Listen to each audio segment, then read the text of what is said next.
Okay, this is exciting. This is exciting down the pipeline. Nick frickin' Shirley, my boy, dude, is going to release part 2 of the Minnesota fraud situation. Thank you, Nick Shirley, for exposing the left, as usual, for the BS that they commit. This is good, man.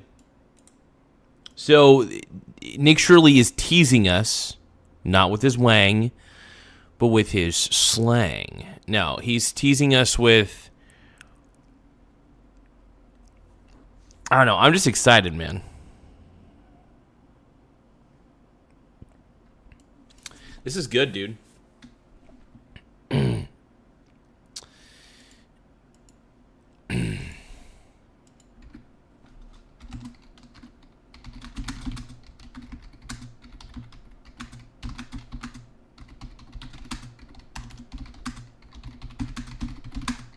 One moment, everybody.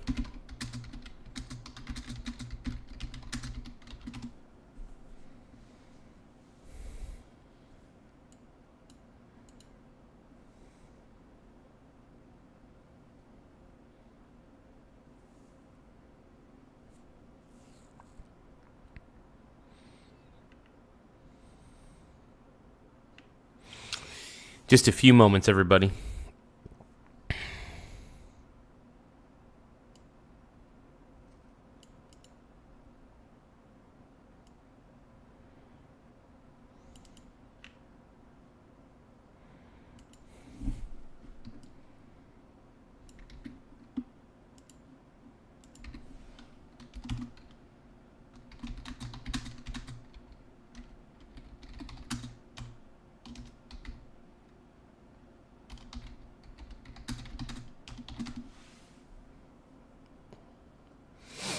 Just a few more seconds, guys.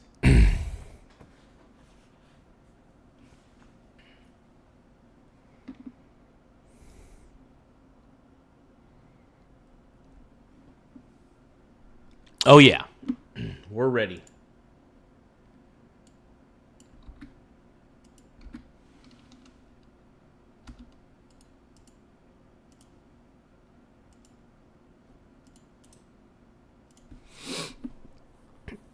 This is exciting, you guys.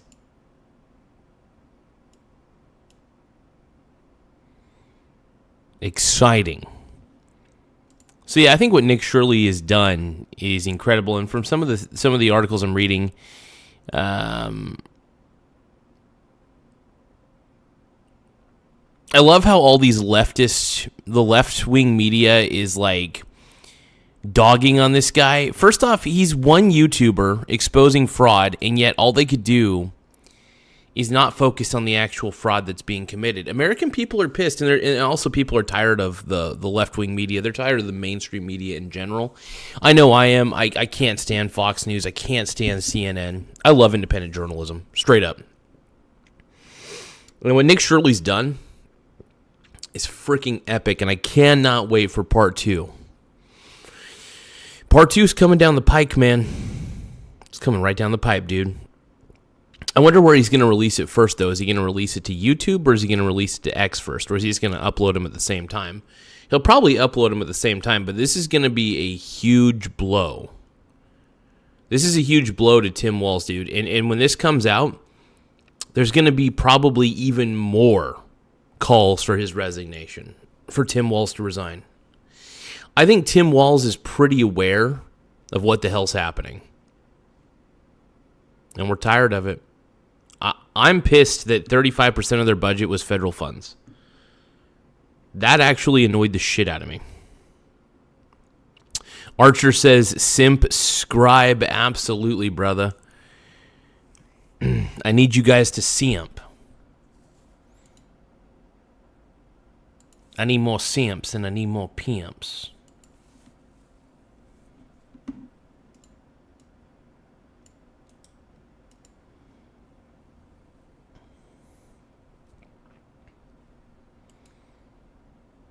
But yeah, the whole situation's wild to me. It's just insane. You know,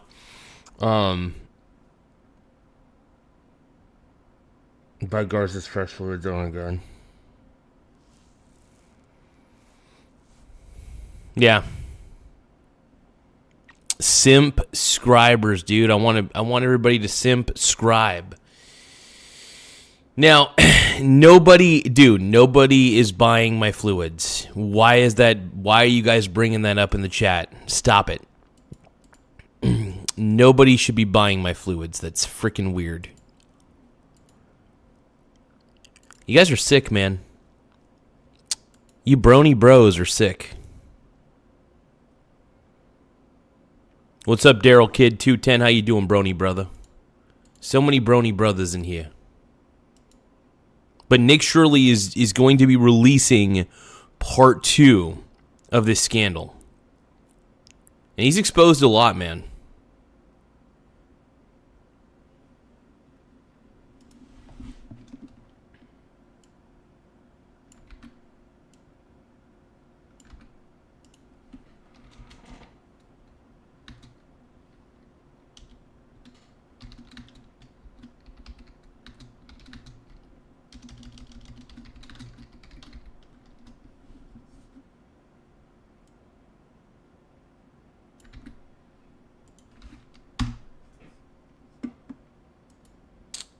Mike Johnson.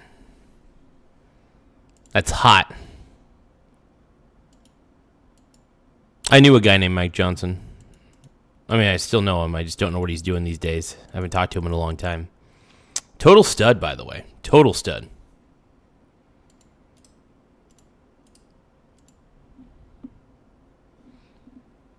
Oh, I'm a tard. Hold on.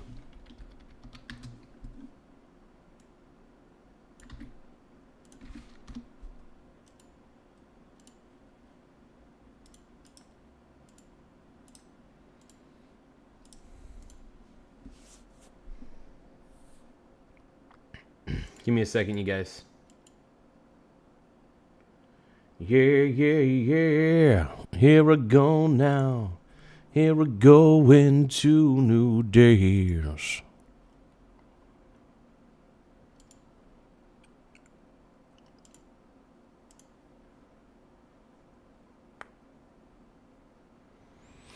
But yeah, make sure you guys tap the subscribe button and the like button. We need as many simps as we can get.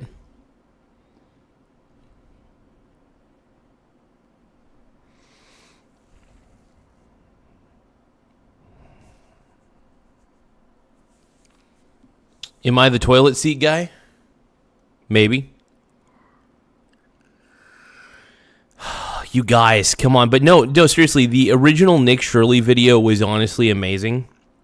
And I love how one video, which was real journalism, by the way, he had the facts, he had the data, he went to the places to see if they were legit. The dude that lives in Minnesota had a legitimate concern, and he thought that Nick Shirley could get to the bottom of it. And little did you know, David and Nick Shirley were the dynamic duo. David brought the data. Nick Shirley brought his sexy virgin Mormon ass. They tried to ask questions. And these daycare centers proved to be illegitimate. And the mainstream media is trying to smear Nick Shirley, and I'm not for that. Nick Shirley did the one thing the mainstream media doesn't do, on-the-ground journalism. Yeah, I don't trust the mainstream media for shit, if we're going to be honest.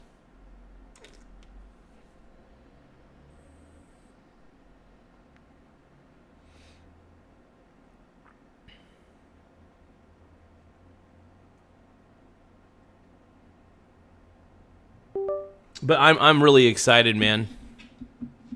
I'm really excited for Nick Shirley to release his new video.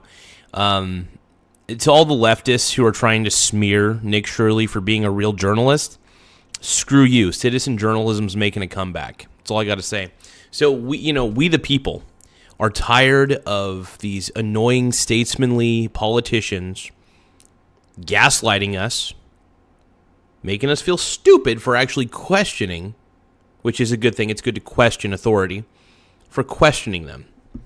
And I love what Nick Shirley did. 100%. I am pro behind Nick Shirley. Because I had a suspicion, a real suspicion, that there was some BS going down. And of course I was right, as I always am. Leafy Sesh, thumbs up. Hey, thank you for the thumbs up, Leafy Sesh. I appreciate it. We always accept gifts on this channel, so if you guys want to give a gift or anything like that, we greatly appreciate it. You know, tap the like button, tap the subscribe button. You know, more likes, more subscribes we get, the better. And, yeah.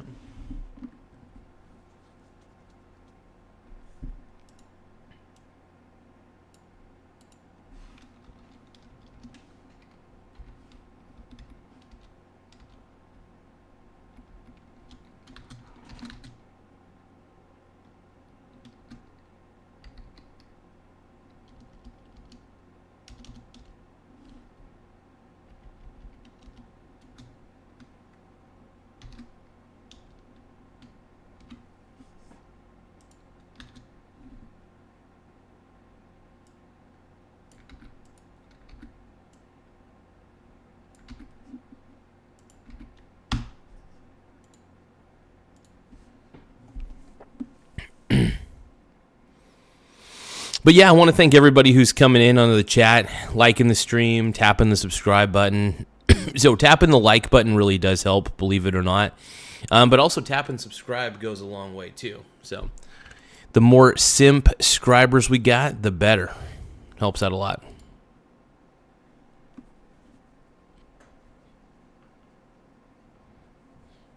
But yeah, I really appreciate the gifts, though. And you know what Nick Shirley's doing, man? I'm proud of this kid. I love what this kid's doing. Yeah, a Mormon virgin took down the Walz administration. And honestly, I had my suspicions about Tim Walz for a while. That guy that boy ain't right. That boy ain't right. That's basically what Hank Hill would say. And yeah, I think most people with a brain can't stand being lied to. You know what I mean? They can't stand it. It sucks. We don't like being lied to by government. Especially when we know that the government's lying to us. It's so frustrating. And they're gaslighting us, telling us not to believe our lying eyes, stuff like that. It's just so gross. Yeah. So I when next time a politician tells you not to believe your lying eyes, don't listen to them, man. Just know they're lying. If they're telling you that what you see is not real, make your own judgments. See, one thing I liked about Nick Shirley, I love what he was doing, was he was exposing the fraud and was being very skeptical about what was happening. And at the end of the day, you do get to make up your mind. Was there fraud or not? And most of the people were like, yeah, this has all the red flags of being a fraudulent scheme that is happening. So kudos to Nick Shirley for exposing the BS straight up.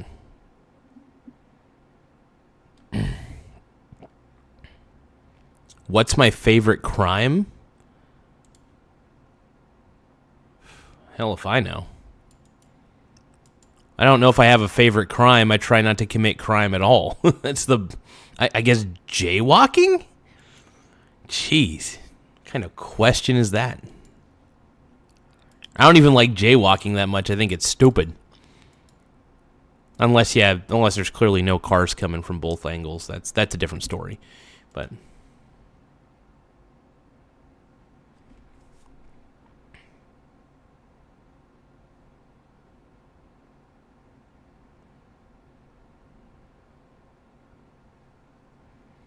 it's really cool, though. Earlier, I took little Sissy for a walk. It's my neighbor's dog. I took the doggy for a walk. Really cool. Very well-behaved dog.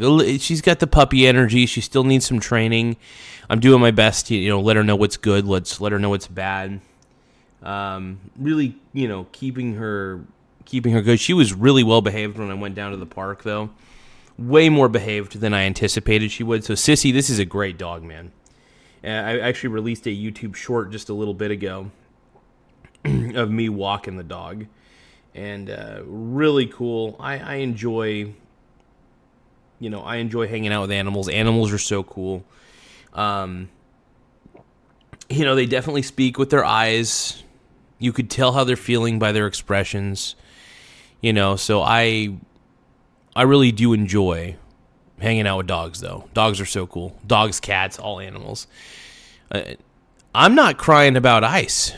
In fact, dude, I am pro-ICE at this point. I am pro-ICE. Justin Palmer, what the hell are you talking about, bro?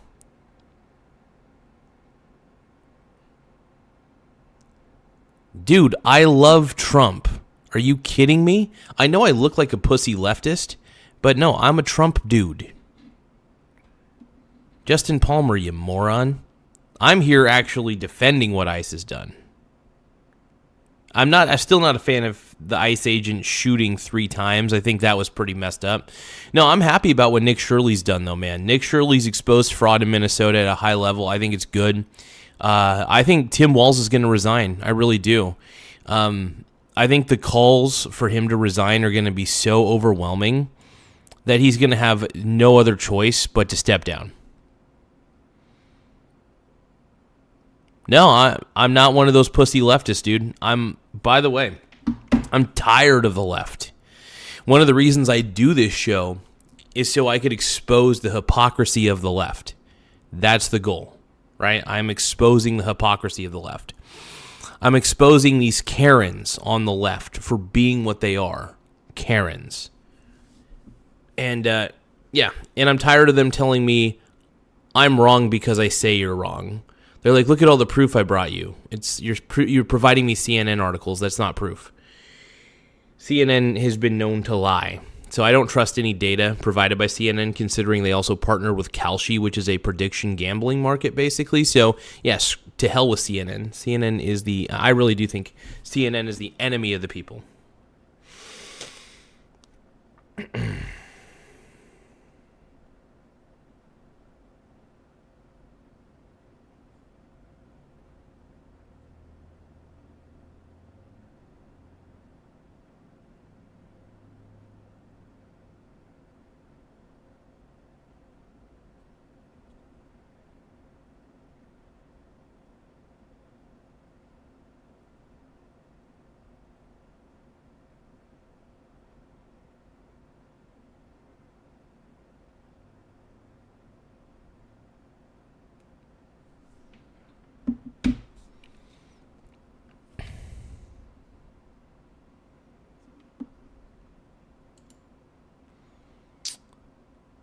No, but thank you guys. I appreciate everybody giving gifts and stuff, giving super chats. It really does help the channel grow in more ways than one. But yeah, thank you also for liking the stream. Helps out a lot.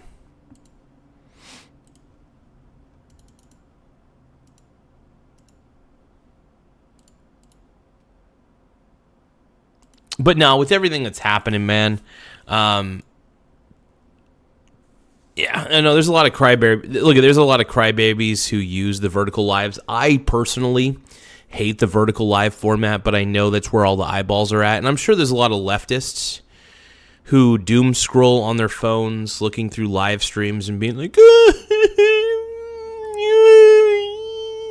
going to cry because all these Karens are doing things to get themselves arrested by ICE. It's funny because all these Karens are doing stupid shit, and then they get arrested by ICE and then play the victim. It's like, no, you are basically impeding investigations.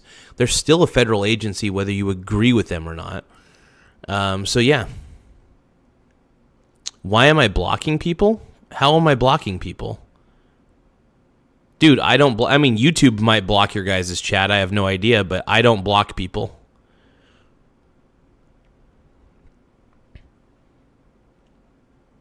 What am I sucking? My own French fries? What?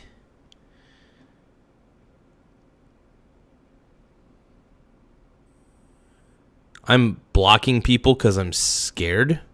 I'm not blocking anybody.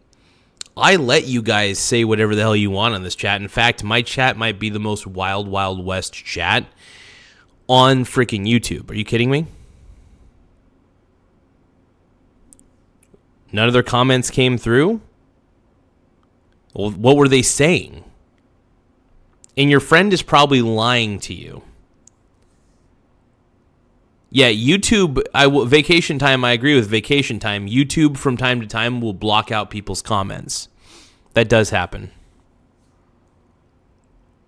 But yeah, I don't block people. On rare occasions, I will admit, on rare occasions, I will block somebody completely. If they're doing something that's if they're just doing holier than thou spam, like they keep spamming the N-word, for example, or they keep doing shit, yeah, I'll straight up, ban them completely from the chat.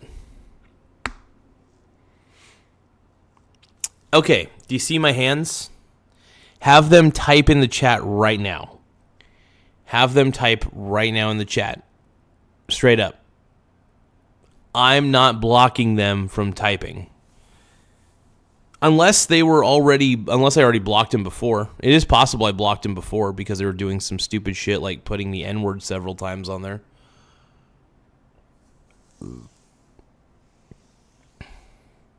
Yeah, I mean, I think I've only blocked maybe one person. No, two people.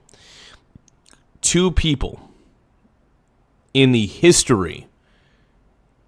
I've only blocked two people in the history of this show. That's about the extent of it, man.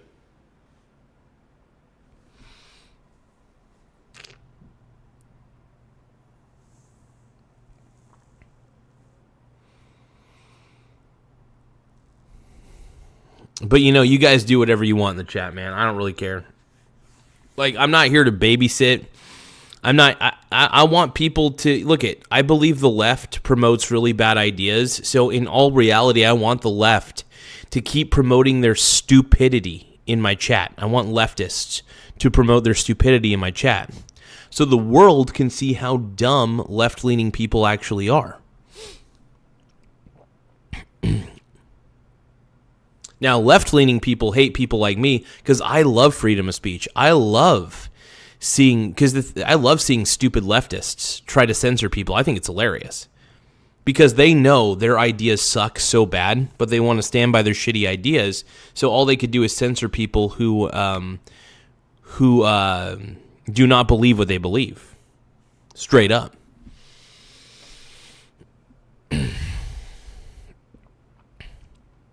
No, Trump has been kicking ass, dude. Trump's the man. Trump is absolutely the man, dude.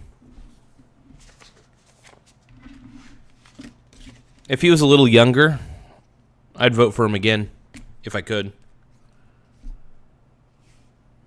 But I'm not pro Palestine. I'm not pro Israel. I'm not pro any of these stupid foreign countries.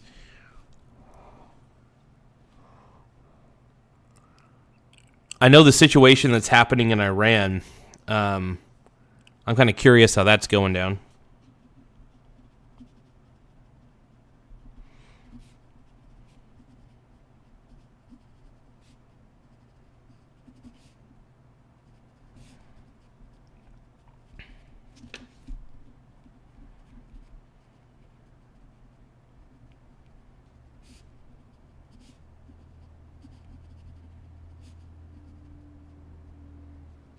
One moment.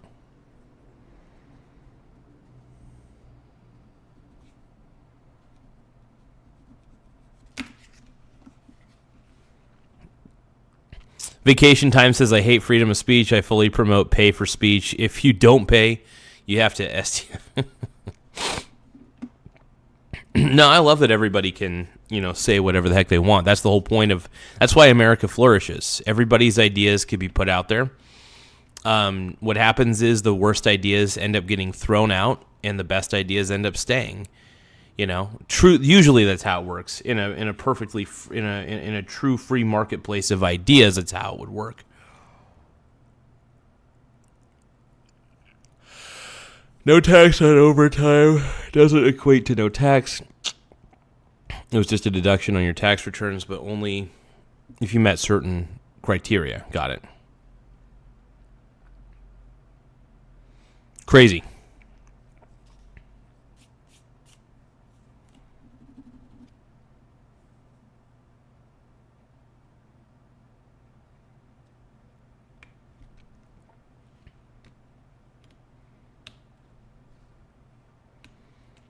Kenny says Iran should adopt the U.S. Constitution and let prosperity sweep the land.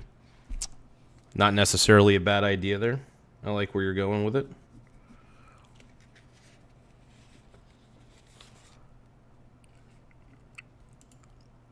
It's, hey, thank you so much. It's Michaela Cole. Thank you for the 100 for 2 jewels. I greatly appreciate it. On this channel, we really do appreciate gifts, so thank you for doing that. I really appreciate you. My brony brother. You're all my brony brothers. I want to say that right now. Brony baloney brothers. I appreciate you guys.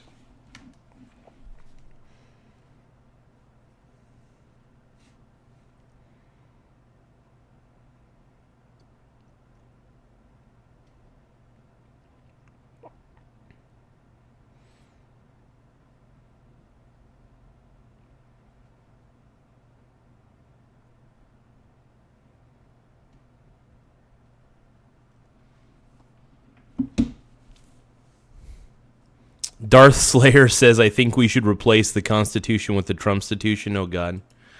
You know, I like Donald Trump, I really do, but I'm not like super hardcore mega. I'm just not, you know. I'd be plain baloney. So Darth Slayer says if Garza was lunch meat, he'd be plain baloney. Okay. I could get on board with this. I'm a plain boy, dude. Give it to me, baby. Give it to me, baby. And all the girls say I'm pretty fly for a white guy. Down, down, down, down, down, down. Oh, my brony bros.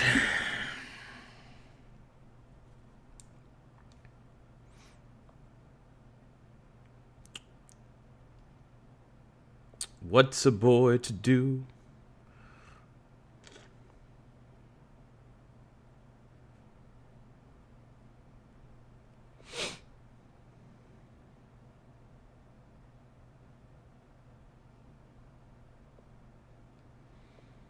You're a pink brony bro, and you dance at the gay club. Oh my God, I'm just having fun on the stage in my hooves. I'm wearing a man thong down at the Pink Brony Club. I'm gonna keep on fapping at the Pink Brony Club. I'm gonna keep on clapping all the cheeks in West Hollywood. I'm gonna keep on fapping at the Pink Brony Club. Pink Brony Club. Alright, I gotta stop singing that song, man. So, let's see.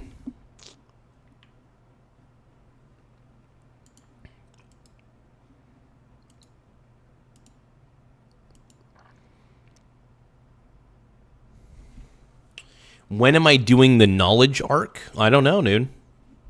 I don't know, my brony brother. I just don't know.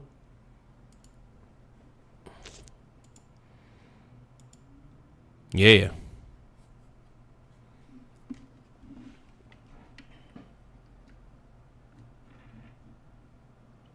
Cut my wings, growing them back today.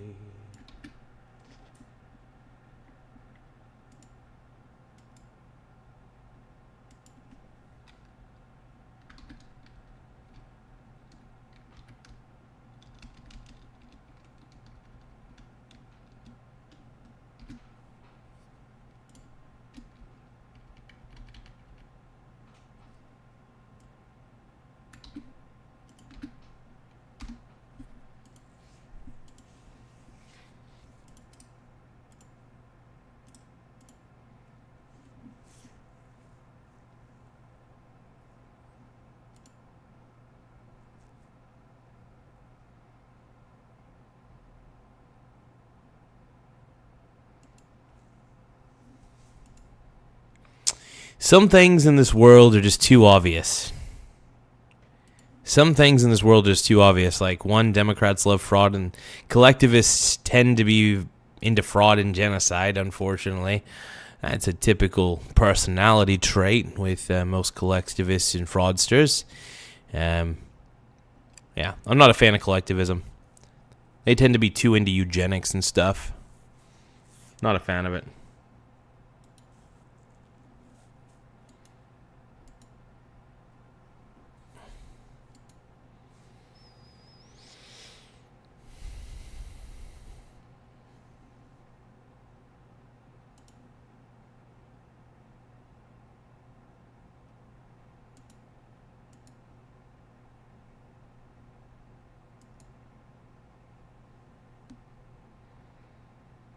Hmm.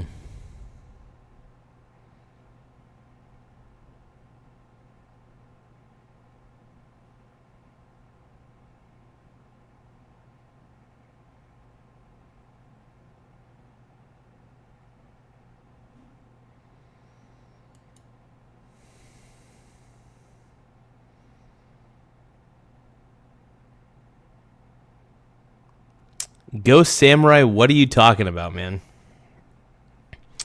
Ghost Samurai is just chilling out, being a total chud. What a chud, dude. Tap simp scribe, man.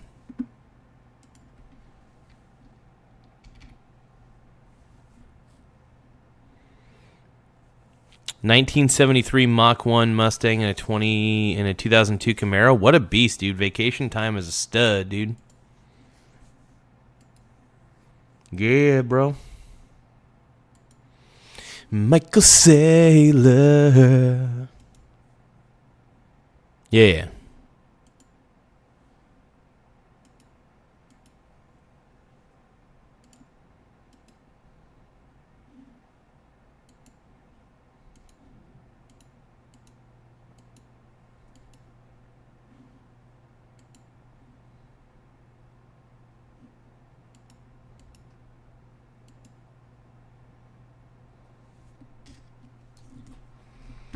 Michael Saylor. Bitcoin, man. It's all about Bitcoin equals Ponzi scheme. Now, we all know, we all love Michael Saylor on this channel. We talk about Michael Saylor. Speaking of fraud, he turned his micro wiener strategy company into a full-fledged, what do you call it? A full-fledged, well, it's a Ponzi scheme. He turned it into a Bitcoin treasury, but he was legitimately offering dividends, but not selling any of his Bitcoin. What he was doing was he was issuing dividends, but the worst part about this Ponzi scheme is that he issued new shares.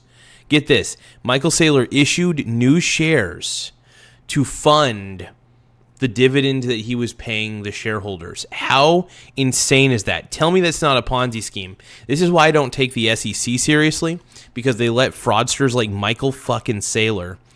Dude, there's just fraud galore. You got Michael Saylor doing fraud. You got Tim Walz doing fraud. I think Nick Shirley needs to go to Micro Penis Strategies headquarters. Nick Shirley needs to go down there and expose Michael Saylor for committing fraud to his shareholders. I, out of principle alone, refuse to own Micro Penis Strategy stock. I refuse to own that stupid company because its CEO is a chud and a fraudster. He's even worse than Tim Walz. If I was to compare Tim Walz and Michael Saylor, I think Michael Saylor is a piece of garbage. He's a bad dude. He literally turned his entire company into a Bitcoin Ponzi. A Bitcoin Ponzi scheme. How fucking terrible is that? It pisses me off, man. It pisses me off. Michael flippin' Saylor, dude.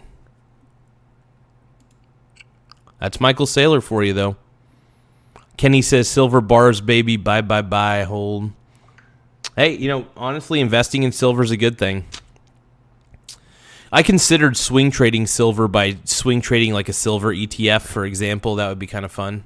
That's one technical way to swing trade commodity, is to swing trade like a commodity exchange traded fund. It's not the worst idea in the world. I mean, those commodity exchange traded funds actually hold silver bars, which is kind of cool.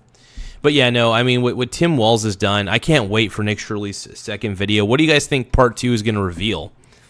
Because Nick said it's going to reveal quite a bit. Part 2 of the Minnesota fraud scandal is going to reveal way more than you'll ever imagine. So I'm excited. I can't wait to see him release it.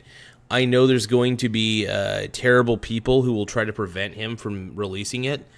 And I want this to happen, man. I want Nick Shirley to get this shit out there. I'm tired of leftists bullying this kid. Because you know what he's doing? He's revealing. He's exposing actual fraud. And leftists can't handle it. I think leftists don't even know what fraud is anymore. They don't.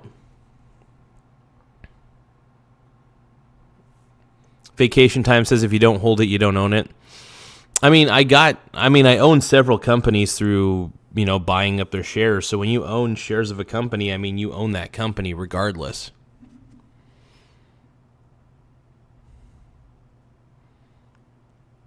ET says it's going to be Nick interviewing Tim. Really?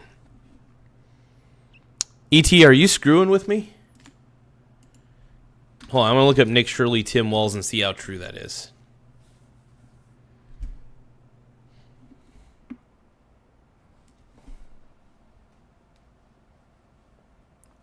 I love how they say, like, a video by right-wing YouTuber Nick Shirley. Like, why does that matter? How about put citizen journalist Nick Shirley instead, because it's what he's doing?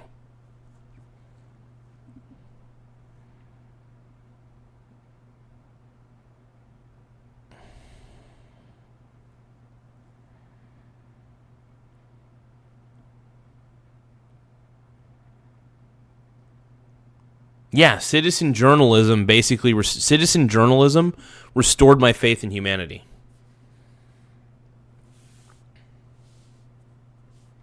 And I'm all on board with what Nick Shirley's doing.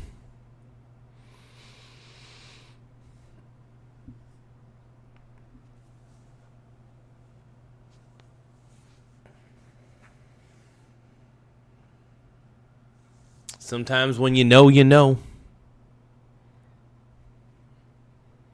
I'm going to do some push-ups real quick.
DJ Santee saying an earthquake is incoming. What?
But no, man, I'm a huge fan of Nick Shirley.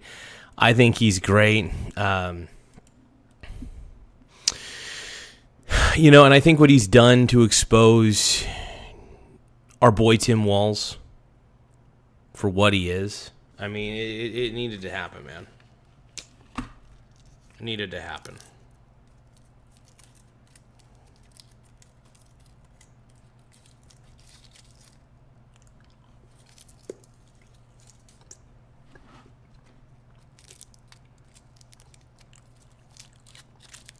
Look at that.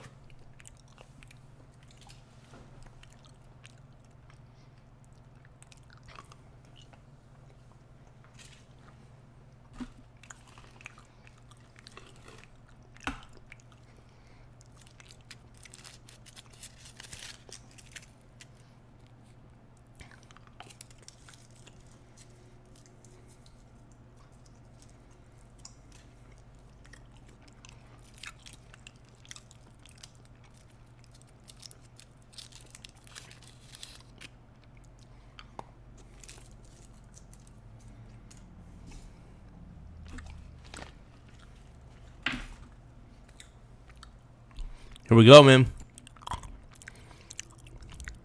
Yeah. DJ Santi is. Thank you, bud. My clean-shaven look is making me look very sensual. I appreciate it, man. Nah, I prefer a clean-shaven look anyway. You know?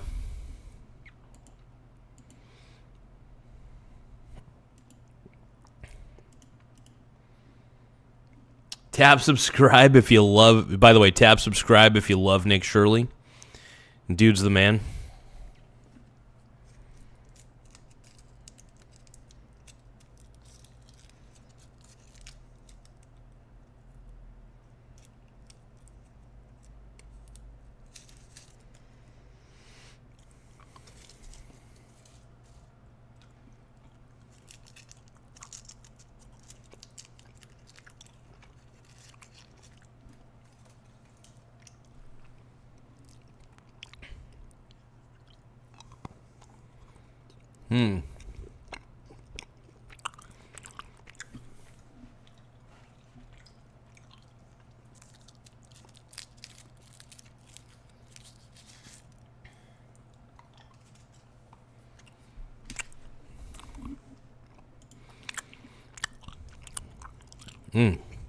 Some good chocolate, man.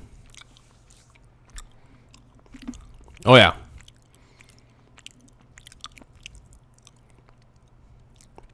We're about ready to have 100 people on the chat for what I'm about ready to reveal. I can't wait to see part 2 of what Nick Shirley did, man. I'm freaking stoked, dude. I'm pumped. Laugh out loud.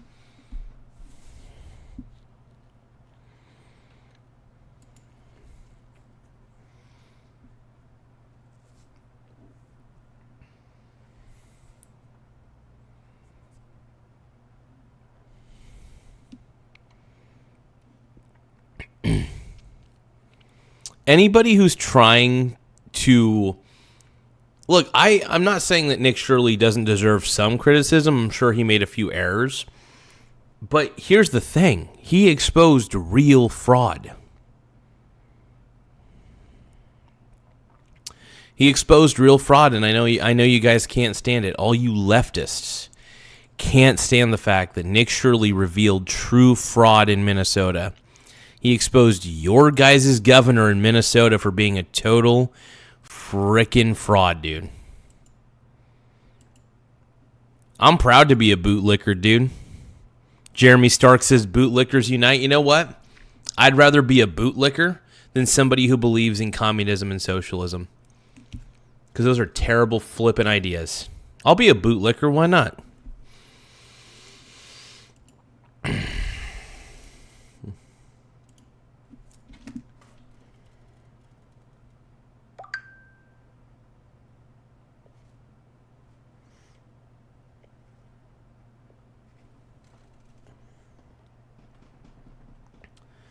I'm having wicked dreams of creaming in Tennessee.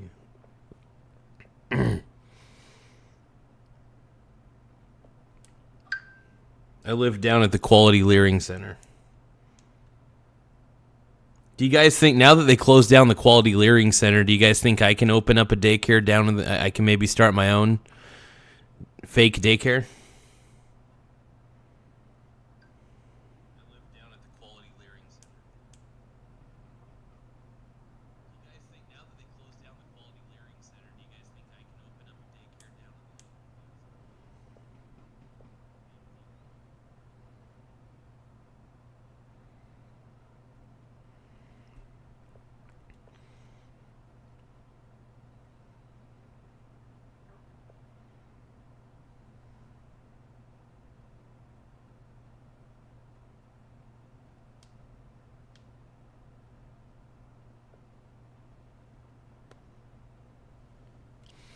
So what do you guys think?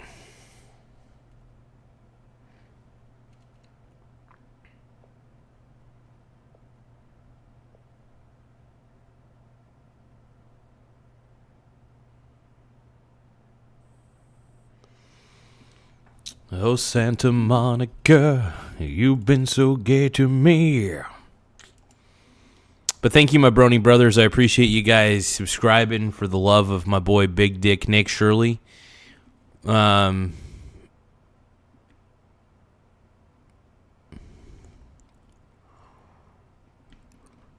Big Dick Nick, dude.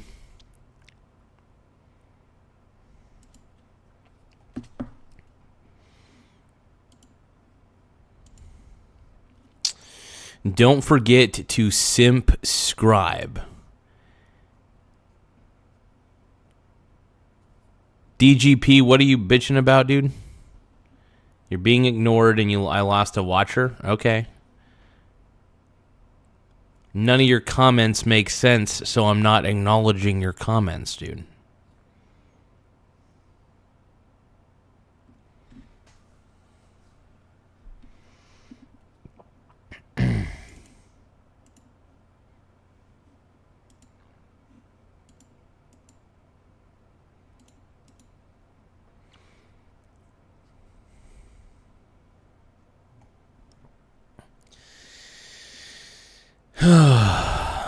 You think Nick is really a virgin? I don't know. Maybe.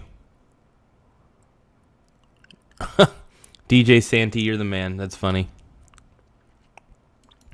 I don't know. It's possible that Nick Shirley's a virgin. Maybe. I'm not sure.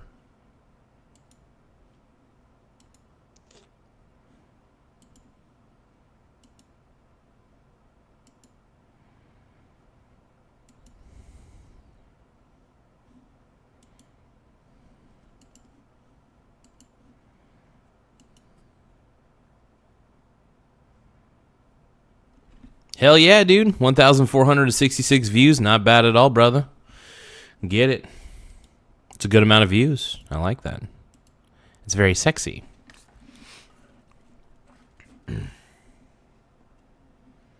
I'm a content machine, dude. I love live streaming, though. I love doing this like it's an AM radio show.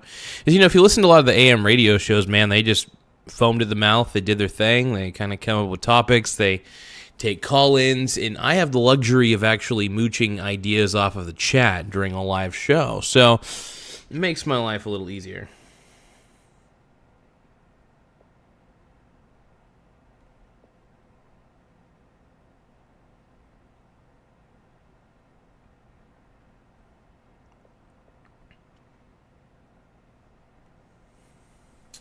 So do you guys think that Nick Shirley is on the right path, like what he's doing overall?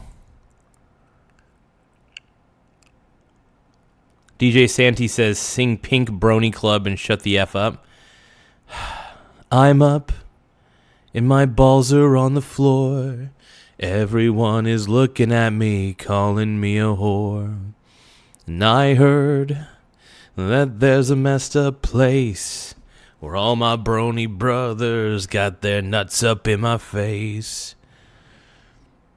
I'm having wicked dreams of creaming in Tennessee. Oh, Santa Monica, you've been so shitty to me. It won't make my homies proud. It's gonna cause a scene. She sees the brony boy I know she's gonna scream. God, what have you done? You're a pink brony bro, and you dance at the gay club. Oh my God, I'm just having fun on the stage in my hooves. I'm wearing a man thong down at the Pink Brony Club. I'm gonna keep on fapping at the Pink Brony Club. I'm gonna keep on crapping down in West Hollywood. I'm gonna keep on crapping at the Pink Brony Club. Pink Brony Club.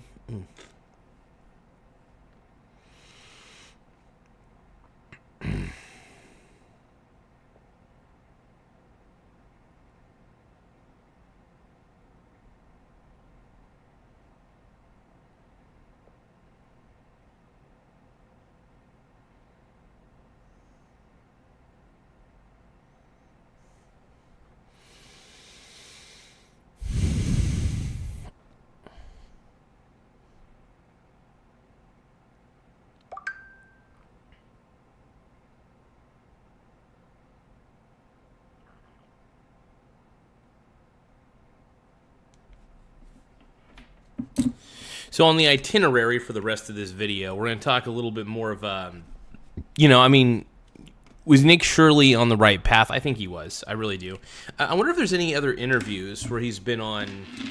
I'm gonna go on YouTube real quick. We're gonna react to some other Nick Shirley interviews that we have not reacted to because I'm proud of this kid, dude. I'm proud of what he's done. And shame on you, Tim Walz, man. Tim Walz, you just suck. That's the problem with Tim Walz, man. I don't trust the dude. I think Tim Walz is just acting a fool, bro. I'd rather have Vance in my pants than Walz in my balls. That's absolutely true, bro. Vance 2028, man.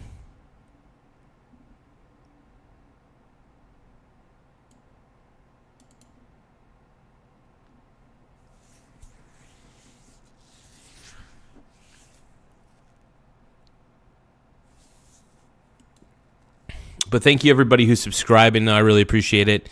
More subscribers we get, the better. It does help the channel grow. We're getting tons of subscribers, which is weird. It's a good thing. I mean, it's not too weird. I mean, the show's good. The audio quality's been pretty decent. We've been keeping it up, dude. Keeping it up. Let's go to YouTube real quick. We're going to go on the YouTubes, and we're going to look up my home dog.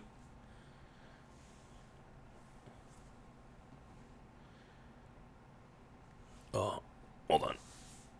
Oh, there we go.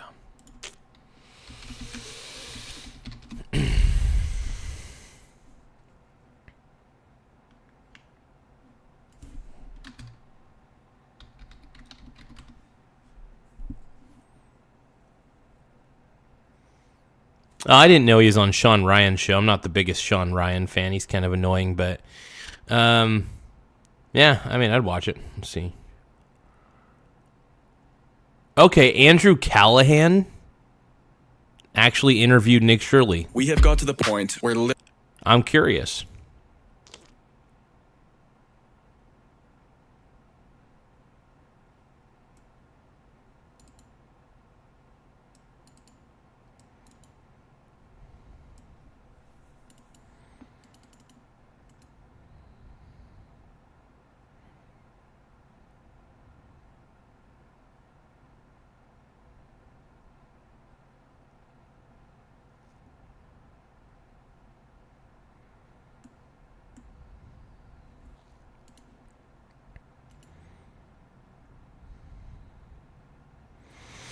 This is gonna be interesting, man. We're gonna react to this.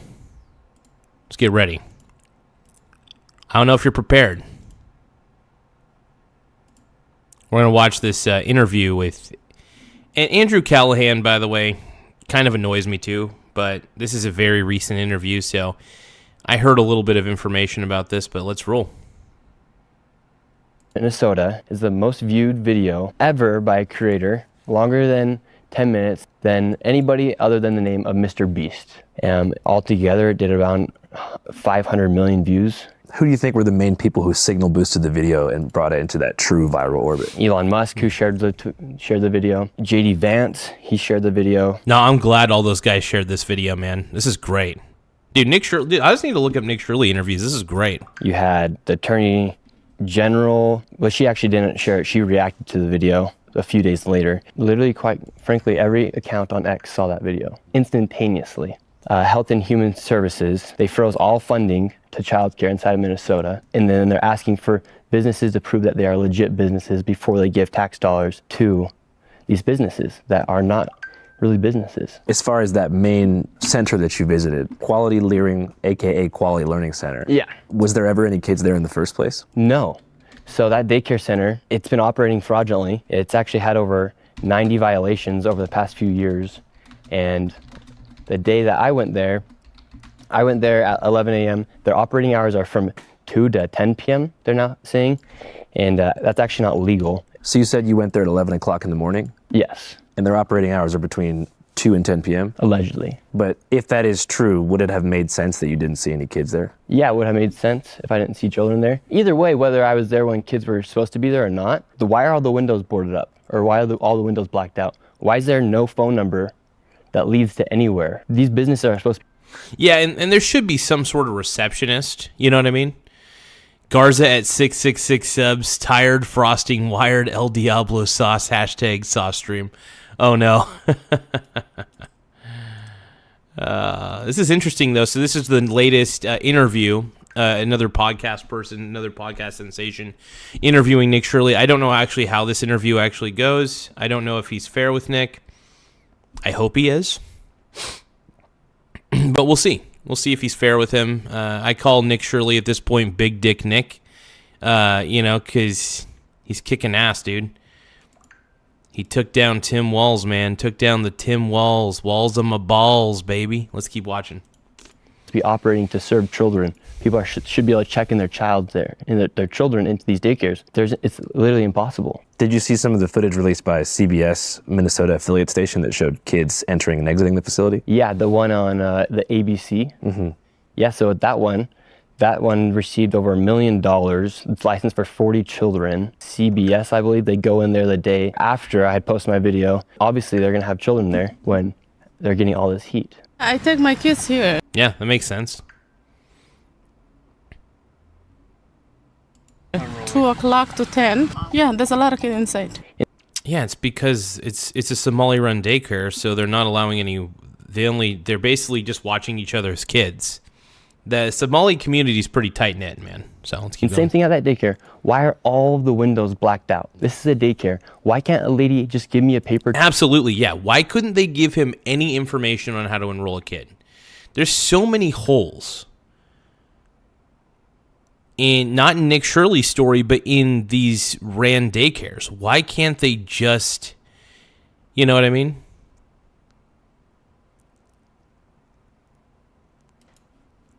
It's wild to me, man. So what Nick Shirley did, he's a hero in my to enroll a child. This door is locked. This facility is licensed for 40 children. Well, I guess maybe. I'm just trying to think from all perspectives and help you clear up some misconceptions. Yeah. I mean, I figure like if you're going with a camera and like 3 or 4 dudes, some of whom were like larger security looking guys, some had face gaiters on, maybe there's a fear that there's like something weird going on, or it just seems unfamiliar and they feel like they don't want to let you in. Yeah, they might feel that fear, but if they're operating legally, why would they have anything to fear? And the neighbors around it said they have not seen a child there for 8 years. And if you go on Google Maps right now, you can actually see the images of the daycare progress over the past few years. And starting in 2021, the door is boarded up from the image from Google Maps. So I think like if you show that, it's actually pretty crazy to see. And then they moved the building and they cut open a door on the backside of the building as well, where they had the Quality Learning Center. One man's been living there since 2017, hasn't seen a single child. And when I go and post my video on X, a lot of people were saying, well, Nick, you went during winter break. Well, actually, I went December 16th. School was still in session, so kids should still be going to daycare. The following days after the video then goes viral and gets over 100 million views, they have a person come out and he says, no, we're open. I'm the manager. I'm the son of the...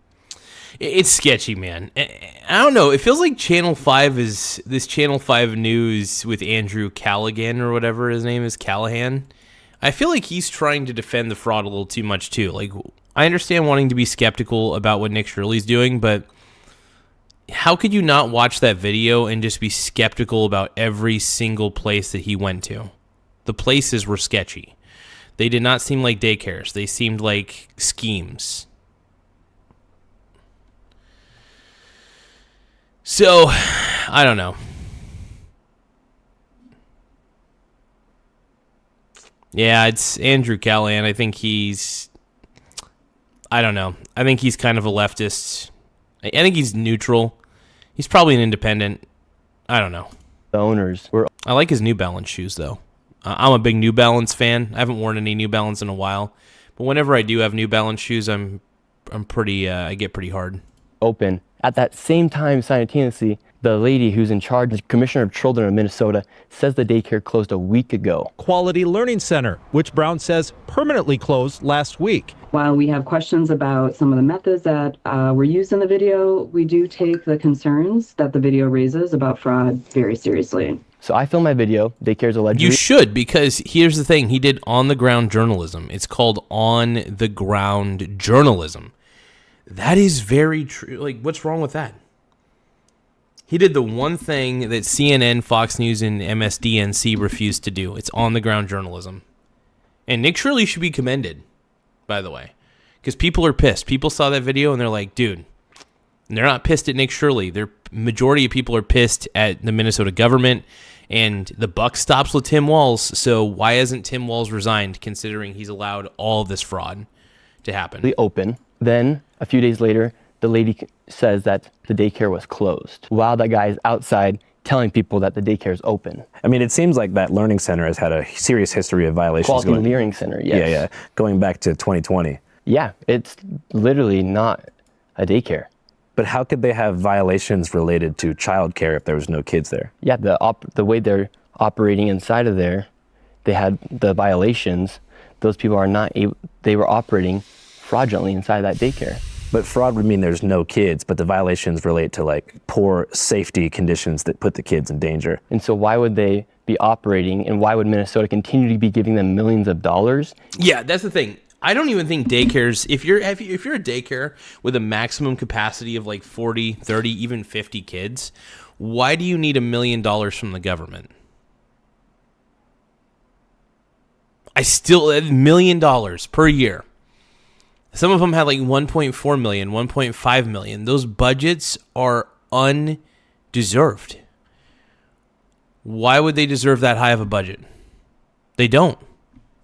That's the craziest part about this. They don't deserve that amount of a budget. That is a crazy budget. Like, I don't know what people are getting. I'm gonna eat an apple real quick. BRB. I'm gonna tap subscribe. By the way, tap subscribe if you love Nick Shirley. I love him. Tap subscribe if you love him. Don't miss this channel.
$25,000 per child, though. If you're getting free money from the government, $25,000 per kid. That seems a little excessive.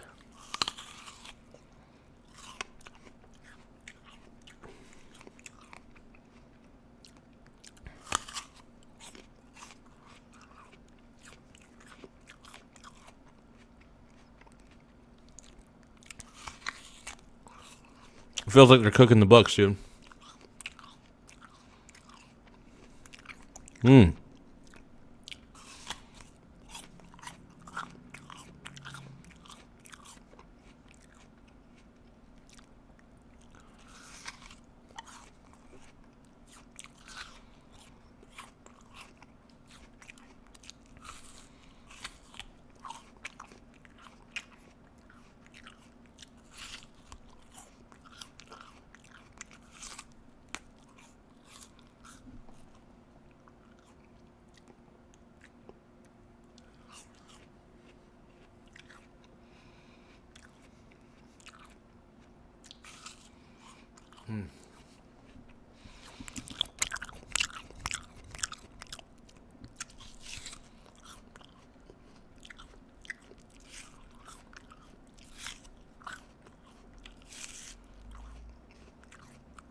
Yeah, $1 million still seems like too much.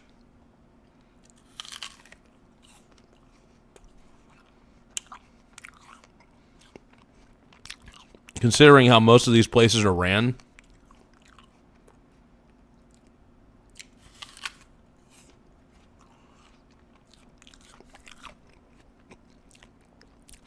We'll miss you, Quality Learning Center. We'll miss you, boy.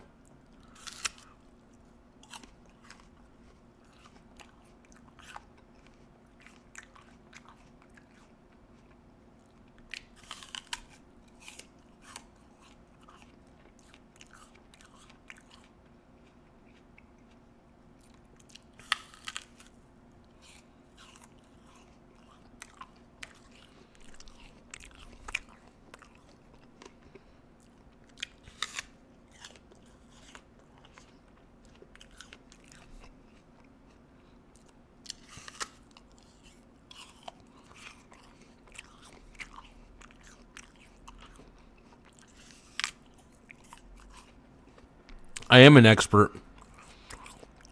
I'm a total expert, dude. Hell yeah. Now, but I love what Nick Shirley's done, dude. He exposed the fraud, man. He exposed it.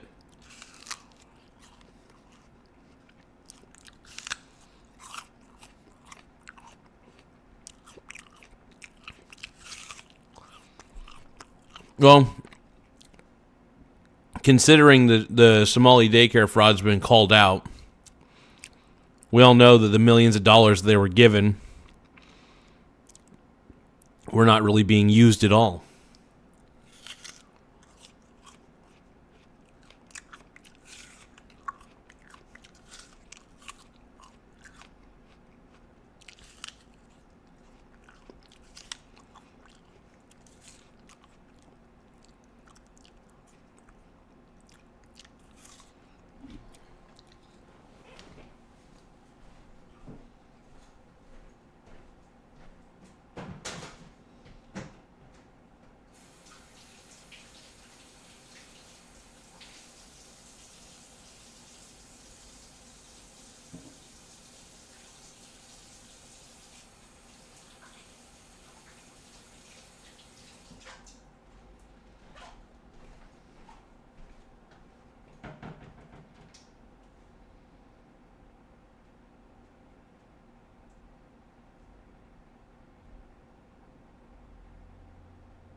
All right, let's watch the rest of this, bronies.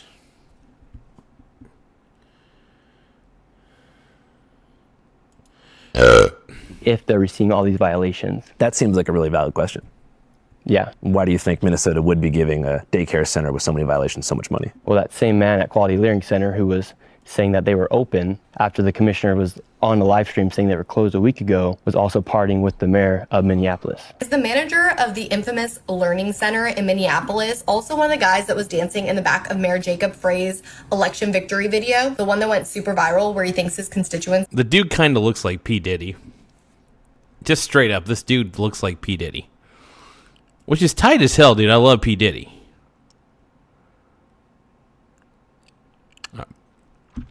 Somali Diddy, dude. But yeah, no, he really does look like P. Diddy. It's kind of funny. He's got a P. Diddy look to him. I don't know. ...in Somali for re-electing him last month.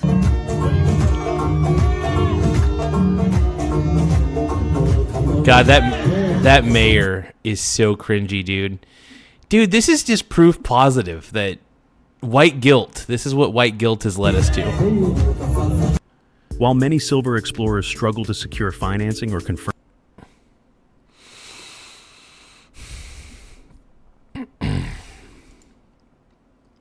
some nonprofit industrial complex type of deal happening. For sure. And the agenda is just for people to leech off the government and get free stuff? 81% of the Somalian population inside Minnesota is living off welfare. And 89% of the fraud being committed inside Minnesota is by the Somalian population. So what do you think the solution to something like that is? Go freeze the funding. Each business can then prove if they are legit. And if they can't, cut the funding. And so far, no business has sent any information to the HHS showing that they're legit as of today. They've had 3 days to do it. They haven't been able to prove it. They haven't even tried to make the effort to show that they're a legit business. First it was closed. That's pretty damning right there. It's pretty damning right there. And the thing is, man, all of these, the Somali daycare center, man, scandal that's happening in Minnesota, it needs to be covered even more. And I think, a lot of these fake daycare centers are going to close down themselves because they're like, oh, crap, we're just going to hit the road. We're going to hit the dusty trail. And they should, because, yeah, this is why I don't agree with the left. The left is so soft on fraud. They allow so much crap. And then they give all this money to these fake daycares, right? Like, that pisses me off as a federal taxpayer. I have to pay for Minnesota's problems because 35% of their budget is federal tax money. Then it was open, and now we've confirmed it's closed again. That's all after the owners recently rejected allegations of stealing taxpayer money. Do you trust America and the government specifically to handle our taxpayer funds correctly and properly if they have access to more of them? No, I don't think any of us should. Just last year alone, over $120 billion were misplaced. So you have a general distrust in the government? No, I don't have a distrust. I do. I know Nick Shirley probably doesn't, but I have a big general distrust of the government. I think the bigger government gets, because even a small government, a small government can commit small amounts of fraud because they're small. They can't commit the fraud at a large scale. But when the government gets bigger, government can commit more fraud. I believe inherently that government is a force, but I also believe it's a very incompetent force. And I believe that incompetent people are attracted to government roles because the incompetent people love controlling other people. So this is why government's so incompetent, is because only incompetent people are attracted to government. Therefore, because of that, they turn a blind eye to fraud. I don't even know if they know what real fraud is. Because incompetent people usually don't know what competence even looks like. And usually they think that incompetent behavior is competence. It's just sad. Let's keep going. Distrust necessarily in the government, but do I think we should trust the government 100%? No. It's kind of like having faith. Like, do you want to have faith in that God's real? Yes. When we die, will we for certain know exactly where we're going? You kind of walk with faith in a way where you hope that the people that you elect are going to work for your best interest. Do you know for certainty that the best thing is happening inside the country? Every single time you pay taxes, it's going to go to the place that needs it? No. But on that case, do I feel certain that I know where I'm going to go when I die because of my faith? Yes. But does that mean that it's going to actually happen? Who knows until we pass the other side. So, and then another thing is, we as Americans, how should we feel comfortable? That's kind of a wise quote, man. Sometimes you have to have faith, you know. Will the faith be misplaced? Sure. That's a hell of a quote, man. I mean, dude, I got to admit, Nick Shirley, for being like 23 or 24, he's wiser than my fat ass. He's wise beyond his years, man. He makes more sense to me than most older adults I've ever met. Nick Shirley is wiser than most people I've met. I love this kid. Well, knowing that there are daycares receiving millions of dollars, while some families are paying upwards of $70,000 a year for their children to be going to daycare. Did you ever hear about the Amy Bach case? The white lady? Yeah. Yeah. Amy Bach acknowledged the government has proven fraud among meal sites and vendors that she sponsored under Feeding Our Future, but that it was others, not her. If you look at the probe that began in 2023. So wait, she was aware of fraud? She never called it out? That's just as bad.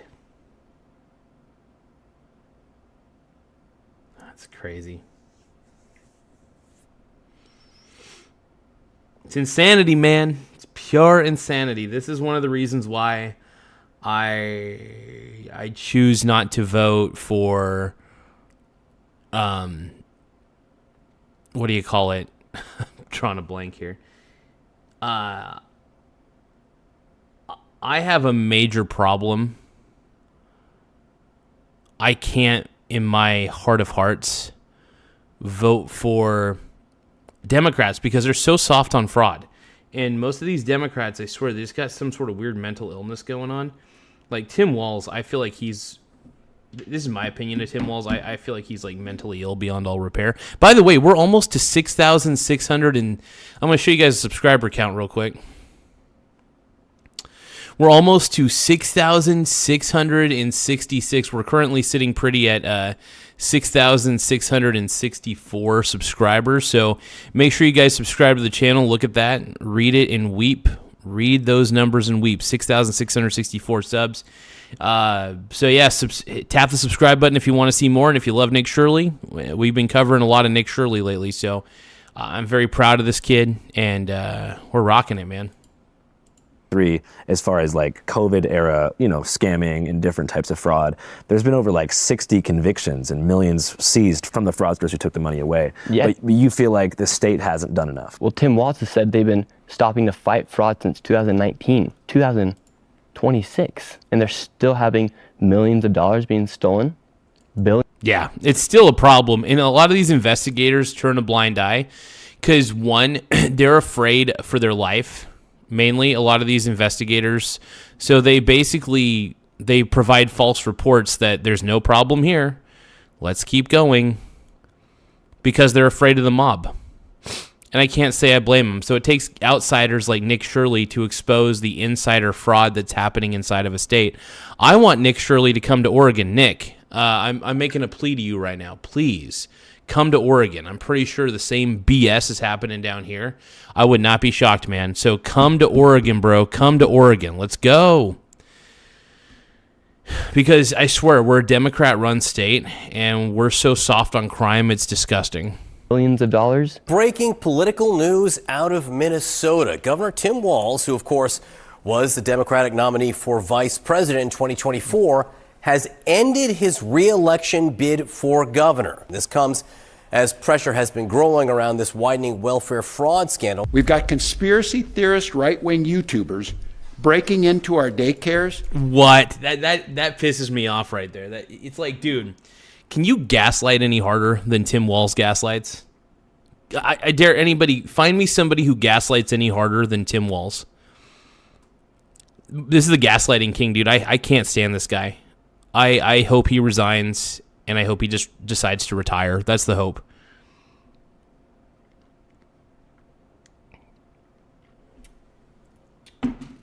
Let's keep going, man.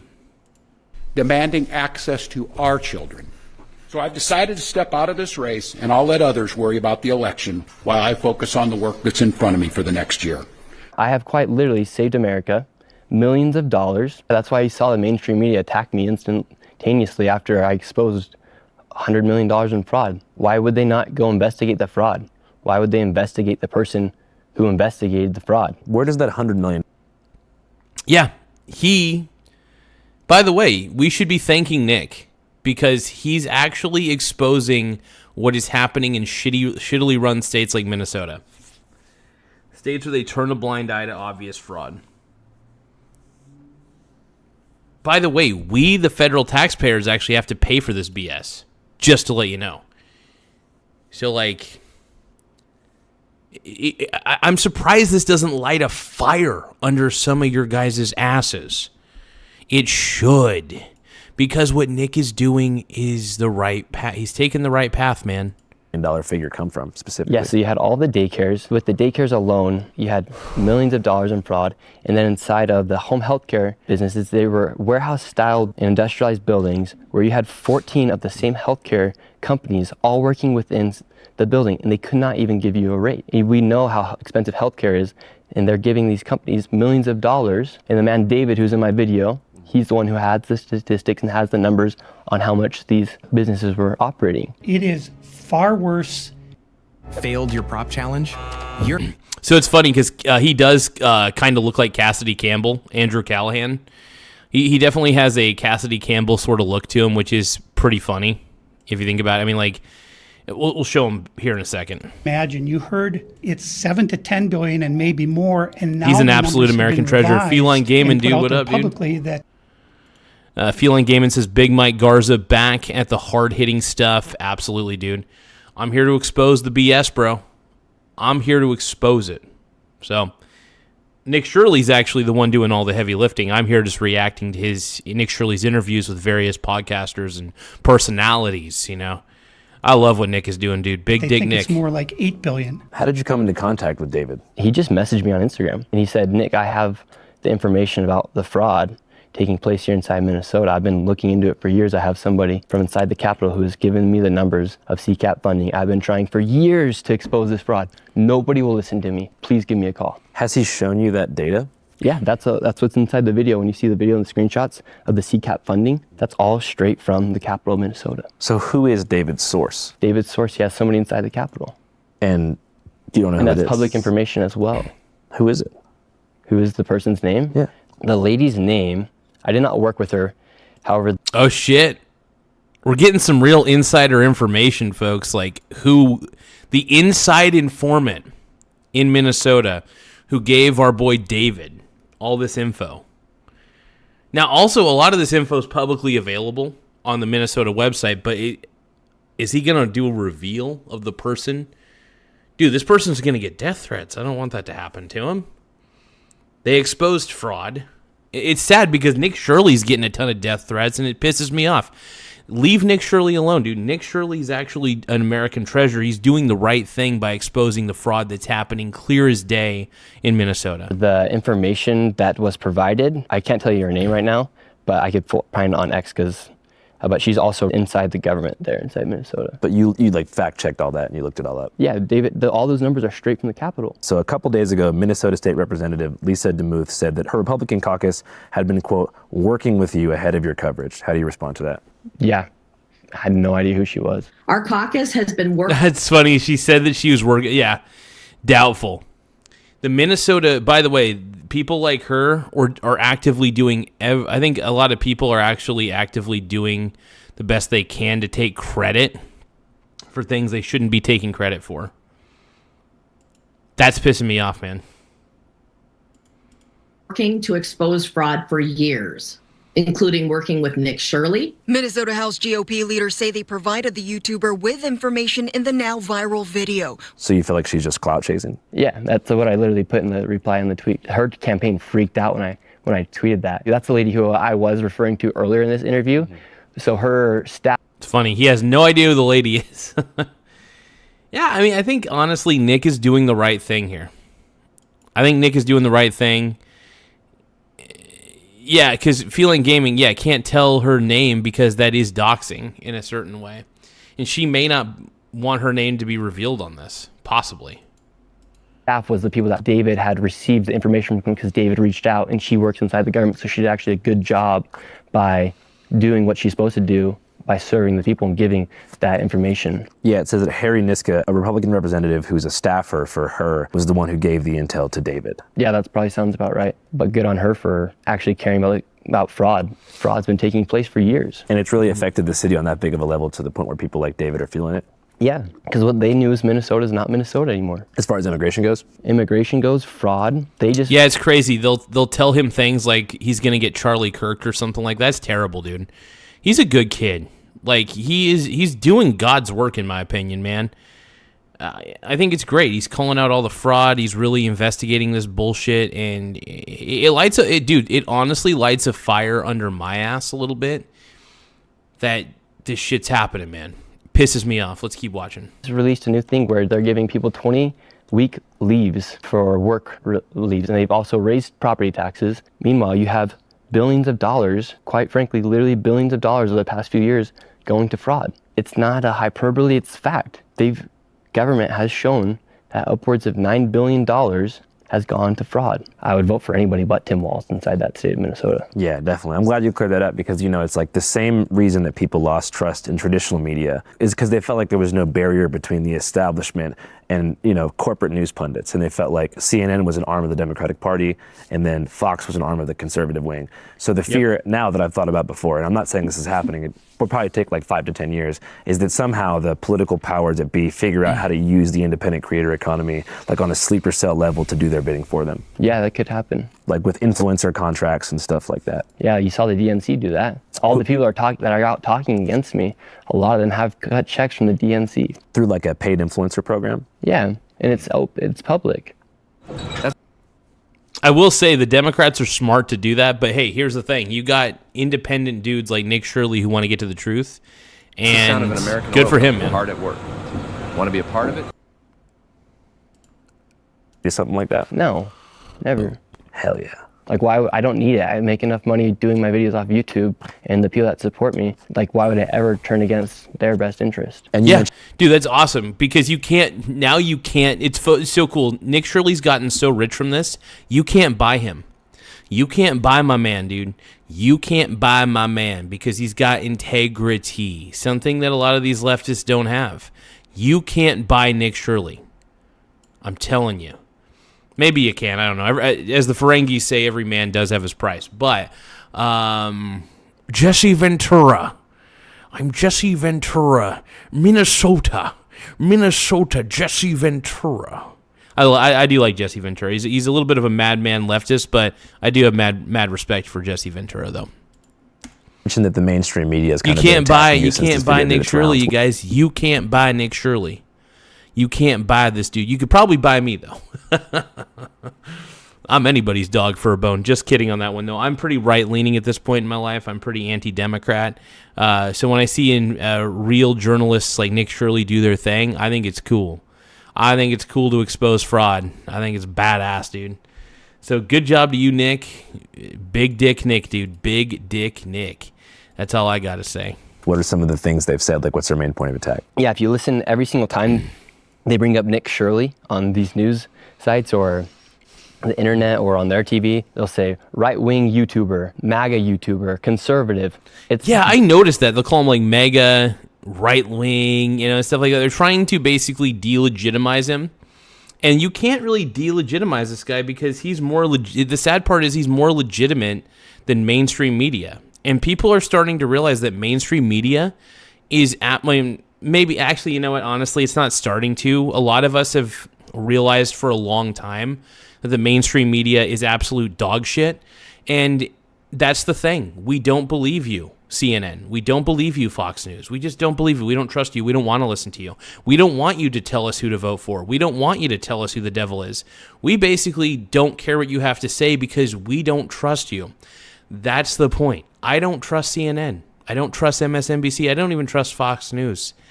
I trust guys like Nick Shirley, independent freaking journalists, a real journalist, a citizen journalist. I trust him because, you know what? Even if he does have his own agenda, he still has an individual mind of his own. I trust individuals more than I trust major entities trying to give me a news story because they're trying to keep me afraid and try to sell me boner pills. Screw that, dude. Screw that.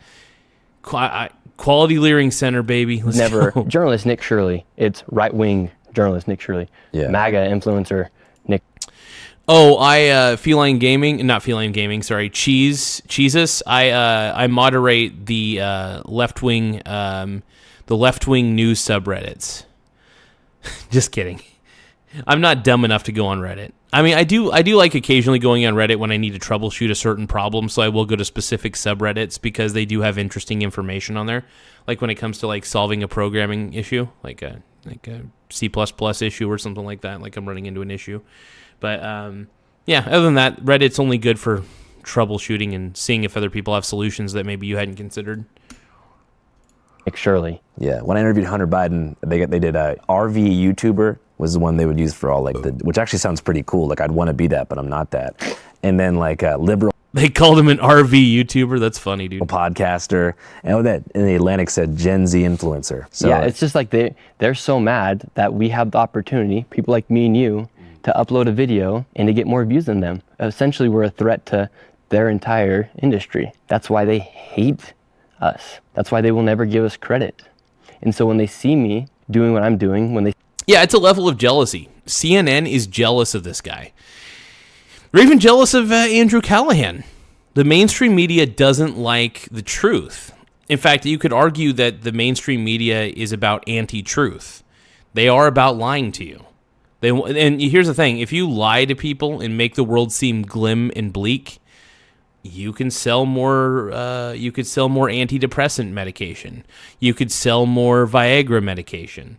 You could sell more bullshit, right? And the whole idea is to keep you doped up and tarted and fearful. Guys like Nick Shirley just wanted to expose the truth. Was this real or was this not? The video evidence was pretty damning. Pretty damning. They wouldn't even work with him. If those Somali daycares would have worked with him to some degree, maybe people would actually think they're legit. Instead, they wouldn't return any calls. They didn't answer their phones.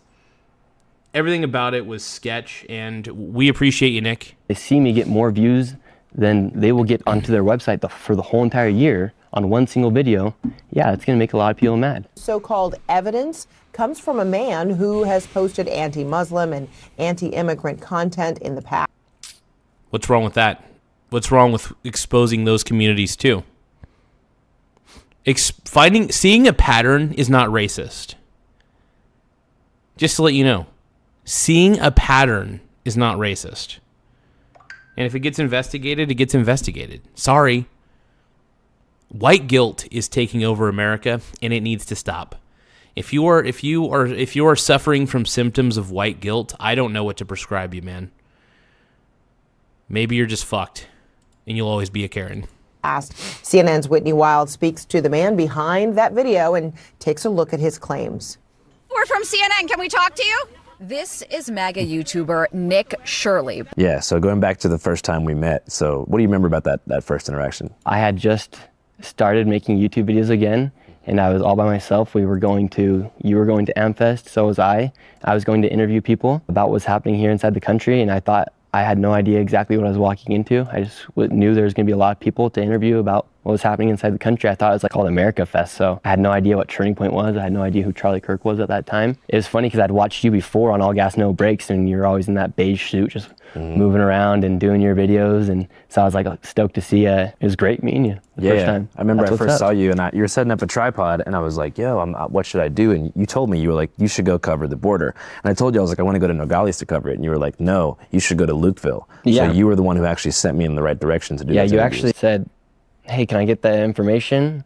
I'd love to do something with you. I sent you the information, and ghosted me right after. Well, now the whole world's going to know that there wouldn't have been a border video without my guy Nick right here. It's the truth. It's the truth. Was that, so you said you had just started making videos in 2023, but had you done interviews before that? Yeah, so I had actually started, I've been doing YouTube since 2017.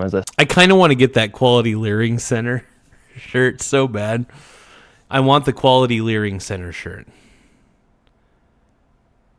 Do you guys think that I should reopen? Do you guys think I should move to Minnesota and reopen the Quality Leering Center?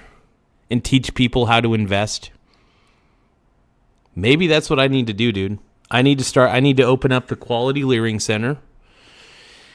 I need to reopen it back up, but we're going to teach adult males and ladies how to invest like champions. We're going to show them how to save their assets and not their cash. Save your assets, not your cash. Let's go. Quality Leering Center. Quality Leering Center. We're opening that shit back up, dude. Let's go. Let's go. A sophomore in high school, I started just wanting to have fun with my friends, and I started watching YouTubers, and I saw kind of like the lifestyle they lived, and I was like, oh, I'm fun. I like to have fun. I'm creative. I can be entertaining. I could do YouTube. Like a lot of us think when we're in high school, like how many discussions have you had with your friends where you're just like, bro, that could be us. You know, most YouTubers wouldn't come in here and capture this because of political stuff. You know what? I don't care. We're out here, baby. Like and subscribe. Let's go back to the young Nick Shirley. That's awesome, dude. What a stud, dude. Nick Shirley's such a stud. I love this kid, dude. He's the man. Big Dick Nick, dude. Big Dick Nick. Let's go. Where'd you grow up? Yeah, so I was born here in Utah, spending a lot of time with my family, friends, playing football, basketball, soccer, track, you name it. Sports was my entire life when I was younger. True American life. Oh, shit, dude. Oh, shit. We made it. We got to 6,666 subscribers. Screenshot right there, dude. 6,000, dude. 6,666 subs, dude. Let's go.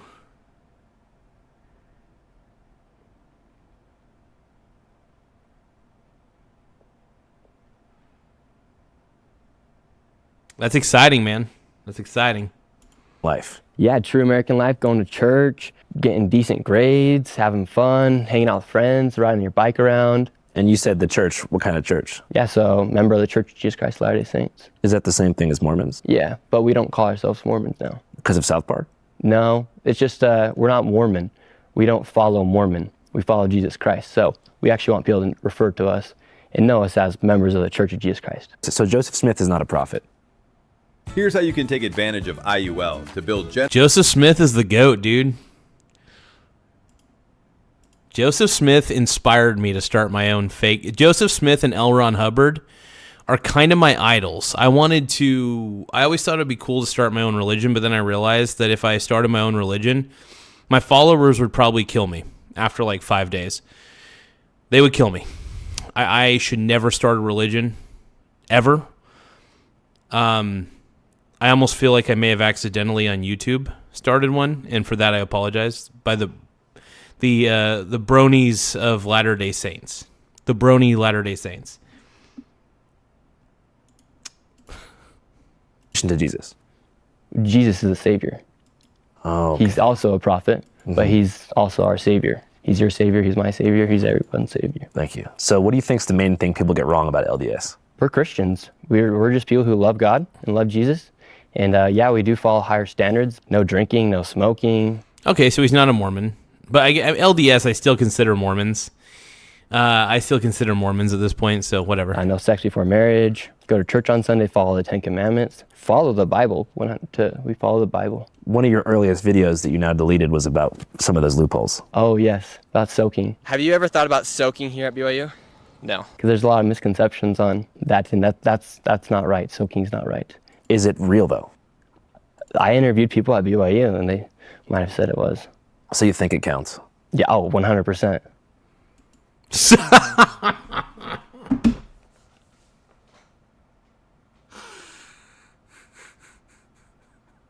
For those of you who are not familiar with soaking, I looked into it because I got curious because I heard people talking about it.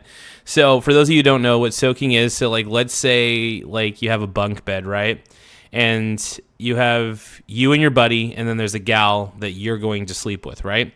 So, but you don't want to have sex because you don't want to have sex before marriage. So what the dude does is he puts his wang inside the vagina, right? Or he puts it close to the vagina, I think. And then what happens is the friend below shakes the bed in a way that makes the pelvis move into the vagina. And then what happens is he keeps shaking the bed. So technically it's not him making the thrusting. It's the bed moving that makes him thrust into the gal or whatever. I think that's how it works. Anyway, soaking, it makes perfect sense that Mormons would invent something so retarded. Let's keep going. 100%. Wow, the rumors are true. Kids here at BYU actually do soak. They soak and they hump. Definitely. I think that's like my biggest advantage, that I don't really have many vices, whether it be pornography, whether it be alcohol, whether it be cigarettes, whether it be vapes, whether it be nicotine. That stuff doesn't tempt me. And you feel like living a clean life that way gives you like a journalistic superpower that allows laser focus so you can... Honestly, I do think porn is not good for you. Like, I know I sound like an old person for saying that, but I really do think like excessive porn use is actually not good for you. I don't think it's good for you mentally. It's just the same way that I think that, and don't get me wrong, I'll occasionally watch porn. I get it. It happens. Everybody does. Most people do. But yeah, you don't want to let porn ruin your life though. That's the thing. You don't want to let porn ruin your life. I think it's good to stay away from a lot of stuff though. I love caffeine though. That is like, I do have a vice in that I love caffeine. So I do have one energy drink a day. It's a sugar-free one through Monster. But yeah.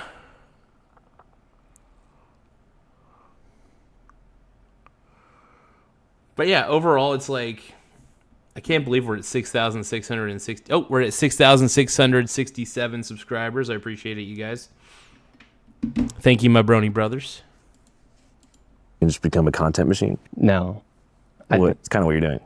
Well, that's just who I am. But I mean, I feel like if you drank and partied and stuff, you might not be able to make as many videos. Well, if I drank and partied, I wouldn't be able to show up to my job at McDonald's. You'd probably be able to hold down a McDonald's job if you had some years. But if you're referring to being on time and all that stuff, and I'm talking about the sheer volume of content you've been able to produce over the past year. I'm a highly functioning person. Yeah. Congratulations. Thank you. Aside from the recent stuff, what pieces have you been most proud of since I last saw you? I mean, if I was doing this interview with Andrew Callahan, like if I was Nick Shirley, I would be more unhinged. I'm more of an unhinged person than Nick Shirley is. I think Nick Shirley does reserve some of the things that he wants to say. I have zero filter. If I were to be interviewed by most podcasters, I'd probably be kicked out of their studio after about 15 or 20 minutes because my opinions can get pretty unhinged. And it's fun. I like having an unhinged personality, though. I think if more people were truthful, we'd have a better world. I really do. I really do. Good. Turning Point USA. I'd say my Brazil videos, those were very awesome. Going to the favelas, that was an experience that I can't even believe favelas are real after going there. Because I came this close to dying in the bottom of a destroyed house on the top of Rio's biggest favela. When you say close to dying, like there was a gun in your face? Yes, and if I didn't pay the man, I would have died. You think so? 100%. Você dá-lhe uma olhada que você vai ver que aqui não tem trégua. Oh, wow, this is heavy. É, aqui, entendeu? Não há paz. Sim. Paz para a polícia, fogo. That guy, after I interviewed him, he got beat up by the gang leader and kicked out of the favela for letting me interview. That's crazy. Really? That's wild, dude.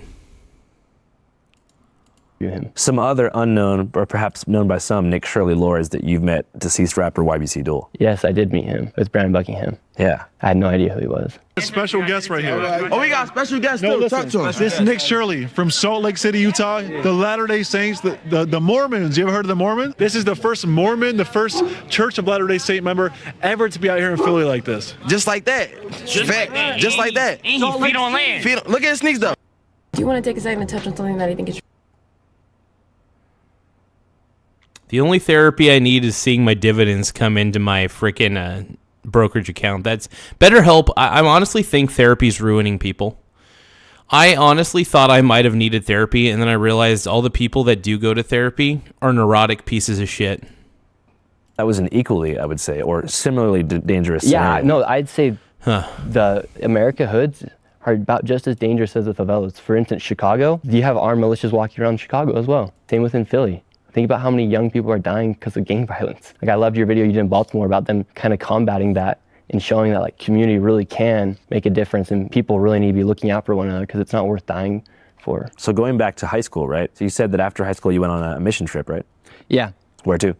Chile, Santiago. Is that where you developed fluent Spanish? Yeah, I actually was fluent in Spanish when I was younger. When I was here in Utah, when I was growing up, I was in a Spanish immersion program from kindergarten to 4th grade. Spoke Spanish fluently, moved to Washington. Similar to you, moved up to Seattle area. I didn't practice my Spanish anymore. I lost it. Decided to go on this mission thing for our church. And they sent me to Chile, Santiago, and I learned Spanish again. What's the purpose of a mission trip? Yeah, you're there to go share the gospel, the restored gospel of Jesus. Hey, the Massively Major saying humans, being humans again. What up, Massively Major? My brony brother, how you doing, man? It's good to see the Brone Master, the Sex Master. We all love the Massively Major here on this channel. Thank you for joining in, my brony brother. Thank you, bro. You're a pink brony bro, and you dance at the gay club. Oh my God! Tap the subscribe button though if you love Nick Shirley. Let's go. Jesus Christ, and to teach people about Jesus and give them the opportunity to come into Christ, and if they want to follow, or if you just want to teach them about Jesus, that's all you're supposed to do. At what point did you start to really take political interviewing seriously, and why did you dive into that realm? Well, I think when I started seeing people get trafficked into the United States from the border and started seeing mass corruption with inside the government, I just couldn't believe that. I met somebody at the border, she gives me her WhatsApp, and the next day she texts me and she's in New York City. I was like, how is this happening? How are people just being trafficked around the country? How are little kids just coming over here? How's there a 15-year-old girl, or I think she was 17-year-old girl from Dominican Republic, all by herself? How are people doing this, and how's the government enabling this to happen? I remember going to the border for the first time and I saw migrants coming over the border. I'm like, oh my gosh, what's going on? Shouldn't they be running away? Wasn't Governor Abbott the one transporting people from the Texas border to New York City? Yes. So you feel like there was mismanagement of the border on an executive Biden level and a state level? Yeah. And I think Governor Abbott, that was his way of saying F you to the to the sanctuary cities, and for the Democrats for... Well, yeah, and here's the thing, man. A lot of the stuff that's a lot of the fraud that Democrats will allow, it's crazy. And Minnesota is the perfect example of Democrat cities just being ran into shit. By the way, we're at 6,669 subscribers. I want to thank everybody for subscribing to this channel, but we're currently at 6,669. Cray. Thank you guys. I appreciate y'all. Just accepting and letting this happen, saying, okay, well, we're not going to deal with it. You guys go ahead and deal with it. And we'll give him bus ticket to get out of our state or city. So you feel like migrants kind of became political pawns for the two parties in America? Yeah, well, we all know, obviously it was because they wanted to vote. Fill the swing states, fill the big cities. We would have seen what was going to happen, but thankfully Trump won. How do you think Trump's doing so far this term? I think Trump's delivering, especially on crises like the border. I think that's been the major win of this election. Right now, you're not seeing illegal migrants come into the country. Me and you both did videos at the Loopfield border. We spoke with migrants. That was the most inhumane thing that I think America's seen in years, as far as letting people be trafficked into the United States and then bringing them into the system, making them rely on the government, not giving them working visas, putting them inside of shelters, busing them all around the country. Families were separated. Thousands of children went missing. The government was literally trafficking children into the United States, trafficking people. That's wild. That is wild to me. Blows my mind, man. Nick is doing God's work, man. Nick is doing God's work. I love this kid. He's the man, dude. Nick Shirley, you're the GOAT, bro.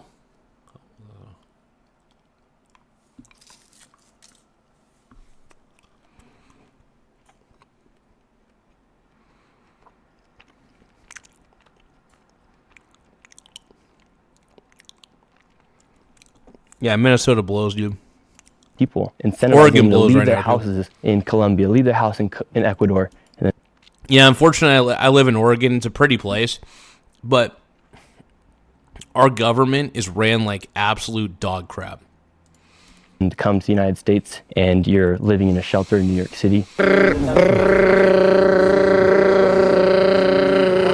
So is it true that gangs are inside out loud? This guy's... Humans are not trustworthy in therapy. Walk, study, look up words, observe, and don't take any BS. Therapy is actually finishing what you start. So I'm going to reread that. The Massively Major says humans are not trustworthy in therapy. Walk, study, look up words, observe, and don't take any BS. Therapy is actually finishing what you start. I love that, dude. I'm going to keep that highlighted for a bit. Thank you, Massively Major. Thank you, my good man. Some wise advice from a total stud muffin.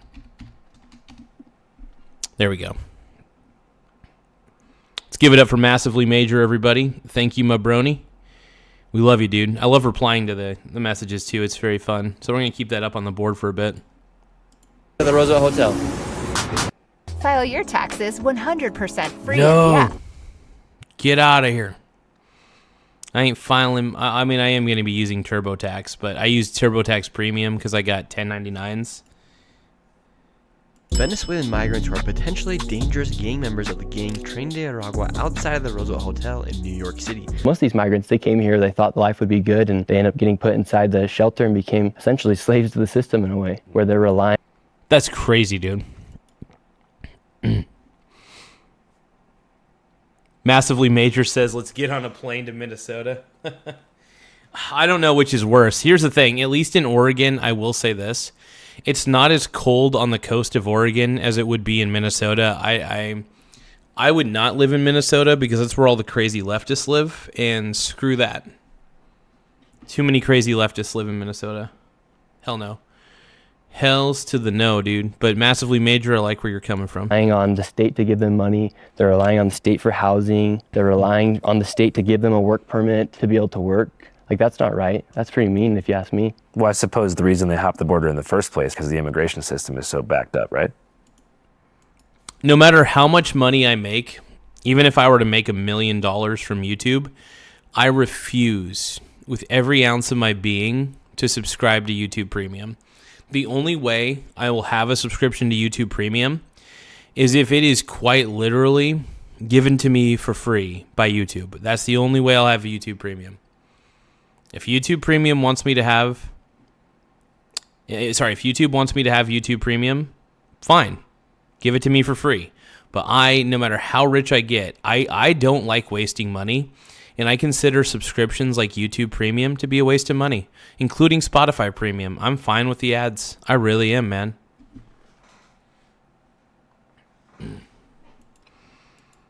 Well, yeah, there's major issues with immigration here inside the United States, but you just... Massively Major says you have some weird leftists in Oregon. They like the Second Amendment. Yeah. Well, that's surprising. Can't walk into the country and think that you're going to be treated just like a law-abiding, tax-paying citizen. Mm-hmm. Who was filming most of your stuff back then? Me, myself, and then I also bring my mom with me. Definitely. She's like a producer on the channel, kind of. So they're coming right now because it is an opportunity for them to come, and they are taking that opportunity, and they're coming here. And Nick and I wanted to show, because all of America, we just sit at home and watch this on our TV and get angry with it. And we wanted to show like what is truly happening. We have been there. Did she have any? I think it's kind of cool that they both go down there and actually figure that stuff out. That's pretty neat. You're in content creation prior to you guys working together? She actually went to school for journalism and to be a broadcaster. Did she have a hand in your decision to really like start taking things more seriously as far as political coverage? No, actually, she actually didn't really believe in like anything I thought politically. But as you know, during like 2020, for instance, I couldn't, on my channel, I couldn't put Trump's name in a title or a thumbnail without the video being demonetized. Mm-hmm. And so there was no incentive to actually create political content in that time, especially if you're a smaller creator, because you couldn't get the video to be seen by anybody. Mm-hmm. And so, yeah, the level of shadow banning and stuff that happened when you would put like Trump's name in, like either in a hashtag or something. Even now, I still think there's a little bit of shadow banning that goes on there. So I kind of just avoid adding Trump's name to my videos, even though I love DT, Donald Trump, you're the man. But Vance 2028, let's go. Subscribe to the channel if you want Vance 2028. Let's go. You couldn't really make those videos, and then when I did get back from that mission, I could then make videos on politics, and the censorship kind of got lifted because of Elon Musk buying X. People hate on Elon Musk, but they don't understand like what he actually did by buying X. Dude, Musk is the man for buying X. Straight up, Elon Musk is the man for doing that. I love Elon. So sexy. Because of him, you're actually able to post stuff on YouTube and not have to worry about being censored or worry about not being able to get the video monetized. Yeah. If you can't get your video monetized, you can't make your videos. And so I think what Elon did really did change the shape of our society. Yeah, I think one of the reasons that YouTube censors videos less than they do now, like before Twitter turned to X and everything, and before Elon even purchased Twitter, there was censorship galore to any right-leaning beliefs. And it was just so frustrating.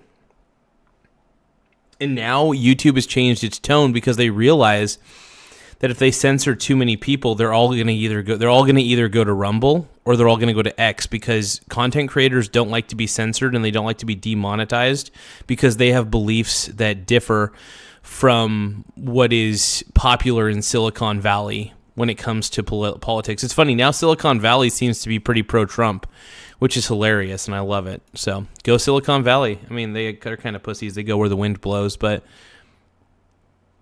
yeah, Massively Major says shadow banning is a punishable offense, in my opinion. Just restrict advertising. Never hide videos or restrict visibility. Yeah, and here's the thing, man. If you cut off a man's tongue, you're not afraid... what is it? Yeah, if you cut out a man's tongue and prevent his ability to speak, you're just afraid of what the man has to say. And that's the thing. A lot of people who love to censor people use a lot of justifications to censor people. It's sickening. I hate censorship with all my being.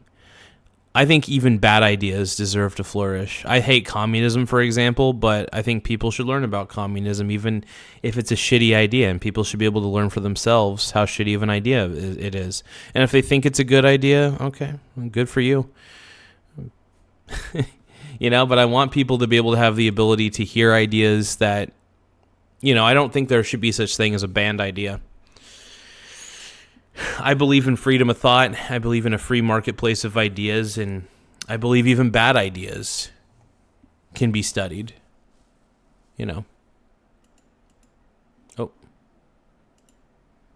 Then you also saw other platforms like Rumble follow. Facebook, they lifted their censorship. YouTube lifted their censorship. So without Elon Musk, none of that would have been possible. Was there a part of you that was wondering why the Trump administration and various allies promoted your expose so hard when they did? I think it hit the heart of every American being able to see that their money that they pay for taxes is going to fraud. People like to talk about how our money is going to other countries or how it's being used wrongfully, but people can't actually see it with their eyes. And that was one of the first videos ever where people...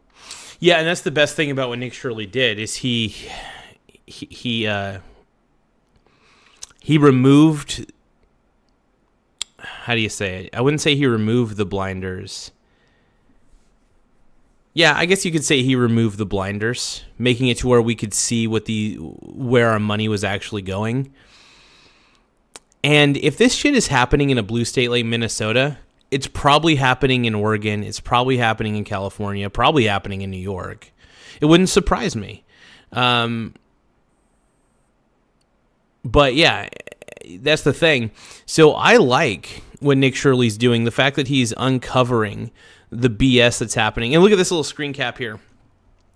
$3.67 million going to this daycare that's licensed for 90 children. I'm sorry. I don't think any daycare needs that amount of money. That amount of money. Like, if you think logically about it. And then also, I mean, like, when they go to these places, they don't answer their phones. They don't answer their doors. They don't even give you any sort of way of enrolling your kid, whether the kid is fictional or not. Like, the whole thing is just BS. You could see that. Wish you had a professional business address and phone number instead of your home address and personal number? Are you looking to People were abusing the system and taking dollars from the United States citizens, and they're actually not operating a business. But I mean, I'm just talking about if you look at Google Trends specifically, like the phrase Somali fraud was borderline non-existent. It just so happens to really kick up through your piece on December 16th. Yeah. Which is the exact same day that the Trump... It's possible that nobody actually knew how much fraud was being committed by the Somali community.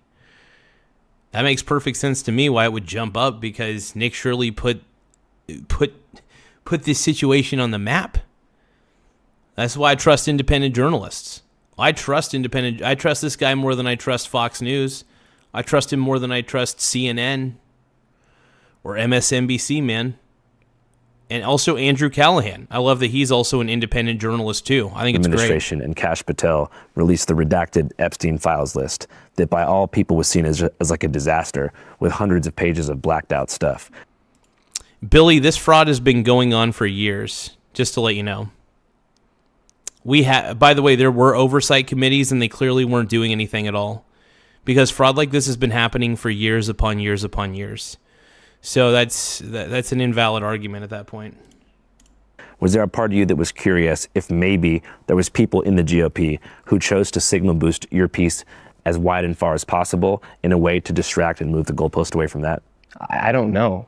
Like if that was their initiative, it probably worked pretty well.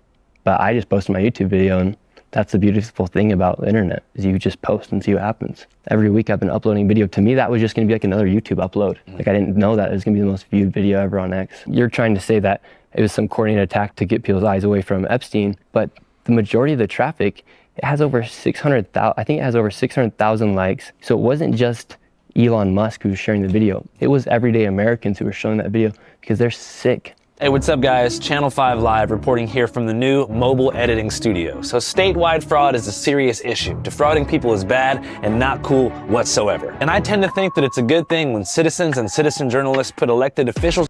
I am glad that Andrew is also into the citizen journalism stuff too, because when you're an independent creator, I think when more independent creators do stuff like this, they are a threat to the mainstream media, and I'm glad. I want the mainstream media to be threatened in as many ways as possible, because the mainstream media has lied explicitly to our faces so many ways.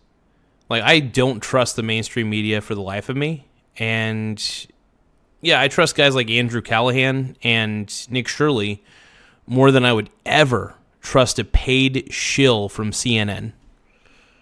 Under a magnifying glass to figure out what the frick is going on. But before most people get the raw facts and data, the narrative is already being shaped. By who, you might ask? Both sides of the mainstream media. And to be honest with you guys, nobody is immune to algorithm-driven political hypnosis. So before we put boots on the ground, we like to get informed. Using what, you might ask? Ground News.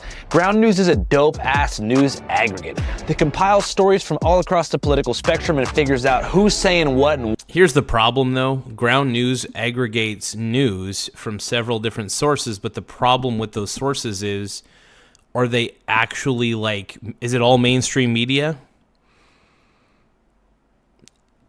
Good for by the way, good for Ground News. If I were to say, if people were news junkies, which I don't think anybody should be, I think it's bad for your health. Just the way I think that doom scrolling through TikTok is bad for oneself. But, like, I would say if you're going to keep up with the news, honestly, Ground News would probably be a good one. I still think the news is bad for you, though. What's probably true depending on who you're listening to. Ground News, which I have here on my phone, lets me know exactly how the same story is being covered across the political spectrum. Hold on. What's going on in the chat?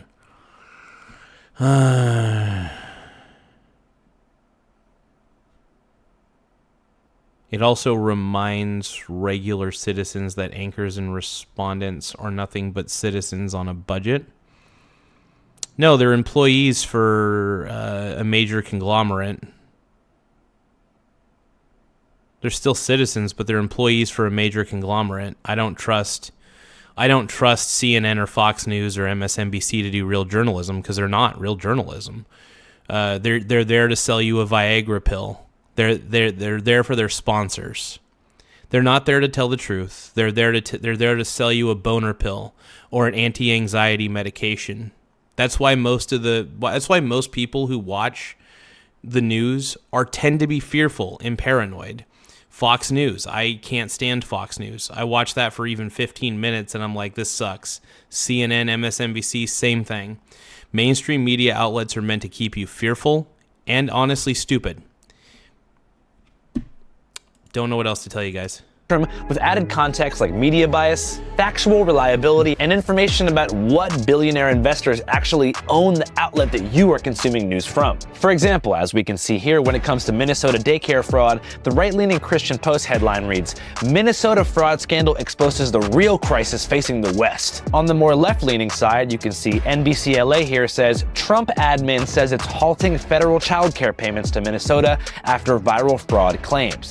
Not too hard to spot the bias there. Ground news. Something that also doesn't get enough attention at all is how many news stories aren't actually newsworthy at all. So ground news also lets you see numerically how many verified sources are covering a story as it unfolds, so you can... And ground news, I would say if I were to start doing more political commentary, which honestly, I do it for the views. I'm just like Hollywood Hulk Hogan back in the day. I did it for the money.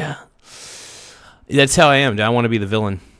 Figure out if a story is legit. I want to be the villain because, sadly, in today's era, if you tell the truth, you're seen as the villain, and it's fucking cool. If telling the truth and trying to get to the truth is villainous, I want to be the villain now. Or just phony baloney echo chamber nonsense. Ground news. As I mentioned, ground news also attracts the ownership of publications, so you can figure out... Oh yeah, exactly. So if you're like watching the Washington Post, yep, Jeff Bezos. If you're watching CNN, it's owned by like a major company that is trying to get money through selling Viagra ads or whatever ads they're selling. The truth is, you're going to have, from mainstream media, you're going to get severe bias, not only bias, but they're trying to keep you fearful. It's fear. I mean, like, dude, it's like marketing 101 on this one. Which investor may be pushing a narrative and why. For example, Bezos! Dude, I want to be like Jeff Bezos so bad. Jeff Bezos is the man, dude. Although I do think that, obviously he's left.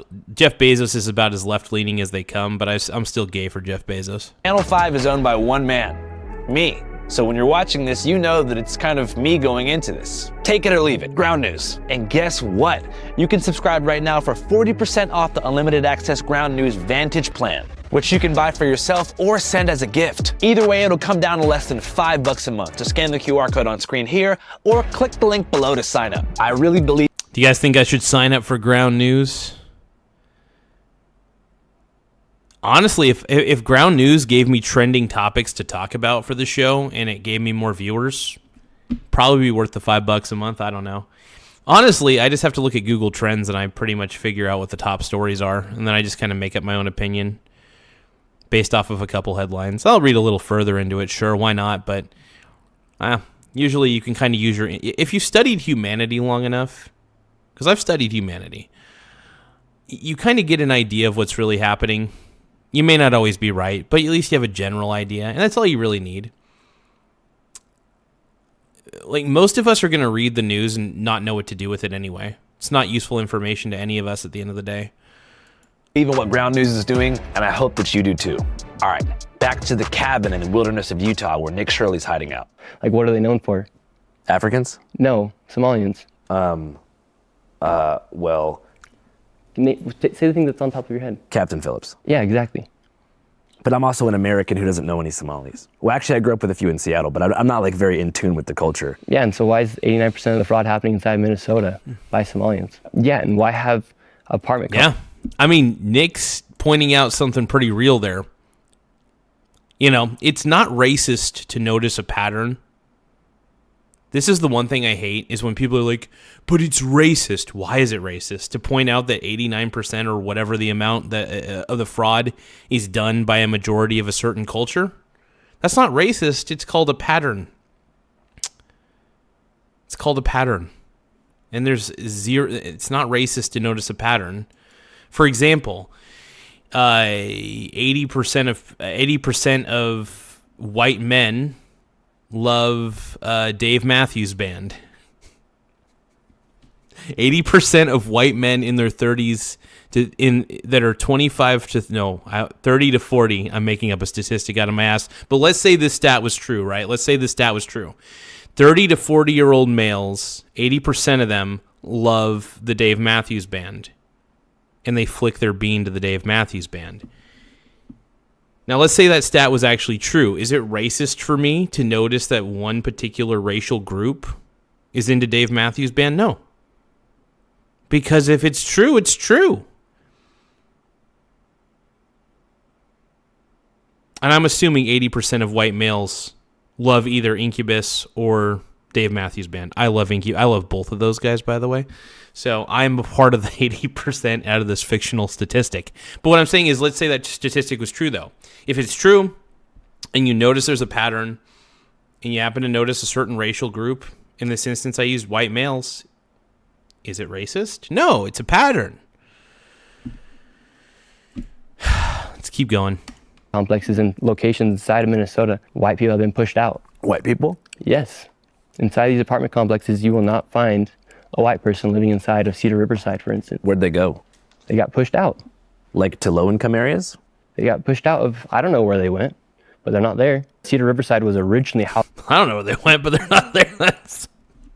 That's pretty funny, actually. I like that. Nobody needs newspapers anymore, man. Fuck newspapers. No, newspapers are fine. Newspapers are great. Housing for the College of Minnesota. There's a bar there called Palmer's Bar. It used to be a staple for Minnesota. However, the Somalians inside of Cedar Riverside made complaints that Palmer's Bar was too loud. They literally changed their state flag to be more like the Somalian state flag. It is weird. By the way, it is very odd. I look at the two and I'm thinking... So wait, are they going to rename Minnesota to Somalia? Somalia Junior or New Somalia? You know what? I think Tim Walz needs to get on this. Not only should you change the flag of Minnesota, you need to change the name of Minnesota. Call it New Somalia. New Somalia. Let's make this happen. Let's make a petition. Tim Walz, I want you to turn Minnesota into New Somalia. Let's go, dude. Let's go, brony. Their flag was racist, and he called people like me white supremacist for talking out against or was too loud. They literally changed their state flag to be more like the Somalian state flag. I want to see that other flag. Tim Walz said their other flag was racist. So this flag is racist.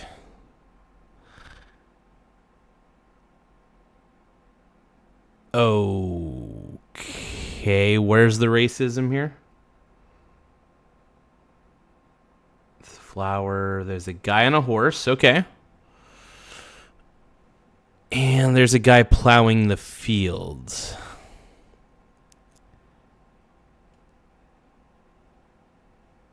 Yeah, I'm a little confused. Why is this racist? Can somebody educate me, please, with their Quality Leering Center education and tell me why the Minnesota flag is racist, the old one? I mean, it's a little outdated looking, not gonna lie. It's not a visually... I'm not visually impressed by the old flag, but I don't think it's racist. I think it's a little drab. I think it's kind of gay. But, you know, whatever. I mean, most Minnesota's pretty gay. Let's go. He called people like me white supremacist for talking out against the fraud that's happening inside of his state. He's been talking about fraud since 2019. How do you feel about the way the, I guess, liberal side of the mainstream media has characterized the reporting? They're defending fraud. I'm showing people what's happening. I showed it exactly how it is, as it is. And now they're defending fraud. Even if one of these businesses... Yeah, that is the one thing that pisses me off. It's like they go after Nick Shirley, they discredit him for whatever reason. Like, I still don't understand why they would try to discredit somebody who's trying to call out apparent fraud. Like, it's so bloody apparent that what's happening there is fraudulent, yet... people would rather, these mainstream media outlets would rather just make Nick Shirley out to look like the devil. And for that, like, by the way, I still have zero clue and zero understanding as to why. Like, I don't get it, man.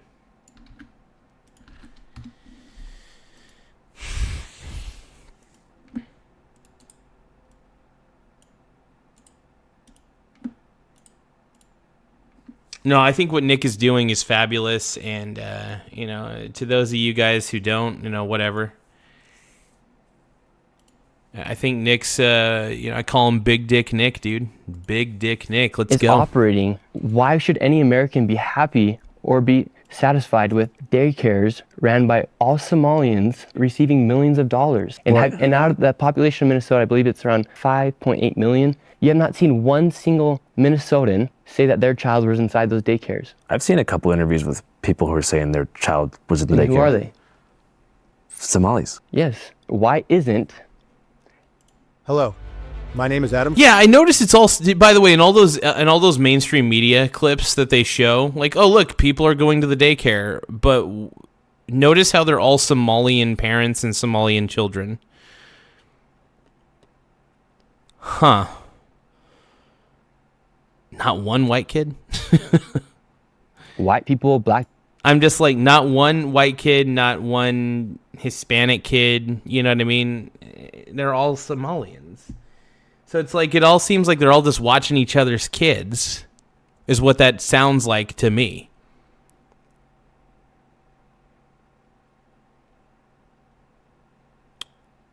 Literally, we are seeing the enshittification of the world. Of the world?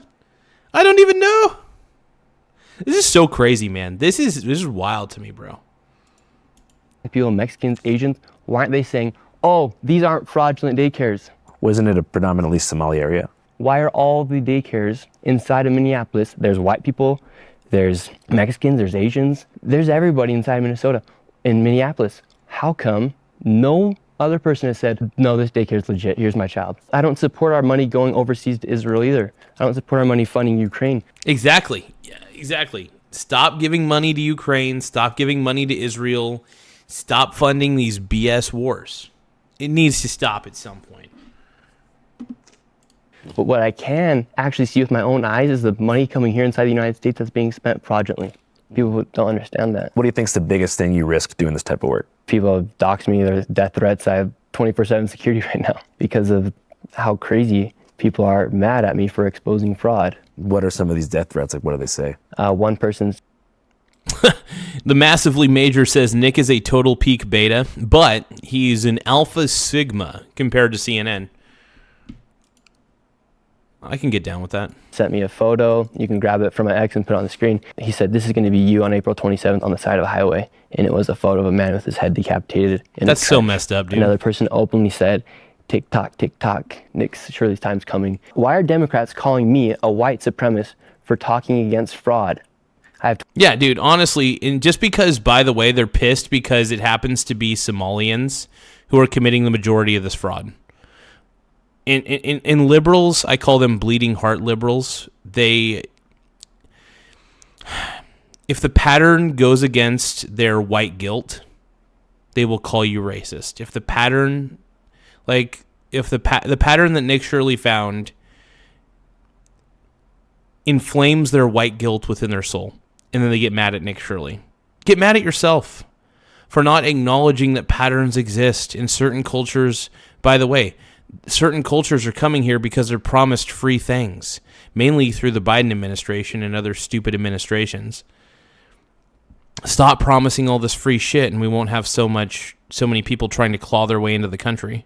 24/7 security with me right now because people think me exposing fraud is bad. And was that something that has kind of like deepened your perception of the left as being like super crazy and messed up? Yeah, I just think everything they say they're the party of peace, party of acceptance. Meanwhile... Yeah, the irony is, whatever the Democrats say they are, it's truthfully the exact opposite.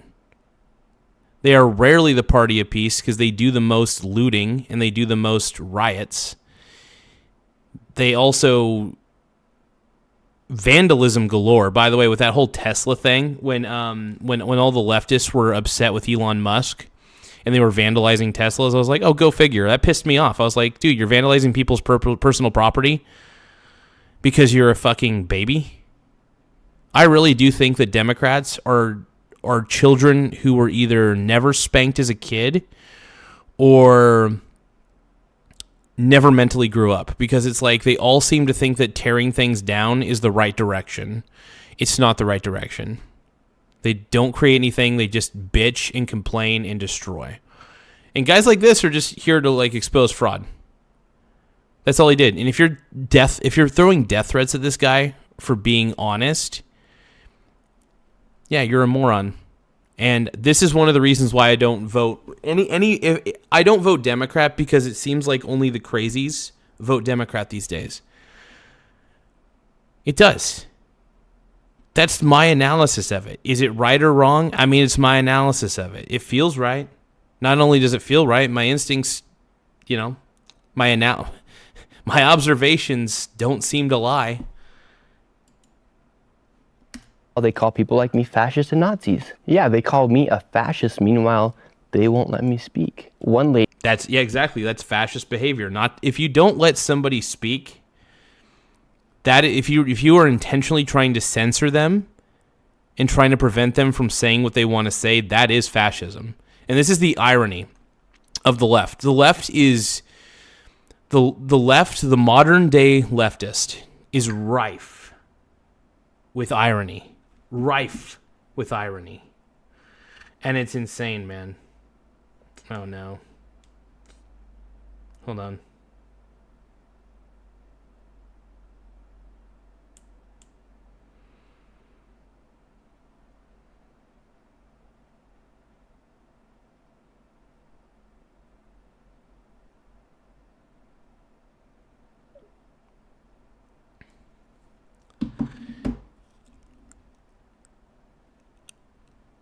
Lady, she came up to me, she took her shirt off, started jumping all over me, and she said, say Black Lives Matter. Say Black Lives Matter. I said, all lives matter. She said, yeah. Don't let them bully you, dude. Don't let leftists bully you. That's the best story I could say. Don't let leftists bully you into changing your beliefs, because that is the one thing they will do. Like when I went to that anti-Trump rally and had my MAGA hat on, it was revealing, because what they did was they all tried to bully me. They tried to bully me and they tried to tell me I was a fascist and shit. And I was like, you know what? You guys are the ones bullying me. I'm not bullying you. I'm rapping about my love of Biden. I'm sitting here in my corner. So I don't know. It just seems like there's a bully problem. And I find that leftists are bullies because they try to force their stupid ways of thinking onto you. And I don't like it. I don't like the bullying. So if you want to bully me, I'm not going to change my mind. In fact, honestly, I'm more apt to just believe what I want to believe at this point. Because if everybody's trying to tell me I'm wrong and they're being bullies about it and they're being cunts, then I'm just not going to believe what you're saying.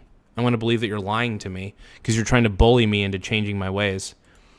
Don't bully people into changing their ways. They're just going to tell you to fuck off. That's what I've been doing for years.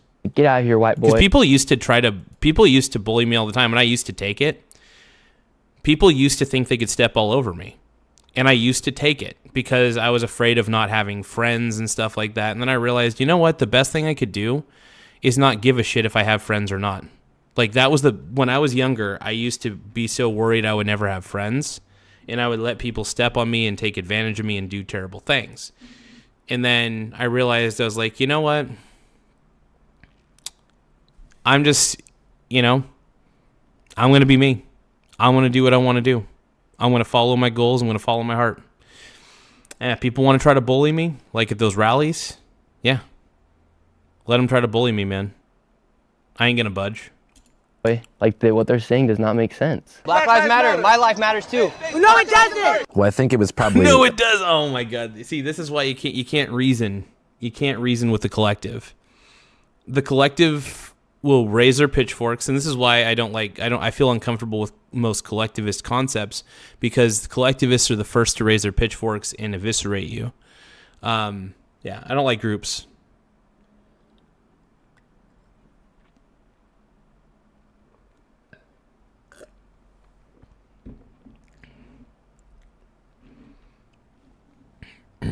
It hits a little different now than it did back in the middle of 2020. But even then, all lives matter. Yeah. That should not be a hot take. Yeah, but the conversation was specifically about like police brutality in black communities. Okay, cool. All lives matter still. Yeah, I see. Nick Shirley wasn't going to be bullied into...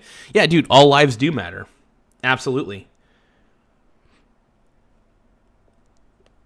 Absolutely. Because if you start prioritizing one life over another because of race, you're a moron. I really do believe all lives matter. That's not even a racist concept. It's a pretty simple one. Like, that blows my mind, man.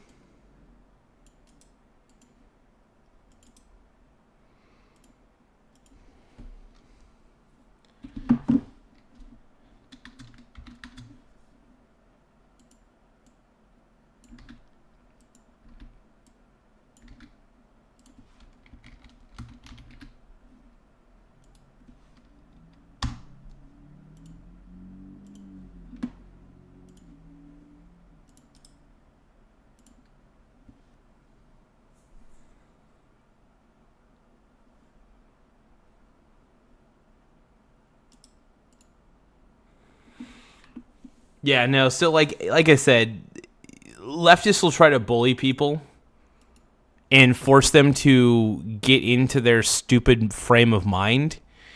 And nobody wants that. Nobody wants to think like these deranged lunatics. I just can't fathom how people can side with people who have gone so far left to the point where they call people like me a fascist or Nazi, or they think the take all lives matter is controversial, or they think that when somebody gets... Yeah, it's not controversial to say that all lives matter. Everybody matters. Like, seriously. Everybody deserves rights. I don't really care what race you are. Everybody deserves to say what they want to say. Like, how is that controversial? All lives do matter.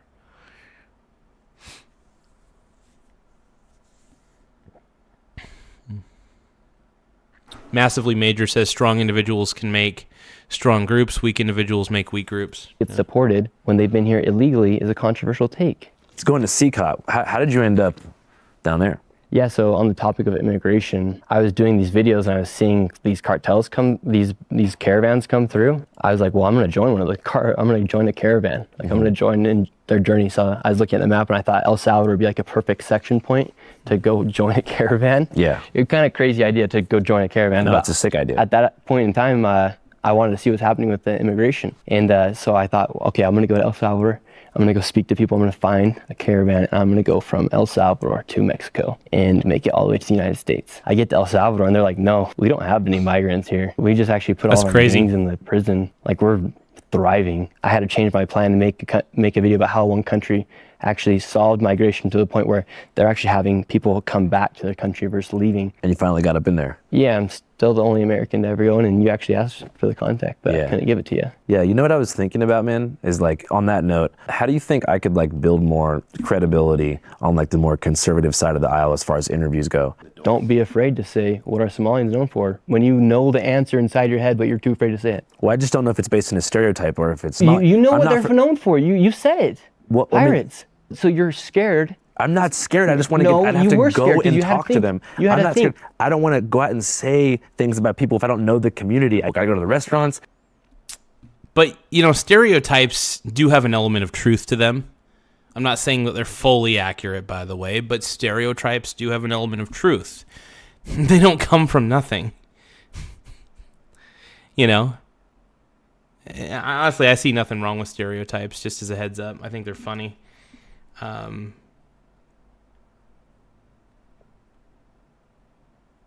I don't think they should be used to judge an entire race, obviously, fully. But, you know, be honest. Just be honest. But I asked you the question, what are they known for? And I knew you knew what they were. Because Hollywood promoted Captain Phillips. I mean, what are we known for in Somalia? I don't know. Cheeseburgers? So why'd you question your thought? I'm not that smart. So you're asking, how do you gain credibility and trust? Well, you say a fact for a fact. And the fact is that the first thing I think of when I think of Somalia is And the fact is, what are Somalians Captain known Phillips. for? Pirating. Well, that's in Somalia. Yeah, I mean, Nick Shirley's laying it on the head, dude. I don't know what else to say, dude. I mean, that's honestly straight up.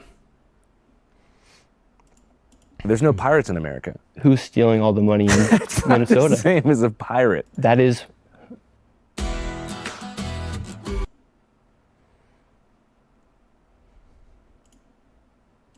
So how do you gain more trust? Well, don't be afraid to say a fact or an opinion. Even when if you I know that I'm dumb. Yes. By not saying anything about the death of Charlie Kirk as well, I thought that was pretty messed up. In a way, he's somebody just like me and you who was making videos, putting it on the internet, and then people literally killed him. I thought that was kind of messed up of you to not publicly denounce what happened to Charlie Kirk. I did. Well, did he? I don't know. I don't know as much about Andrew Callahan, so I have no idea. But let's see. I never saw anything on Instagram. What am I supposed to say? You never shared anything. I interviewed the guy who was debating him while it happened, and I mentioned a bunch of times that it was horrible, and it represented like one of the worst pivots in American politics ever. And I didn't even watch the interview because I didn't want to watch that. Well, you should watch it. I don't want to. Why? It's historically relevant. It is historically relevant. I did lose respect for you when it felt like you went silent. Well, you should watch the video because I say some stuff in it. Okay, cool. Do you ever see a world in which independent media... Shirley was getting a little fired up there. Tim Smith says we are Charlie Kirk. Wait, is this fake Tim Smith? Oh wait, this is Mirror Universe Tim Smith in the house. I don't know if this is legit Tim Smith or if this... Wait, is that yeah, it's Mirror Universe. It's Mirror Universe, Tim Smith. Holy shit. What's going on, bro? Will overtake corporate traditional media. Well, we still have boomers and they're still watching TV, so that is a lot of their audience. But when me and you are 50, 60 years old, do I think that CNN and those companies will be able to operate at the scale that they're operating right now? I think CNN has around, I know they have more than 1,000 employees, and it took one person. Mirror Universe Tim Smith says that he is gay and he tickles people. My God. To expose $110 million in fraud in Minnesota, and then when he does expose it, they investigate the person who exposed the fraud versus investigating the fraud taking place. Nobody has trust in them. Their trust is at all-time low because people like me are able to go and talk to the liberal woman calling me an ICE agent outside the daycare, and also talking to the man who's lived there for 8 years who's never seen a child. It's impossible for them to do that. So you think once boomers go? Yeah, I think once boomers go and once my grandparents aren't here anymore. Which we don't want to happen, but it has to happen. Well, it's just a part of life that people will die. Yeah. But at that point, I think mainstream media will not really be a thing. So what can we do? Yeah, mainstream media sucks. I mean, a lot of it is nobody watches it anymore except for boomers. Nobody really watches CNN, as they shouldn't, because we see through the bullshit. The problem with boomers is they're a little too content. I'm not a fan of the boomer generation. I'll just put it that way. To avoid the mistakes that mainstream media made in the past? Because at one point they were quite trusted. Yeah, at one point they were quite trusted. But actually, were they? Do we know that the history books are correct when only the victors write the history? And at that time, they didn't have social media to combat with the information at that time? I'm just talking about like Walter Cronkite, like when there was like 2 stations and like, there wasn't such a divisive news media corporate competition taking place to where people were competing for views by using pundits and having a 24-hour news cycle, like when the written word also meant more as well. There was more faith. Well, I can't speak on that because I wasn't living that generation where you had to get on You your could TV. even go back, I mean, honestly, the 24-hour news cycle, if you talk to older people like in their 30s and 40s, post 9/11 was pretty much the first time where cable networks had to keep their airways on all the time. So they started filling slots with not correspondents and not field pieces, but just pundits. So what they would do is they would get somebody, 2 people who fundamentally disagree, and just have them yell at Tucker Carlson, dude, what a stud. You can't cuck the tuck. That's all I gotta say. You can't cuck the tuck. Each other for like 2 hours to drive up engagement and keep people watching. So news kind of became like soap opera. Everything kind of became about engagement, like almost like reality TV. And then gradually trust faded because it became... Wait, why am I sick? What have I done? Oh God, what have you done? You're a pink brony bro, and you dance at the gay club. Oh my God. Still partisan. Yeah, I think it's also a sign of the times that we're seeing distrust and we're seeing the world get a little bit crazier as well. So, I mean, what do you think we need to avoid? What do we need to avoid? I think we need to call things out for facts. And you shouldn't be afraid to say when I ask you, what are Somalians known for?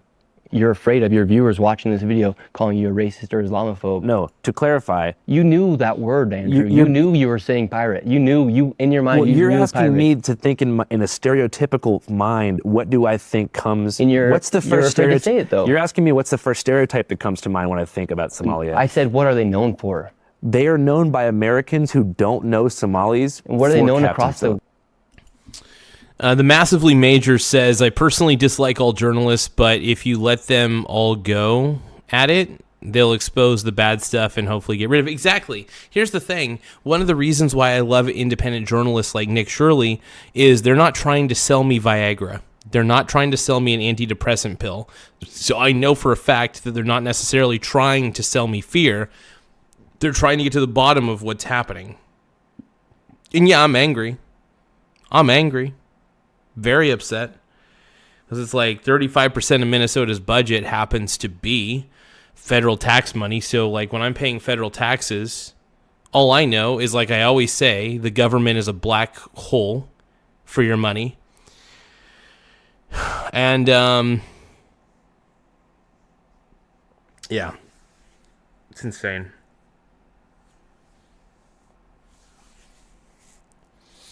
I think if Minnesota wants to fund these daycares, they should fund these daycares. It's not up to the federal government to fund these daycares at this point. Or any daycares. I think the federal government needs to stop funding shit to begin with.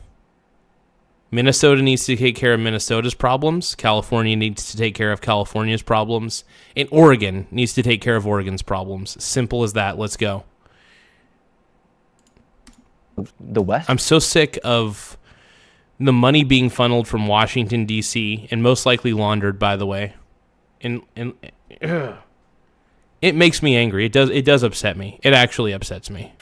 But the West is very much indoctrinated by Hollywood. I'm just saying I want to wait to answer that before I actually have engaged with the community on a level to where I can actually say, like, they're known for this type of thing. Well, when they're committing 89% of the fraud in Minnesota. But that wasn't the question. You asked me, hey, what are Somalis known for? And of course, I'm thinking of the movie because it's a Tom Hanks Hollywood blockbuster. I'm the captain now. But it's a fact that they're committing some sort of piracy in Minnesota. 89% of the fraud is committed by Somalis, and that's a fact. Yeah. Stereotype is a stereotype for damn good reason. It's usually pretty accurate. Come on now. Come on. When we talk about building trust in the future of media, we need to be able to say things for what they are. If Tim Walz goes on TV and calls people like me a white supremacist, it's my responsibility to call Tim Walz. He's enabled this to happen because he's afraid to be called a racist or an Islamophobe. Meanwhile, our generation can't even buy a home. Meanwhile, people are stealing millions of dollars. And he's afraid to say that because he's too afraid of being called a racist or an Islamophobe. I think the one main issue that I feel like unites the left and the right, at least in a certain income bracket in the U.S., would be affordability. Yes, 100%. Oh, yeah, everything's expensive. And one of the reasons everything's expensive, by the way, the reason homes are expensive and everything like that, is the decay of the dollar. And by the way, before anybody says that's Trump's fault, no, it's actually the nature of the dollar to decay. Biden had a hand in it. Trump even has a hand in it because they're not changing the nature of the Federal Reserve. The Federal Reserve prints money at scale and artificially adjusts interest rates and then prints money up the ass. And not only do they print money debasing the value of the dollar already, the dollar isn't actually backed by gold at all. So therefore, the dollar is a currency and the dollar is not worth saving. This is why I hate high-yield savings accounts, because high-yield savings accounts are actually fucking ripoffs. The best thing you could do, if you really want to preserve your wealth, is make sure that you're trading your dollars for actual assets, stocks, real estate, commodities, gold, silver, that sort of thing, right?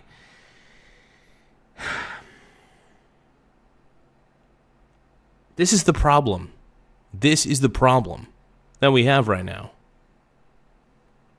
I wouldn't label myself as MAGA. I'm pretty independent for the most part. I'm a card-carrying capitalist at the end of the day. I'm an individualist, and that's about it.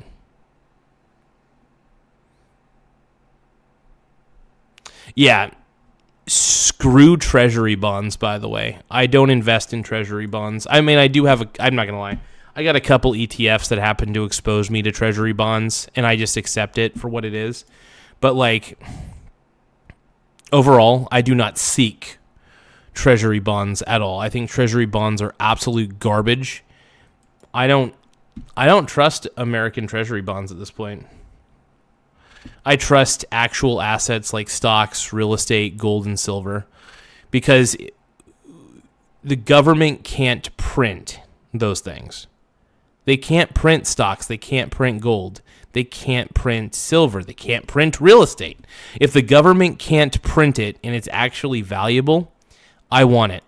It's probably the main issue that we're talking about. Simple as that. Deep down, I think that the main difference here is diagnosing how we can get to that point. You know, because when you're talking about your issue with fraud, you mentioned... And by the way, when I say valuable, I mean like intrinsic value. Heads up. Healthcare being expensive. Yeah. So we're all talking about the same thing here. It's just, I think the main difference is how are we going to get there? And then when we have someone like Elon Musk, the smartest man in the world, who offers his help to get rid of fraud here in the United States, that could potentially cut down prices for healthcare, that could potentially help cut down the prices for homes, that could potentially give people better wages, and then they go and attack him. Well, I think one of the biggest problems is also the private sector controls so many of these things, like medicine and also real estate.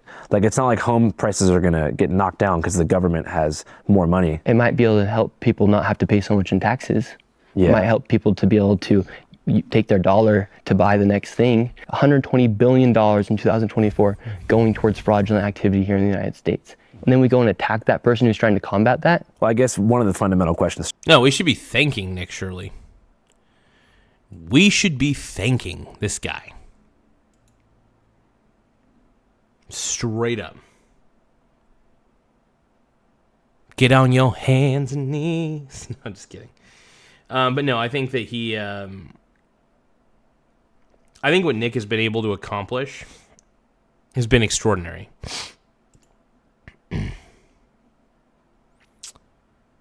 Massively Major says, I get why people used treasury bonds, but the underlying principle is that the rate of inflation always exceeds the rate of GDP growth, and the citizens lose the wealth through interest paid out. Exactly.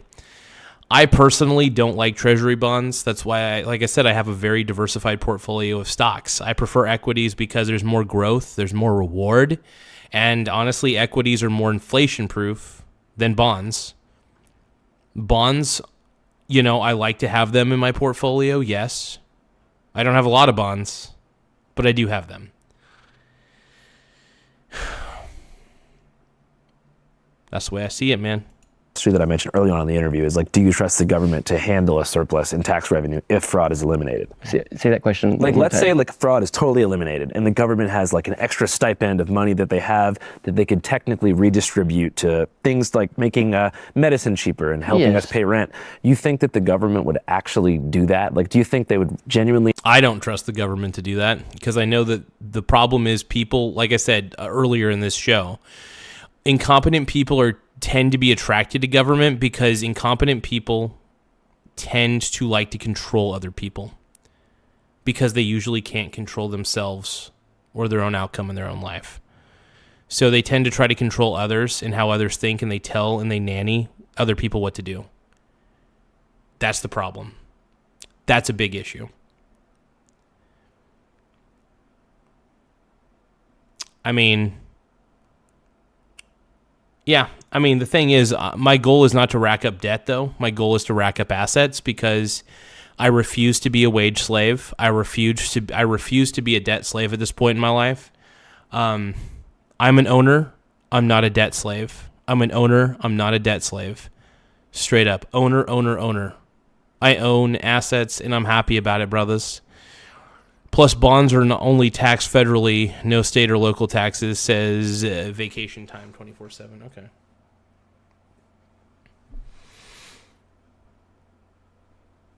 Now, it's kind of cool, I guess. Either way.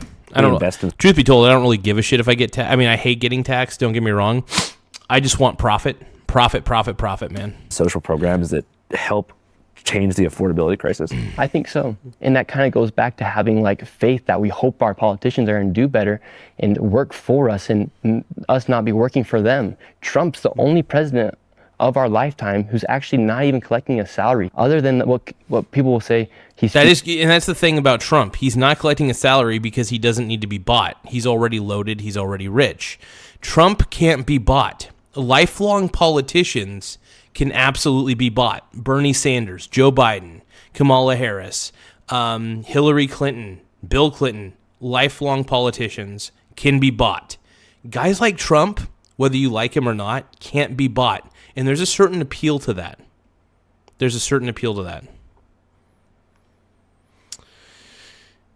TJ says, silver hit $89 today. Let's effing go, dude. What a stud, dude. Hell yeah. I haven't been keeping track of silver's prices lately, but that's awesome, dude. Holy shit. Now, I love it. You know, here's the thing. I mean, the government can't print silver. The government can't print gold. That's the thing.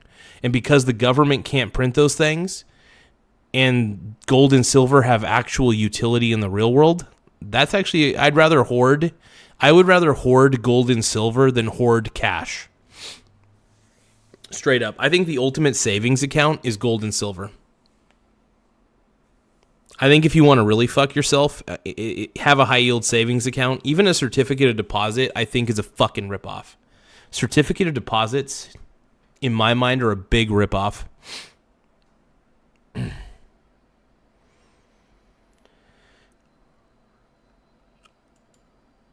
Feeding his ego. Well, he's actually not even taking a salary. He's lost money. He's been attacked. He's been nearly shot and killed twice. He's had, I think, was it 2 or 3 assassination attempts? I want to say 3. The guy in Pennsylvania, the guy at his golf course, and there's another one. And people want to keep demonizing Trump like he's some sort of devil. He's not even taking a salary. He wants to put tariffs on other countries with the goal of hoping that we can have more money. And actually, with that tariff income, he's even given military a bonus for Christmas. Yeah. And people are saying, hell yeah. I didn't know about that. Trump and... Dude. That's awesome.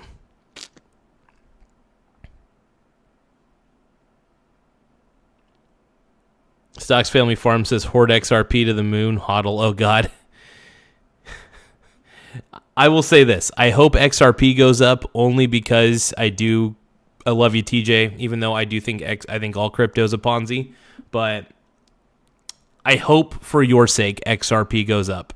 Maybe the people who run XRP, maybe they'll back XRP by gold and then it will skyrocket. That would be kind of dope. So we'll see what happens. saying tariffs are bad. Why should we be paying more money than Indonesia for sending stuff into our country? That's a good question. So, but it's also like if Trump's cutting all these different social programs and stuff, who's to say that if he had more money, he would reinvest in the people? He's not. For instance, when people say he's cutting out funding for food stamps, he's telling people, all right, you're on it for this amount of time, but you need to be showing that you're trying to get off it. Trump is actually incentivizing people to go make a better life for themselves. He's even giving children, he's showing kids how to invest money at a younger age through the... See, that's amazing. And the fact of the matter is, nobody teaches kids to invest, not even the public schools. This is the one thing I hate about modern public schools. And this is what I hate about the Department of Education, is I legitimately feel the Department of Education was created to make kids around the U.S. stupid and compliant. Stupid and compliant. Right? And I'm so glad the Department of Education is gone. I say let the states figure out their educational needs. Without a doubt. If you want to set up an educational standard, okay, fine.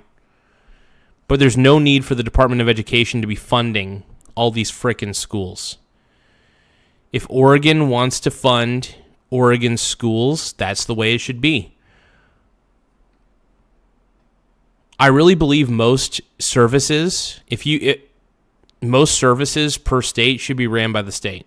When I say services, I mean if there's going to be any sort of government offered options for anything, they need to be ran by Oregon, for example. Oregon needs to run Oregon's shit. California needs to run California's shit. I believe there's too many federal programs, and they need to stop. Federal government is not meant to be a big service provider. That's not its original intention. And that's why I get pissed off, dude. TJ says Oregon schools suck. Yeah, honestly, it makes perfect sense, man. I will say if I had a kid, and if I had a kid and I could afford it, I'd put him in a private school. I'd probably put him. What I would do is if I had a kid, I'd put him in public school, and then I would basically teach them the things that they need to know so they're ready to be an adult. Like, teach them how to invest, because public schools are not going to teach you the things that matter all the time. I will say they're good at teaching you like math and science, which is very needed, but in history for the most part. But like, I will say when it comes to other things, the best thing I could do is make them ready for the world. So one of the reasons I do this channel is because I feel like there is a missing educational component to investing. Now, I do talk about politics lately because it gets the views and it helps grow the channel. But I will say this, though, investing is a big deal, and I think more people should invest. That's my philosophy on it, at least. Smartest thing that anybody could do is invest, in my opinion. Let's go. Stock accounts he's created for him. Michael Dell, the owner of Dell, he gave each child, I think $250 so they can see how to invest their money. Right now you're seeing more people who actually have the power to make a change in America than ever before get involved in the politics, and not because they want to, but because they've been forced to. But then you see people come after them for it. I don't know what you're going to title this video. Nick Shirley interview. Okay, sick. Yeah, but I just think there's so many issues in the United States right now, and we can actually go out and combat them. We can combat the immigration crisis. We can say that illegal migrants should not be here. The word is illegal. If you're going to come after me for exposing fraud, something is morally wrong with your brain, where you've gotten to the point where you think fraud is good. Yeah. Yeah. Like, look, if you want to question the guy's integrity, okay, fine. But let's not turn our heads to the fact that this guy, whether his integrity is in question or not, has video evidence that there's sketchy crap going on with your tax dollars. An actual daycare scandal. It's crazy.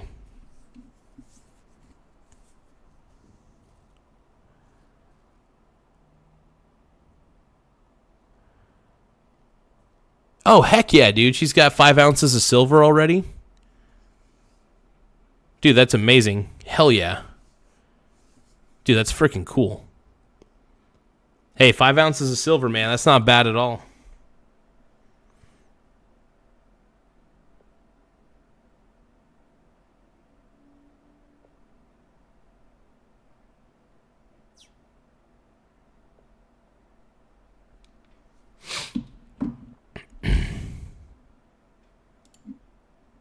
Perspective is probably more like these people are socioeconomically disadvantaged. They're not, though. They're here in America. We all have the same opportunity. They're Somalian Americans. Well, there's pretty significant funding and financial disparities between areas in the U.S. Well, 81% of Somalians are on welfare. But welfare doesn't necessarily cover everything. It's not like they give you a ridiculous amount of money. But they have the same opportunity I do when I wake up in the morning to go create the best life I can possibly create for myself. Everybody has the same opportunity if you're a United States citizen. Whether you're black, Mexican, Asian. I mean, look at your crew filming right now. You have a Asian, Japanese man. I don't know who he is. You have a Mexican with a face tat. Look at that Mexican and all the opportunity he's got. And what about him? He's a white American with face tattoos, and he's working just with you. Yeah. So the fact that people think that they don't have the same opportunity or they can't go create a lifestyle they want, I don't believe in that. I've never worked for anybody in my entire life. I have created everything I have. Who knows what I can do in the next 20 years. Yeah, same here. I'm 28. So maybe you and I will what's your plans for the future, Andrew? Man. Do you want to... Wait, Andrew Callahan's 28? I'm not going to lie. Andrew looks a little older than that, quite a bit. Some people age rapidly. Make YouTube videos until you're 60? Yeah, I want to make YouTube videos until I'm 85. That'd be sick. So what do you want to do in the future? What's the long term? No, honestly, when it comes to this show, the only evolution of this show is just going to be how I do the show when it comes to how I speak. That's, obviously I'll probably evolve the camera. I want to make the camera. Maybe I'll probably upgrade the camera eventually. I always like to have good audio though. Good audio is one of the main keys for me. Good lighting. You know what's funny is if you have good lighting, You can have a decent camera, but great lighting matters, and I always have my light behind the camera.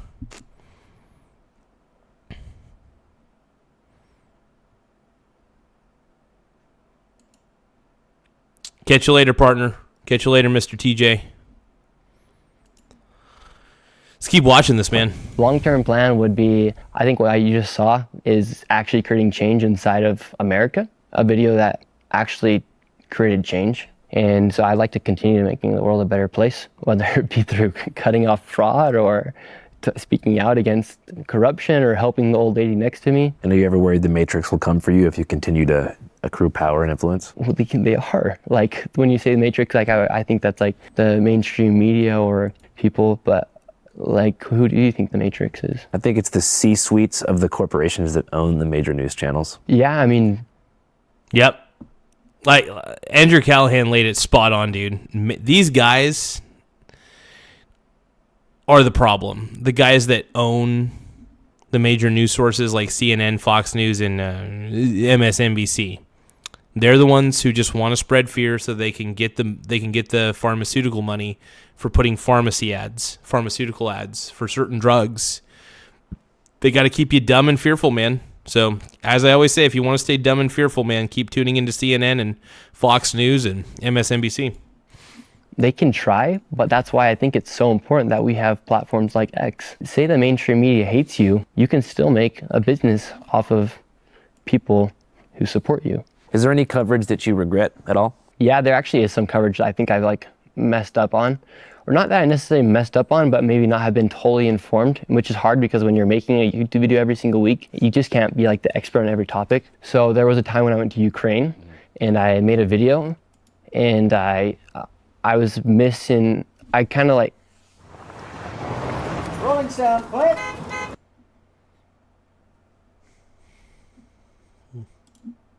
Specifically, I'm from Utah, so all the mountains and stuff, like north to south. And when I was in Ukraine, they asked me, like, do you want to go to where the first place where Russia invaded, which was a place called Busha?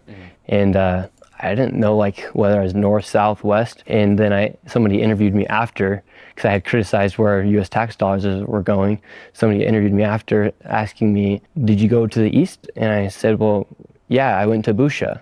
I thought that's where Russia initially invaded. That was one of the main places they invaded before trying to go to Kyiv. So that was a mistake on my end. And I felt... Norse, what are you talking about? Are you talking about me? Because, Fox News and Newsmax are also in the same boat. I forgot to mention Newsmax, but I did say Fox News, MSNBC, and CNN. I believe that those are the primary ones that keep people fearful and stupid. I think mostly boomers tune into those stations. But yeah, Newsmax also sucks ass too. Newsmax really sucks. I'm not a fan of them. It's just all there to spread fear, really. Just make people feel. When you're fearful, you're kind of dumb. You make bad decisions and you start consuming a lot and you get kind of paranoid, right? So I felt so bad after that, but it was just a mistake that we had made, and I just made it publicly. It didn't make me want to do YouTube less. It was just a learning lesson, which is hard for people to have an actual learning lesson publicly. Yeah, definitely. I'd actually like to ask you a question. What's up? What do you think about Trump? I don't like him. Really? Yeah. I mean, do I think that he is somebody who's going to fundamentally change the structure of the U.S. for the better? I don't think so. So do you think just by flooding the country with 20 million people helped us with affordability? It's not. I mean, Biden definitely effed us by letting so many immigrants in. It's a lot of people. People don't realize that's a lot of people to inject into a society all at once. You can't just take in everybody and expect to just make their lives better. In fact, if anything, you could argue that Biden made these immigrants' lives worse. And also, he let them in by basically just leaving the door open. So, not a human right to receive citizenship here. If anything, it's an opportunity if you get it, and you got to follow the rules for it. I agree with that. Yeah, for sure. So, I think sympathy towards people who want to come in here has, in a lot of ways, destroyed the opportunities for our generation. I think if sympathy overpowers your ability to look at a situation objectively, that would be an example of you kind of being like hypnotized by the wrong sources of information. But I think you can have sympathy for people struggling looking for a better life. It's just simple supply and demand. If you have 20 million people who need to come and buy a house or rent an apartment, and you have other people who need it, you're going to raise the prices. Landlords have been raising the prices systematically since the 1980s. I mean, well, yeah, I mean, there's always going to be rent increases, but the increase is going to go higher and higher when you inject more demand. If there's an increase, like a hyper increase in demand, and the supply stays the same, obviously rents are going to skyrocket even further. So it just causes even worse problems.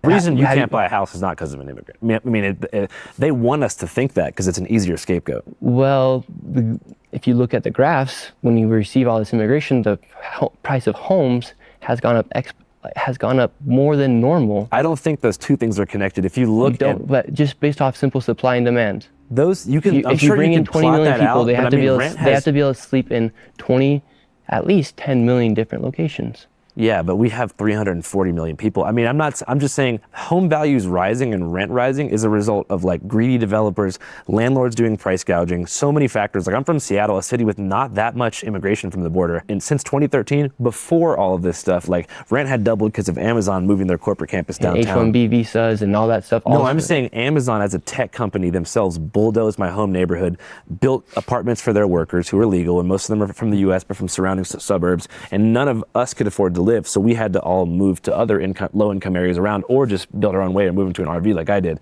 So I don't think there's a correlation between home values rising and migrants coming. I think that'd be very stupid to not be able to come to the conclusion that supply and demand is really all poor, rising prices. So landlords raise prices when rich people move in because they go, oh, we got some big bucks in town, like in Aspen or somewhere. But just a normal size home that used to cost $200,000 now costs $300,000. So you're saying real estate developers see like a bunch of migrants rolling into town, they go, let's jack these prices up. These Venezuelans are rolling in cash. And then the billionaires are able to come and buy the houses, and it causes the rent to go up, and they're able to charge certain prices, and a migrant can then move in with. I mean, there's definitely several patterns at work, but the illegal immigration side of it did not help. Letting like 20 million people in the way that Biden did so quickly, he fucked things up. I know people don't want to admit that, but Biden did fuck some shit up. He left the door open, and it's a big problem. With 8 other migrants, and they can afford rent, versus the one person who has a family with 2 children can't go and get that house because rent is going up because the richest people in the country don't care about people like you and I. And I mean, technically, if you're rich, you still don't. It's not your obligation to give a shit about anybody. I mean, look, that's the point of capitalism. If you get rich, you get rich. But here's the thing. Jeff Bezos did create Amazon. It's used by many people. It provides value to many people. If he gets rich as a result for providing goods and services, he gets rich as a result for providing goods and services. If people don't want Jeff Bezos to be a billionaire, stop using Amazon. But no, it's so funny. All the people who hate on Jeff Bezos and use Amazon daily, you're a bunch of tards.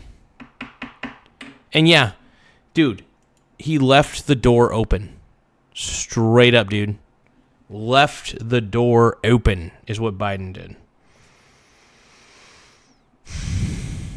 Anyway, make sure you guys tap the subscribe button, though. The more subscribers we get, the better. It does help the channel grow. So that's all I got to say.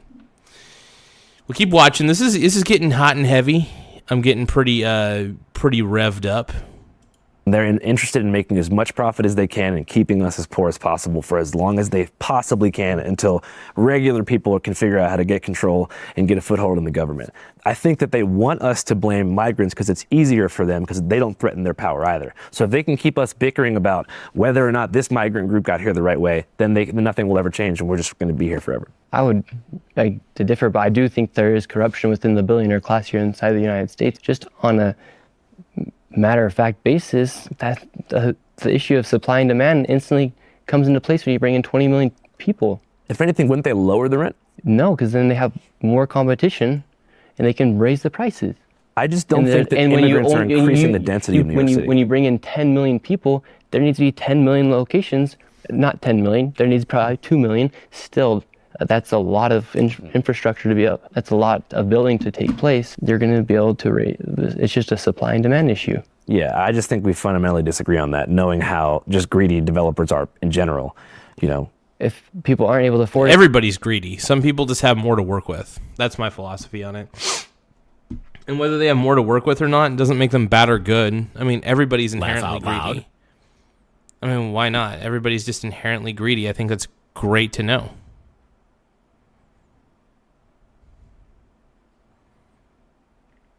I think he did. I don't know. I'll have to look back at that. Then they have to get Section 8, and then they get stuck in that system where if you make more than $40,000, you're going to lose your Section 8. And then if you go and do better, like the lower class is trapped here inside the United States because the middle class has been erased by corporatization. Yeah, and so the small business sector has been gutted since Reagan. Yeah, there's a huge issue with affordability and housing, and I think we'd be in a better place if we didn't just let in 10 million people through our borders. Well, I guess we'll have to see. I hope that you're right, because that's what Trump is doing. You know, if the border's closed and in 15 years, everybody my age is just living happily in a 3-bedroom family home. Prices will continue to go up because they go up over time, but at the rate that they were going up was unacceptable, and it screwed over me and your generation. Like, how are people supposed to be able to buy homes?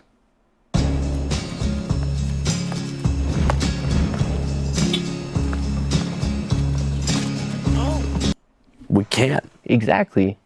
But you think closing the border will make it so we can buy a home? Well, the effects are already in place. The inflation already went up. The houses and the prices have gone up. And the wasteful spending has increased as well. And who's profiting? The billionaires and the politicians. Well, I think they have a vested interest in making sure and the nothing NGOs. changes. I don't think so. I think there's bad billionaires, and I think there's good billionaires in this world. And I think a lot of billionaires are trying to make a lot of change here in this world. And I think they create a lot of opportunity. You talked about Amazon. Well, Amazon also employs hundreds of thousands of people here inside the United States. Who do you think are the three most benevolent billionaires? Yep. What do you mean by the word benevolent? Just well-intentioned, positive billionaires who you think are creating, net positives. Well, here's the thing. This is kind of a stupid argument because there's a wide variety of types of people. You can have benevolent billionaires. You can have malevolent billionaires. You can have benevolent middle-class people. You can have malevolent middle-class people. I'm going to repeat this again. You can also have benevolent lower-class people and malevolent lower-class people. It doesn't matter what your net worth is. Some people are good. Some people are bad.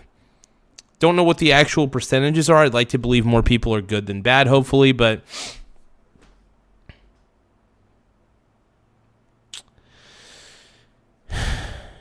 yeah.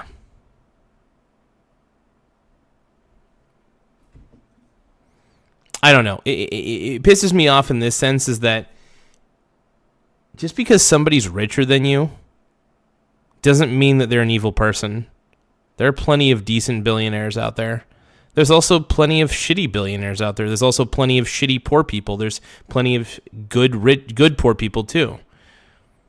My point is, it doesn't matter how much you have. Either you're going to be good people get rich, bad people get rich. It's that simple. Money just amplifies who you really are. If you're a good person, you're going to be philanthropic with money. If you're a bad person and you have money, then you're going to probably try to repress people or find ways to make people's lives miserable. I don't know. The point is, you can't just say that all rich people are bad. Because if you can say that all rich people are bad, then you can also say all poor people are bad too. Money just amplifies who you are. There's plenty of shitty poor people out there, and there's plenty of good poor people out there. There's plenty of shitty billionaires out there, plenty of good billionaires out there. I think the frame of that question sucks, though. Societal progress. Trump, our president, I think he's a good one.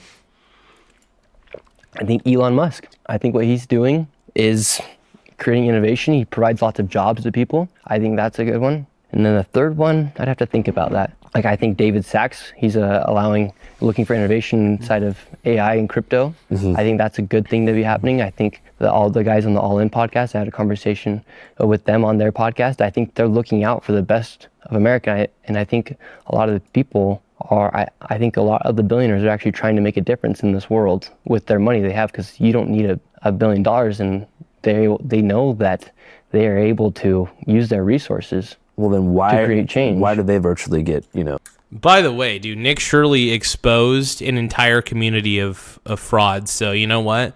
I love what Nick Shirley's doing. I think that this, by the way, you say Nick Shirley's in over his head. I think the Somalian community's in over their head, because they're not getting any money from their sugar daddy anymore, the federal government. And I'm pretty sure Minnesota's not going to be giving them any more money either if they know any better. So, yeah, I think the fraudsters are in over their head. Nick Shirley, by the way, Jacob, you're a loser. Nick Shirley's got the intellectual capacity of a toddler. Dude, how? Nick Shirley's, the way by the way, the way Nick Shirley talks, he's not the most eloquent speaker, I'll admit that, but he does make points. You can make points and still not be the most eloquent speaker. Does he stumble on his words a little bit? Yeah. He seems like he has a little bit of a speech impediment.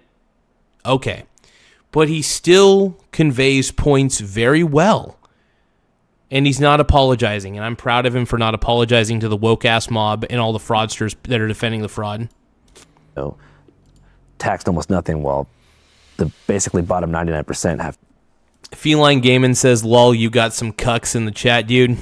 At this point, leftists are basically just cucks. To give solid 20-30% of our income to the state.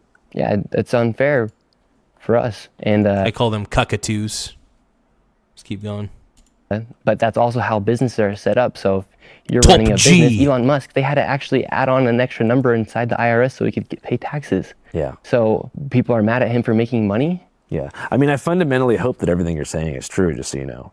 Yeah, I hope so too. Yeah, I hope we all have the best interest in society and for our people, because the affordability is insane and people can't buy houses. And if we're talking about creating change, we need to let innovation prosper inside the United States. Yeah. And you're not seeing it. We're not seeing innovation. In fact, we're seeing fraudsters take our money. In Minneapolis, but there's innovation happening elsewhere, right? Yes, but there's so many restraints happening. Like, when have you seen an American city? What American city is prospering right now? Austin. Name another one. El Paso, Texas. El Paso, Texas is prospering. Yeah. Nashville's doing good. Phoenix is doing good. Basically, any place with low state tax is getting a lot of. Oh, that's an interesting correlation. So any place with low state tax is actually flourishing. Oh my God, it's as if it's as if that taxing away a problem creates only more problems. This is why California sucks, because they have unreal state income tax, and California is awful. In any place that's not Democrat. California sucks. I don't know about that. I mean, name a Democrat city that's prospering right now. Well, it would have to be one that's affordable. Name one. Denver. At Buffy, we make Denver's affordable? By the way, can you guys vouch for that? Are there any people from Denver in the chat? Can you guys vouch for that? Is Denver actually affordable, or is he lying? Why are you smirking? It's not prospering. Denver's not prospering either. Yeah, so I think what you're seeing is the right is looking to have innovation, looking to succeed, and you're seeing left locations like Democrat-ran cities not prospering. In fact, they're going backwards. Those are also because they're letting in, most expensive cities, and they generate the large majority of the tax revenue for the entire country. The San Francisco Bay Area, which is a blue city, probably generates more tax revenue that's used for programs in the entire American South, excluding Atlanta. That probably tells you why there's so much corruption, why there's so much bad, because you use the word programs. Not programs, all tax revenue, so highways, basically every single thing that we need taxable subsidies for. So these still are economic powerhouses. Like, even money made in a blue state still cycles back on a federal level to benefit, everything that we use tax money for. The post office, fire stations, cops, and stuff like that. You know what I mean? So it's like, why is California trying to essentially push out the billionaires by imposing another 5% tax on these people? Another 5% tax? I love how it says one-time 5% tax on wealth imposed on residents worth $1 billion or more. Interesting. You know what's funny? The word one-time and tax never go together. That's always a lie. And what happens is, by the way, the federal income tax was meant to be temporary during, like, what was it, World War I or World War II? And instead of it being temporary, it ended up being a permanent thing. Because they're saying, oh, don't worry, this is only going to be temporary. It's just a temporary federal tax. You'll be fine. It's not true. It's the least true thing you'll ever hear. When billionaires are literally the one who create opportunities and they create jobs for people. Yet the people who you support, because you say you're left-leaning, are the ones pushing them out. Well, billionaires are choosing to leave because they don't want to pay an extra 5%, which should kind of tell you what billionaires are about, right? Yeah, because billionaires care about their bottom line. If I was a billionaire and woke-ass California was like, hey, guys, we're going to tax you 5% on your overall net worth. It's like, by the way, their net worth isn't all in, it's not in the bank. It's in their stocks. It's in their investments. The reason rich people are smarter than poor people, I should say wealthy people. The reason wealthy people are smarter than poor people is because rich people save their assets, not their cash. Poor people either save their cash or spend it like morons. You know, it's like there's a difference. There's a difference in the mindset, right? These rich guys right here, they understand the power of hoarding assets. They understand that their assets are their real powerhouse, that their net worth is represented in their assets. Save your assets, not your cash. If you save your cash, you are total ass. They are not able to then pay their employees as much. I think they'd be able to pay them. $1 billion is not a difference of $2 billion to a billionaire. You can't buy... if you have $1 billion, that you can buy a $10 million house, you can buy a $20 million house. There's no difference. The thing is they're going to face different restrictions inside of a Democrat-ran state than they are in a Republican state. That's why they all moved to Texas. Yeah. That's why now Elon Musk, he left, he moved to Texas. Yeah, they're moving to Texas to save money because they don't want their money to be taken and go to the poor. No. And what happens in California? $24 billion went missing, Andrew. Oh, yeah. I agree with you that Gavin Newsom and the... Did he say 24 billion? Can we go back on that? That's a lot of money either way. NGO industrial complex is embezzling the funds, but those, to me, I know this is probably going to sound crazy, I view them as like not necessarily having the best interest of the people in mind. Yeah, and those are the people you support. I don't vote for California Democrats. You're supporting the left. And right now you have the opportunity to support people who are actually trying to create innovation, change the country. You have the opportunity to. Yeah, the left sucks is what is. See, the thing is, if you want to figure out where... I bet if you were to go to the states that were taxed the most on their state income, you would find that there's the most fraud that happens within those governments, because the problem is, my problem with Democrats is they think they could tax away a problem. The only problem is that when they increase the tax rates, not only is there resentment from the people who live in those states, there's more fraud that's committed. All right, you can't just tax away problems. It's not that simple. You only create more problems for your people when you tax your people up the ass. Overtaxation is a fucking problem. Ugh. You can't tax away a problem, morons. I'm sorry, I'm angry. I'm angry. Can't tax away a problem.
Tainted Life says it's upside down day here, people. The uneducated are the smart. The poverty-stricken red states are thriving. Let's give everything to the billionaires. No, let's not give everything to the government. If you raise taxes, if you raise state income tax, here's what you're doing. You're just giving more money to crooks in the government. If you want to find who the real crooks are, it's not the billionaires who run companies that are very successful, because they provide at least a product and a service, or a service, I should say, to the world, and they get rewarded for it, right? The problem with government is government's a force, and government is not meant to provide goods and services, and when they do, it typically turns to shit, because, as I said, only incompetent people are attracted to controlling other people. That's why you see a lot of incompetent people in government who try to control everybody. It's that simple. So does everyone watching this video. And if you think that deporting an illegal migrant is wrong, the word is illegal. If you think cracking down on fraud is bad, the word is fraud. If you think cracking down on the word corruption is wrong, the word's corruption. If you think a girl should be able to play, or a boy should be able to play in a female sport, it's a girl, or it's a boy playing against girls. What society benefits have come from the left? We haven't had a sizable leftist political party in America in American history. You had Joe Biden. Liberals. Centrist liberals defending elite interests. And you had Obama. Centrist liberal defending elite interests. So who are you going to support? You need to support somebody. You're telling me that if you can point me in the right direction of a guy, but I don't see... Stuff's happening right now. People can't afford houses right now. And then you're talking about who am I gonna vote people for? Moving out. Dude, Nick Shirley's wine... Dude, Benjamin. Nick Shirley is wise beyond his years. This kid's actually pretty smart. He's only like... By the way, he's only like 23 or 24. I can't remember his exact age. But he's pretty young, man. Norse is asking, did I go to college? I went to college for a semester and realized that college was stupid. And college was a waste of time and money. The only time I would have really committed to college is if I would have wanted to become like a doctor or a lawyer or something like that. That would have required like a 4-year degree or more. And I realized that getting an associate's degree would be stupid. I tried out community college just to see if I liked it. I realized it was a waste of my time and I could do better. And now I'm actually flourishing and thriving because I took the time to learn things I wanted to learn on my own. I read books by myself. You know, a lot of my mentors I've never met. I watch videos, I read books, I learn things that I need to learn, and it's the best thing I can do. I love books that educate me on things like programming languages, or just investing or anything that I'm particularly interested in. And because of that, I've become a master in a lot of different things. Well, not a lot of things, just a few things that have allowed me to become my own self-sustaining entity. I've learned about how to do media properly. I learned about audio techniques. I learned about video techniques. You know, I learned how to do things effectively. I even learned how to run a business, you know, by reading books on how to run businesses. And I've been able to create my own structures because I took the time to study on my own.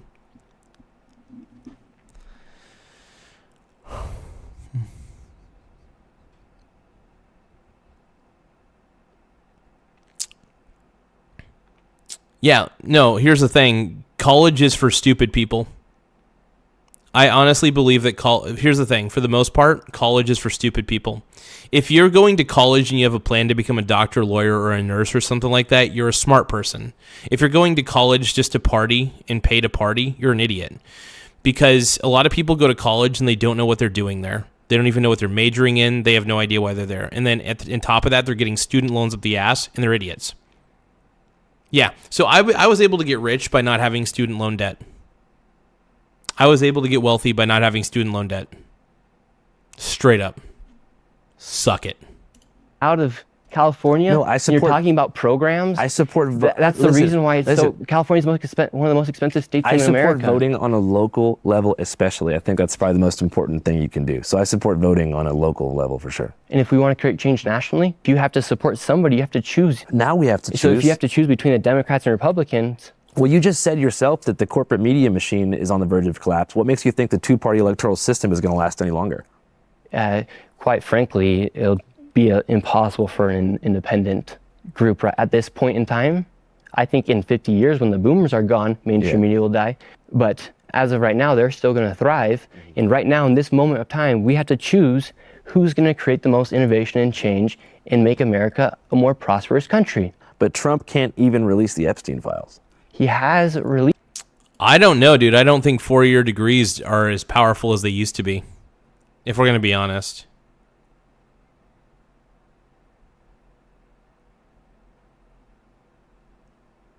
Norse, come on, brother. You got no legs to stand on, Norse.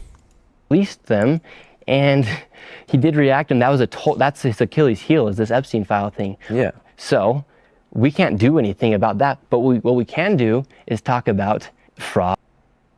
Yeah, I've got a deep portfolio. I've got a very deep portfolio.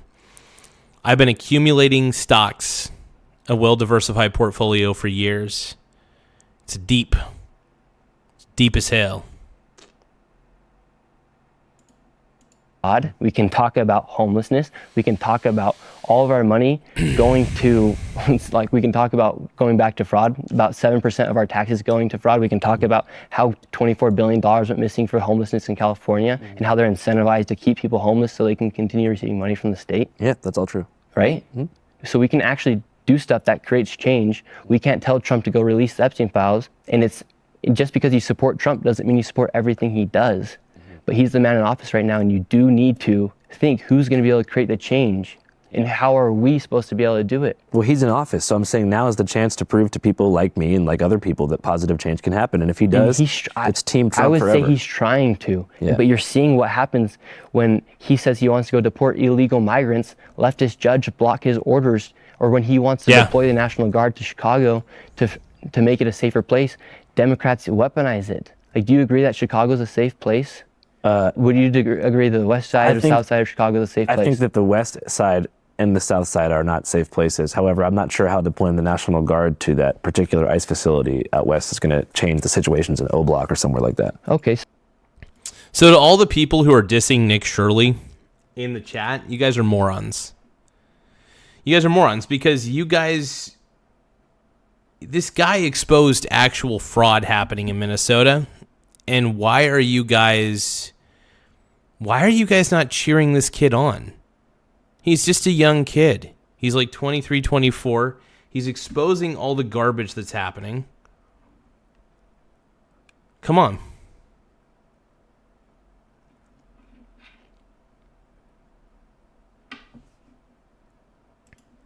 All I know is that I've been able to accumulate more wealth by not having student loan debt and by investing like a maniac.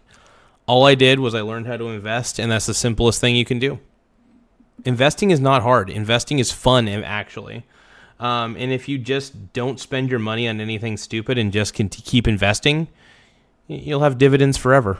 So take a look at Memphis, for instance. They allowed the National Guard to go in there.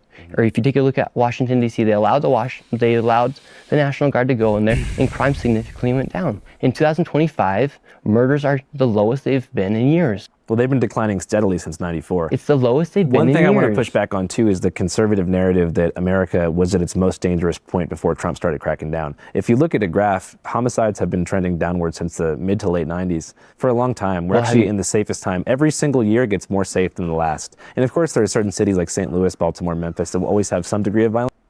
Yeah, it's crazy that there's less crime over the years. That is wild. But things are not that bad in the U.S. as far as gun violence goes. They're really getting a lot better. So if things continue, I think that we'll gradually be able to root out the problem. If you look at the graph, it's an exponential drop in violence here in the United States. I wouldn't say exponential. I mean, I think it's a pretty large if you look at the dip. video we did about Baltimore, that they were able to cut homicides in half, and Trump didn't send anybody there. They did it all, inside the community. Yeah, it's amazing. Cheers for Baltimore for doing that. Maybe if places in Chicago took that same initiative, it would happen, but they're not. So therefore, we have to trust the people in office who have the power to actually go make a change and to send a National Guard and to actually use them to make that place a safer place. So what would they do in a place like South Chicago where you have like 50 blocks that are in food deserts with no health care? If you had a National Guard man patrolling the streets, do you think young gangsters would feel emboldened to go and steal from the gas station? Yeah. Like, we have the military, we have them, we have law enforcement, we have laws. People haven't always been walking around in shiesties and shooting people up. They've always been there's shooting always been people. The Shiesties came from Pooh Shiesty, who, by the way, is free now, and he's back in Memphis, so the homicides might be going up. They're actually going down because the National Guard was there in Memphis. Well, I heard his song, and he said the war's back on, whatever, but that's probably not reflective of the data. So, like, everything we're talking about. Jump in my new EV with me. I found it on car. Okay.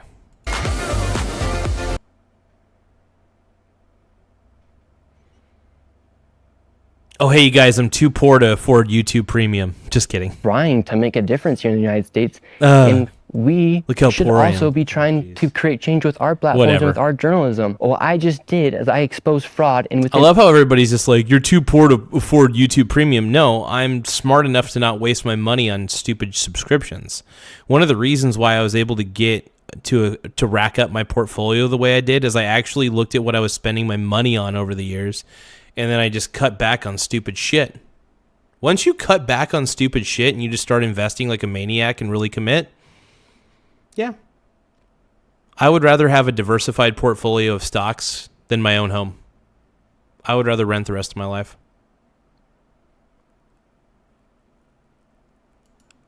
I think it was the next day, they freeze funding for childcare in Minnesota until a business can prove they're legit. And all they have to do is prove they're legit. But no business has been able to send them proof of legitimacy inside of Minnesota. I love all the people calling me a bootlicker, by the way. I'm sorry. I think you guys I call you guys white guilters. So the only people who call me a bootlicker are the people who I like to call the white guilters. And they're just guilty for being white. They just feel guilty about being white. It's the weirdest thing. Let's keep going. What does that tell you? But you mentioned the ABC Learning Center in particular. Yes. And I mentioned that they did...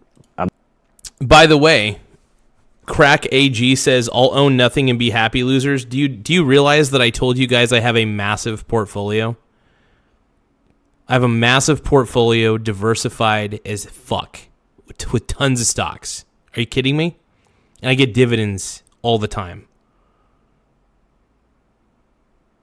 That's called ownership. I do own things. You guys are morons. It's better. By the way, did you know that I never had to borrow any money to rack up my portfolio, and my portfolio continues to grow and grow and grow and grow and grow? That's the point I'm trying to make, is you don't need to own it. In fact, owning a house is a liability. I think it's better to rent. You can use your actual assets to pay for your rent. I'm not sure if this is real or not, but they did release footage of kids entering and exiting the building during operating hours on the same day that you guys were there. And their capacity is for 40 children. In that video, there was 12 children, and that place receives $1 million. But you do admit there was kids.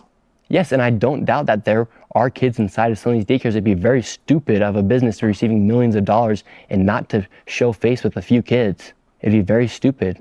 Do you see also how some people could say that you pull up with a couple dudes in cameras and they would get suspicious and not want to let you guys inside? I can understand that, but they should be able to say, and when I ask the question, how do I enroll my son, little Joe, into daycare? Well, there's probably not that many Somali kids named Joey in Minneapolis. Okay, so then why is it only for Somalians inside these daycares? Where's the white little kids inside these? Yeah. Why can't they allow Joey to be in that daycare? Little white Joey, you know? Why can't they? Why not? These daycares. Maybe they don't go to like federally funded daycares. They get probably taken by their white parents to. So who's being robbed? I suppose in this premise, the taxpayer. Yes, the hardworking taxpayer. Nate. No, not Nate. Sorry. Creme Brulee says that's... first off, I don't give investment advice. I just let you guys know what I do. It's not investment advice. It's not financial advice. It's for entertainment, educational purposes only. But yeah, did you know that you would have actually made more money? So like, for example, like if you would have put let's say like you put $200,000 into the S&P 500 and then you also put $200,000 into a home. Did you know that if you would have reinvested your S&P 500 dividends into the S&P 500 and sold the home in the S&P 500 at the same time, you would have actually had a better profit margin? You would have actually made more money. So don't tell me that owning a home is a good investment. In fact, sorry, owning a home is a total black hole. You have to pay property taxes. You got to pay for all your own maintenance. You got to pay for all the closing costs. I'm sorry, you have to also pay a lot of interest too. What I'm trying to say is this. Owning a home is a total liability. Now, this is something that people don't hear, people don't agree with because they've been brainwashed by the bank to think of their home as an asset, not a money pit. It's called renting. It's called renting. Creme brulee. I know that concept doesn't really jive with you, but you can rent. Renting is a lot better. I don't have to pay for property tax. If something goes wrong, it's on the landlord. It's not on me. While Somalians are taking and committing 89% of the fraud in Minnesota. Have you ever personally been defrauded? I have. What happened? I gave a man money thinking that he was going to give me back on a loan, and he never did. Did you try to pursue any judicial means to get accountability for that? In the process right now. Wow, that would be a crazy full circle moment. Don't you see this as potentially being a story that really evolves into a probe of the Democratic establishment in Minnesota and how they're kind of sloppily just allocating all these different federal and state funds as opposed to specifically highlighting the Somali community? Or do you see it as both? 89% of the fraud is being committed by Somalians. Where straight up, it doesn't shock me.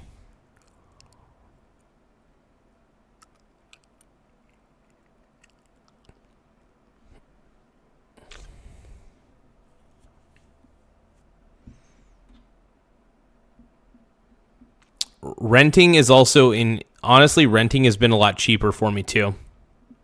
I don't pay that much for rent. And my landlord loves me because I keep the place intact and I don't do anything crazy. Exactly is that statistic from? You can pull it up on the screen. You'll find it. I just want to know where it's from. You want me to find it right now? For sure, just so I can, I don't know, I believe you. I just want to make sure we have the exact. Here, right here. Yeah, and it's not racist to say it. Probably. And when I go to the daycares, there's not a single white person running any of these daycares. Not a single white woman opened up the door. When the sawdust settles and the... He's got a point. Could barely even speak English. Yeah, then you also have laugh out loud. Another issue with it is these people are Muslim. Muslims really have... Thank you, Nicole, for subscribing. Thank you, guys. By the way, if you guys want to be smart, subscribe to the channel, please. It does help the channel grow in more ways than one. It helps helps me feel like my pee-pee is a lot bigger than it actually is. I got a pretty small dong, if we're gonna be honest. So I appreciate you guys. 4 wives, and inside of these daycares, who's all working inside the daycare? Women. As far as the wives go, that's not a thing in Utah. It's not a thing in Utah. That's a negative stereotype. Negative stereotype. How many wives would you like to have? As many as God will give me. I grew up with 2 mothers and I absolutely loved it. The general population, 99% of the population in Utah, do not. That's why also going back to the point of being called, why we don't call ourselves Mormons, because you can misconceptualize that with groups that left the original Church of Jesus Christ. Well, I would argue that less than 1% of Muslims in America have more than a single wife. I don't know. Their religion allows them to have it. Maybe if they are, good for them. But that is a thing that they are able to have 4 wives. It's in their religion. And it's not like... Also, there's another thing in their religion, by the way, that I'm not going to mention because I'll probably get banned. But did you know that you can boink boink your first you-know-what? In that... Yeah, it's pretty messed up, dude. It's pretty messed up. I mean, I think most religions messed up to begin with, but... Ugh. Against the law. I'm just saying, when's the last time you seen a Muslim guy with just 4 wives? Well, they treat their woman differently. You'll never see a man. You'll never see a Muslim man praying side by side with his wife. They're treated differently. So you feel like there's societal and cultural differences that make people from Islamic societies incompatible with the U.S.? I think if you ask a Muslim man, if we were to go to war with a country in the Middle East, ask them who they would support. That will tell you everything you need to know. I'm on it. Yeah, and with the daycare fraud, there's legit videos. You can find them. These daycare owners then going and giving the woman cash, and that's why you also have 81% living on welfare, because a lot of the women don't have to claim the money that they just received from working from these daycares. It's a whole entire corporation. You have daycares, you have home health care, you have adult daycares, you have transportation companies, you have translators that take these people to the hospital, and they're all working Freaking wild, man. for that same group, and they're all receiving millions of dollars. Yeah, the in NGO cash. the NGO iceberg is pretty crazy. And so why would you be actually doing paperwork correctly or giving these women paperwork if you know if you don't pay them on paper, you can just give them cash? Yeah. And then they can go and claim welfare and get food stamps and then claim housing and get free housing. Why would you do that? It's obviously it's fraud, but it's screwing over Americans. Well, it's time to stop getting screwed. I 100% agree. And so we have the opportunity to make that change. And we. All right, Norse is asking, Garzo, what's your favorite anime? Bleach. Bleach is the GOAT anime. It's the great, dude. It's honestly the greatest. I think it's better than Dragon Ball Z. Dragon Ball Z is good, but I think Bleach is an evolution of Dragon Ball Z. I think if we're going with modern anime, I think it's Bleach, Naruto, One Piece. Those would be my top three for modern anime. If we're going like Adult Swim era anime, probably say Trigun. Cowboy Bebop was pretty good. I will admit Full Metal Alchemist was insane and great one. Inuyasha was pretty good. I got my waifu Inuyasha pillow. No, just kidding. Shonen fan behavior. Yeah. But yeah, I'm a huge fan of Bleach. I think Bleach is the greatest anime of all time. Yeah, Bleach is absolutely the greatest anime ever. Oh, One Piece is older than Bebop? Really? Okay, never mind.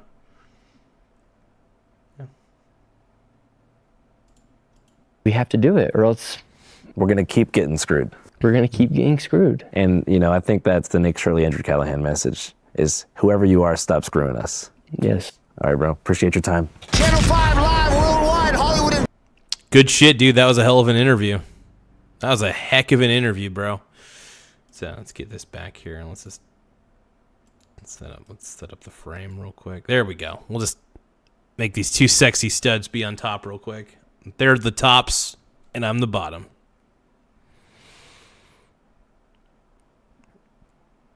Yeah, I mean, this is pretty much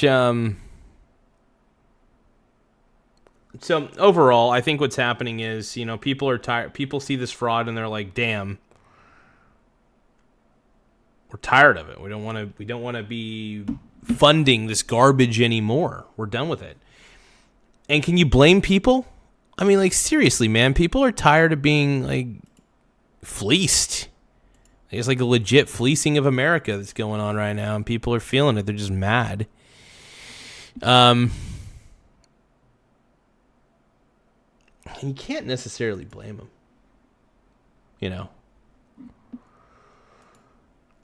I think people have a huge right to be upset about what's happening.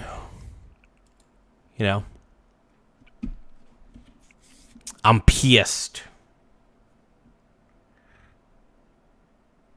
This might be honestly one of the best live streams I've ever done. People are everywhere on here. I love it.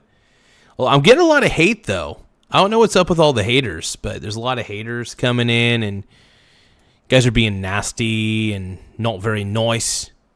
Bugatti. Sparkling water.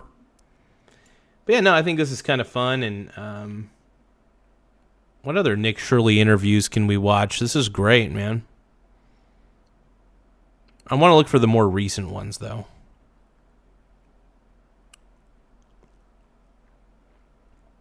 We could watch clips.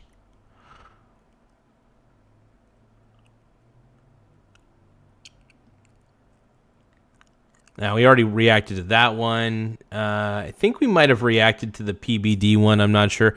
I'm not a fan of Pat Beck David, though. He just kind of, I don't know. He seems pretty sketchy to me. Pat Beck David's okay, though. I think I'd like to believe he means well. But I do feel like he panders a little bit to his audience, and I don't like pandering. I mean, I'll definitely pander to anybody who gives me a super chat for sure, but like, you know, outside of it.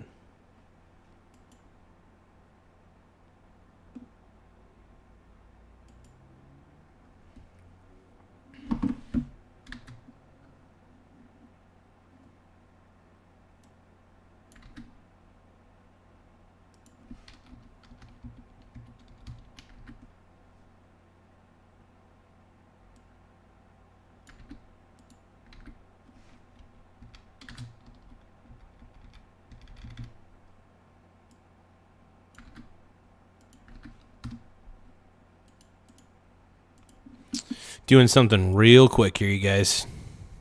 Sook, what are you doing, bro? Come on, man. Stop that. This is what we get. We can't have nice things because of Sook. Come on, bro. Give me a few seconds, you guys. I gotta take a piss. Probably have to take a crap here in a little bit, too. Not only do I got to take a piss. Thank you to everybody who subscribed, by the way. I really appreciate y'all. Yeah, let me take a quick piss.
Laugh out loud.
Here we go.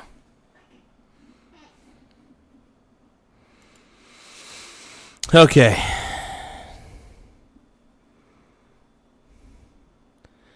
What are we talking about here? The trolls have arrived? Where are these trolls coming from, man? What's going on, man?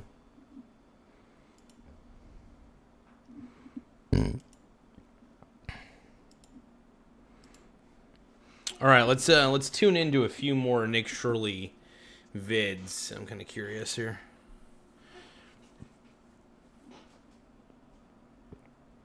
All right, let's see. Oh, interesting. Who does Gen Z trust now? Let's watch this clip, dude.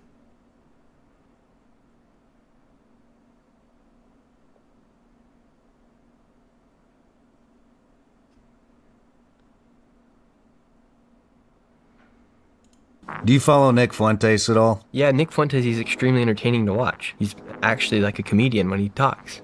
What is it about you guys that Gen Z is just going nuts over? Do you follow Nick Fuentes at all? Yeah. He just posted this. Fuentes posted, all of the complaining about Somalians will result in nothing. No mass arrests, no mass deportations, nothing transformative. We all know that. What do you think about what he's saying there?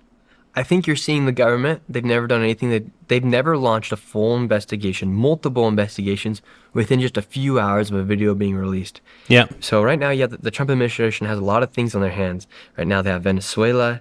They had the whole entire Epstein screw up. That looked really bad. And you're having mass deportations, and people, they might not be deporting as many people as people would like. I just threw them the biggest layup ever. If they really wanted to go in and get everyone back on board, this is a great opportunity for them. So they better go and do it. I hope they do. I hope they do. You're 23 and you've watched how fast your own reporting could move online. Why is Fuentes able to gain traction with young audiences? And what does that tell you about how Gen Z decides who to trust now? Yeah, Nick Fuentes, he's extremely entertaining to watch. He's actually like a comedian when he absolutely talks. is. He's pretty funny. And you can't say he's not. If he wasn't, millions of people wouldn't be watching him. Now, do you agree with everything he says? No. Do you agree with everything Dave Chappelle says? No. Is there some truth that Nick Fuentes is saying? Yes. What about you? I'm saying You've that got there's millions and millions of people. I think the question is, what is it about you guys that Gen Z is just going nuts over? Yeah. It's this raw, real, for you, in the weeds. I think it's shit that nobody's doing anymore. I think it's because they don't hold anything back. I will say Nick Shirley, while I do think he kind of filters a little bit, I do feel like he is autistically honest about things, and he sees patterns. Fuentes is the same thing. He's just like, I really don't... Fuentes has been canceled so much at this point, he just doesn't care anymore. And that's one of the reasons why Fuentes gets more and more powerful, is because of how much he's been canceled. People are interested in Fuentes because of that. If you're told that you shouldn't listen to something, aren't you more apt to want to listen to it, especially if everybody's telling you not to? And then you find out that the person that everybody was calling a devil wasn't that much of a devil to begin with. That's the way I look at it. And I think, honestly, a lot of younger generations are just tired of being told what to do by morons. I think a lot of them are just done with it. They're like, stop telling me what to do, dude. Moron. Yeah. And growing up, you were very...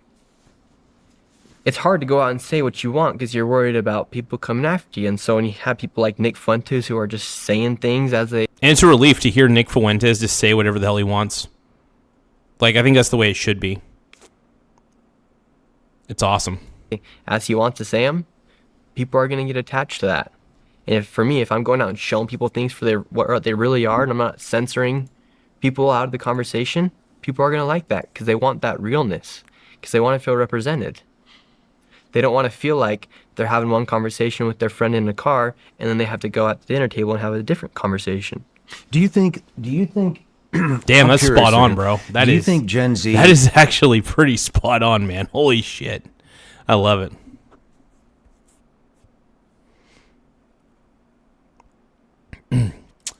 I'll take Fuentes as a president. Nick Fuentes 2028. That's funny. I like that. I like it. Is as tribalized as the older generations? Let's go.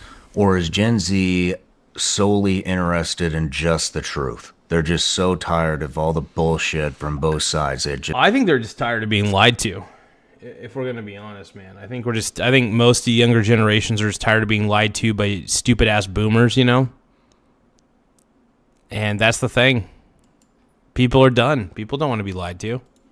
Just interested in actual factual information. Not opinion pieces, not any of that. Just facts and people with the courage to... It's funny because Trump, in a lot of ways, did inspire Fuentes. And Fuentes has inspired a lot of people to be more unfiltered with how they think and not hold back. Because it's such a shame that people have to hold back what they're thinking just to be politically correct and not be canceled. You know, I think that's the biggest crying shame I could see in society, without a doubt. It's my take on it. To put it out there. Give me one moment though. I gotta stir my SpaghettiOs with meatballs. Hold on.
I'm stirring my SpaghettiOs and meatballs, man.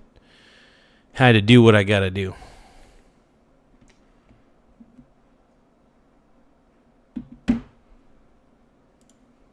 Would say once they graduate high school and they realize how hard real life really is to make real money and to be able to get into a house and to be able to provide for yourself, yes, like they just want the truth cut and dry.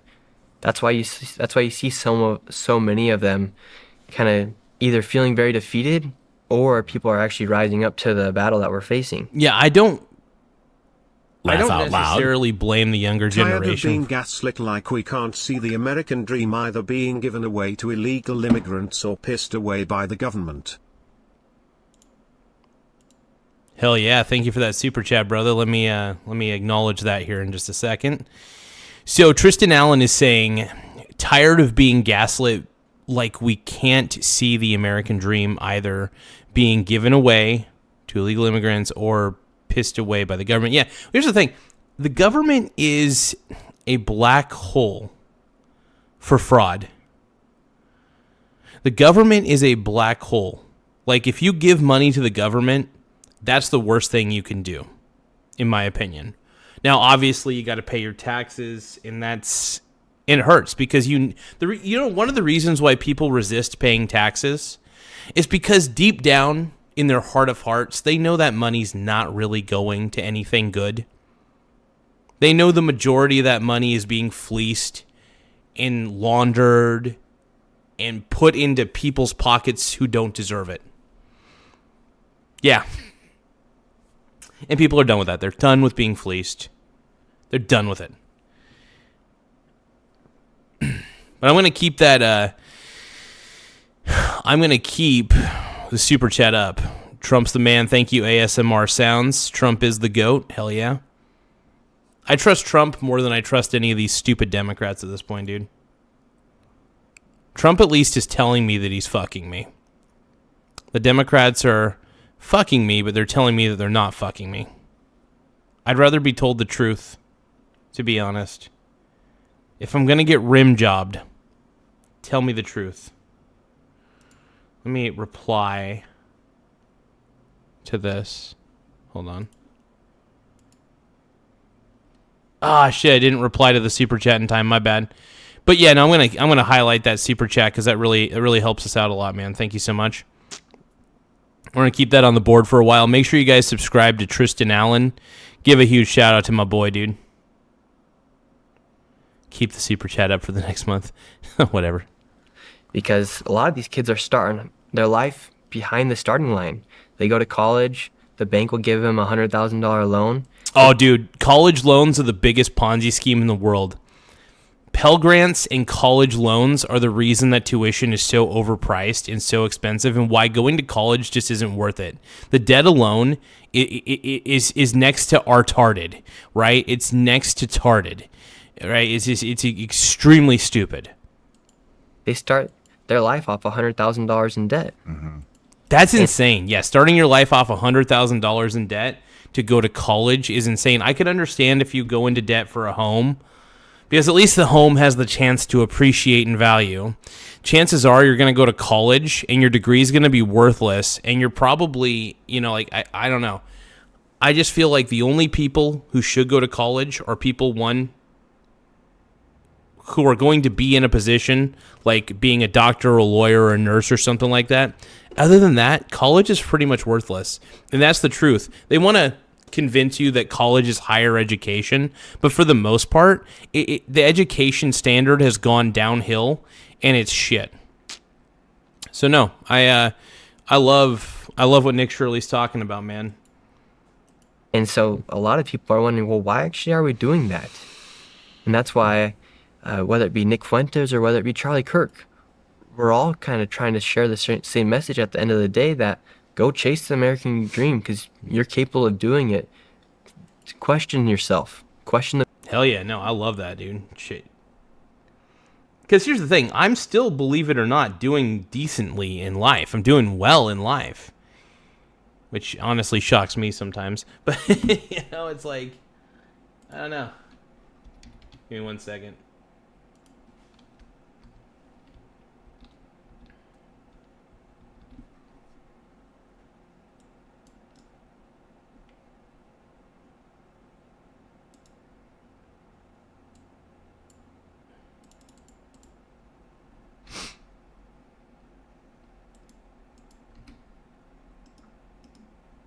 I'm a propagandist. How am I a propagandist? Because I believe that, first off, I think if you believe in the Democrat Party, you're just as much of a propagandist as me.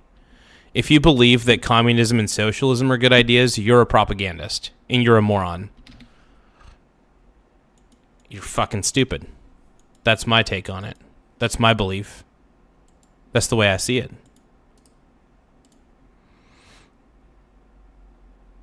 Dude, I would be so happy if I got paid to do this at a massive scale by like a big conglomerate. I would, Nick Shirley wouldn't sell out, but I would. I mean, I'm not going to lie. If they told me to say something I don't believe, I would tell them to shove it. But, man, if people want to write the checks, dude, hey, if people want to write me checks, I mean, super chats are the checks at this point. The people you listen to. Hell yeah. Nick, we all serve our own roles in this atmosphere of politics or just commentary. Your role is different than my role. Nick Fuentes' role is different than me and yours. My role is to show people what's happening from the ground. The news is to try and show people whatever they're trying to do. And then you have people like Charlie Kirk who's going to talk to the kids to colleges. You have people like Tucker Carlson and Candace Owens who are stirring up the pot. And then you have people on CNN. I don't even want to say their names because I don't even want to give them credit. But they're also stirring up the pot on that side. And there needs to be a way where we can all kind of come together in a common ground. Mm-hmm. And that's what Gen Z's kind of looking for, is just kind of to feel represented in a way where... I don't think we need to see common ground. I just think we need to all be willing to debate ideas. Stop slandering each other. Right? Stop the slander. I love it when people call me a bootlicker because I actually believe in minimal government, and I believe that Democrats are stupid. I do believe the Democratic Party has become stupid, but it doesn't make me a bootlicker. Makes me somebody who's seen that the left is crazy in my mind. So if you guys want to call me a bootlicker for thinking the Democrat Party sucks, yeah, go for it. Because then I'm a bootlicker, dude. I'm a bootlicker. I'll wear that like a badge of honor, dude. At this point, call me a bootlicker, dude. Keep calling me it. They have some hope. So you're saying they want to see the bickering stop and results start to happen? Yeah. Well, there's nothing, by the way, there's nothing wrong with debate. In fact, if everybody agreed with each other blindly, that would actually be a worse thing. Because if we all blindly sniff each other's asses, that's bad. Being too agreeable is actually a bad thing for society. There needs to be some disagreeable people. You can't all just fall in line. That's a bad call. Falling in line is stupid. I would say, like, we just want to have the same opportunities that our parents or grandparents had. Mm-hmm. Like, a lot of kids aren't getting married, myself included. I'm 23. I'm not in no rush to get married, but... Give me a moment.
All right, I got my SpaghettiOs.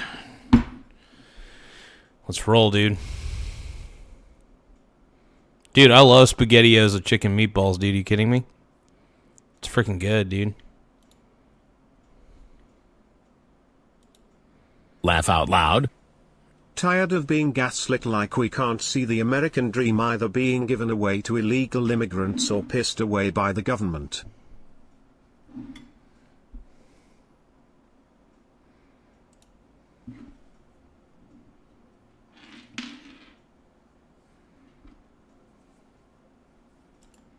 A lot of people just feel like, wow, why would I get married when I can't even get into a house and I'll be suffering with my wife and living in some junky apartment? That's what it is, huh? Yeah. It's like you see the TikToks of, I love the TikToks of like the old America when you see just people out in the street with their family and their kids and the epic music, the American flags. And then I hate when I see the next the next scene is when you're seeing just people strung out on fentanyl on the street corners, and you're seeing people. Oh yeah, it's so funny. There's a huge degradation in society these days to a point where like drug use has gotten pretty high. And I think it's because of loneliness epidemic and stuff like that. But yeah, I'm eating my SpaghettiOs, dude. Getting battles over race and religion. It's just like, that's not what this is all about. Yeah. Nick, let's take a quick break. When we come back, let's dive into some of the other stuff you've uncovered. No matter where you're watching Sean Ryan Show from, if you get anything out of this, please like, comment, subscribe, and most importantly, share the... Well, that's pretty cool. What other interviews? Let's just look up Nick Shirley interviews. I enjoy watching these. I wonder if there's any that I haven't watched yet.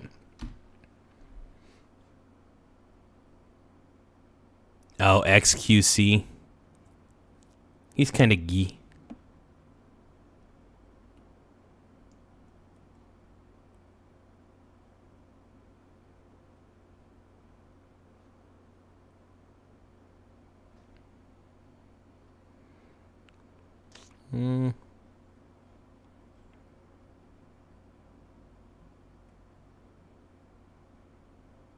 Oh, we got a woke person here. It's a wokey. Where are all the wokes at? The woke people. All these woke people, man. No, absolutely. Fully release the Epstein files, without a doubt, dude. I'm down for that. Full release, dude. Full release of those Epstein files, bro. My brony brother.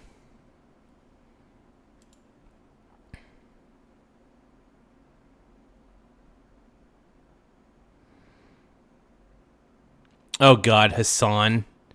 Dude, Hasan is such a chode. See, this guy right here is one of the reasons why I can't stand the left, because he's a champagne socialist, meaning that he's benefited so much from capitalism, yet he wants to become a socialist, which socialism's dumb. It's a really bad idea. And everybody's poor in communism and socialism, just as an FYI.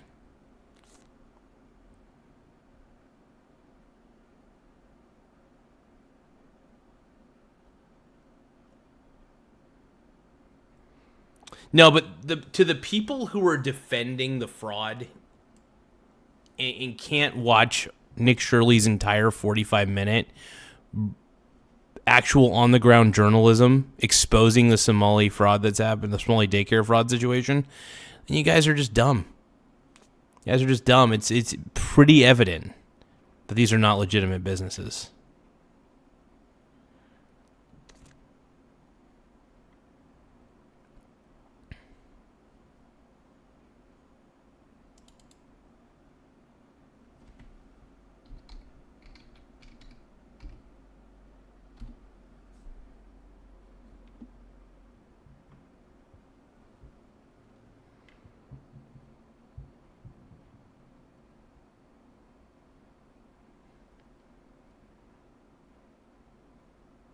Ah, he's on Officer Tatum. All right. So for the implementation process, I'm going to give you.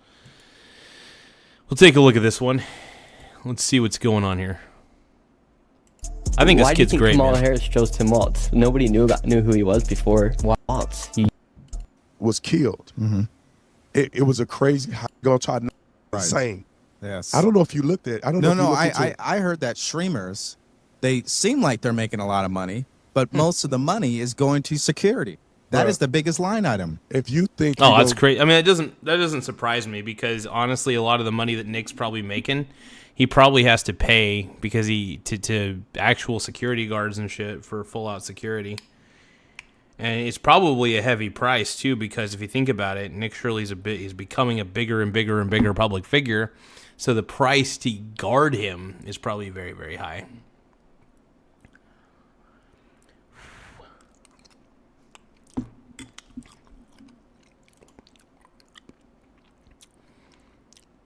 There's no evidence of fraud. Crix, are you a bot? Crix, you are definitely a bot, dude. And you're woke.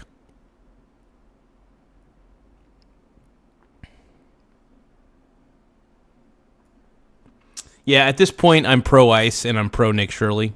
Nick Shirley's the man, dude. Get full-time security. I'm talking about legit. I'm not talking about somebody that ain't never used a gun before. I'm talking about you're going to get some special ops guys like I got. Yeah. One of them standing right there.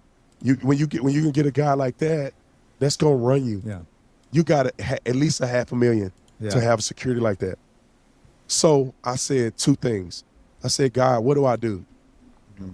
First of all, I want to make sure that other people have real security. Yes. Legitimate folk that will protect them and make sure they don't get killed, or make sure that at least they're protected and you feel confident. Right. You don't want to go cheap on security. And then also I said, there's people like you and I that shouldn't have to spend $1 million on security. We just doing podcasts, bro. We not yet. One day we're gonna be, but right now we doing podcasts. Right. We're not at a Fortune 10 company. Right. We're not Jeff Bezos, bro, that he got $1 million for security. But the threat level to people like you and I is at a Jeff Bezos level. Wow. So what I said was, that is kind of crazy that guys like Nick Shirley and guys like these dudes have to have security just because they're revealing truth and they're being honest. So them being honest, and it means all these crazy leftists end up slinging death threats to these guys. It's wild to me. It really is wild to me that the left, it seems like there's just so much more violent rhetoric on the left than anything. And that's why I have trouble with the left at this point. Like, the amount of insane leftists that come into this chat, for example, insane. It gets wild sometimes, dude.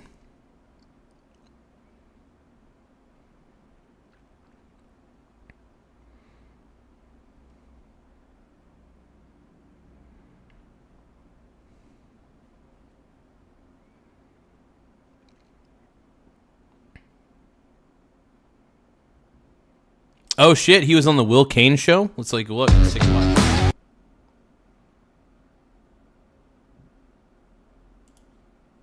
Too, where I literally am just walking around to these other companies, and the people are stopping at intersections, getting out at red lights and coming after me. And so the hostility, I simply give each person an opportunity just to answer the question about why is it so necessary for a building like this to receive $2 million, or where are the children? No one likes fraud to be exposed. Elon Musk said it best when he said, the people that complain the loudest are the fraudsters. And I have learned and lived that over these past few weeks. That's wild, dude. It's just, why would you want to hurt a guy like this? He's clearly younger. He's exposing fraud. Why are you mad at that? Is he because he exposed Democratic fraud? I mean, clearly it was Democratic fraud. what's happening. Oh, Asman. Oh, there's an Asman clip. Iran, the security forces are shooting protesters with Let's live watch. ammunition.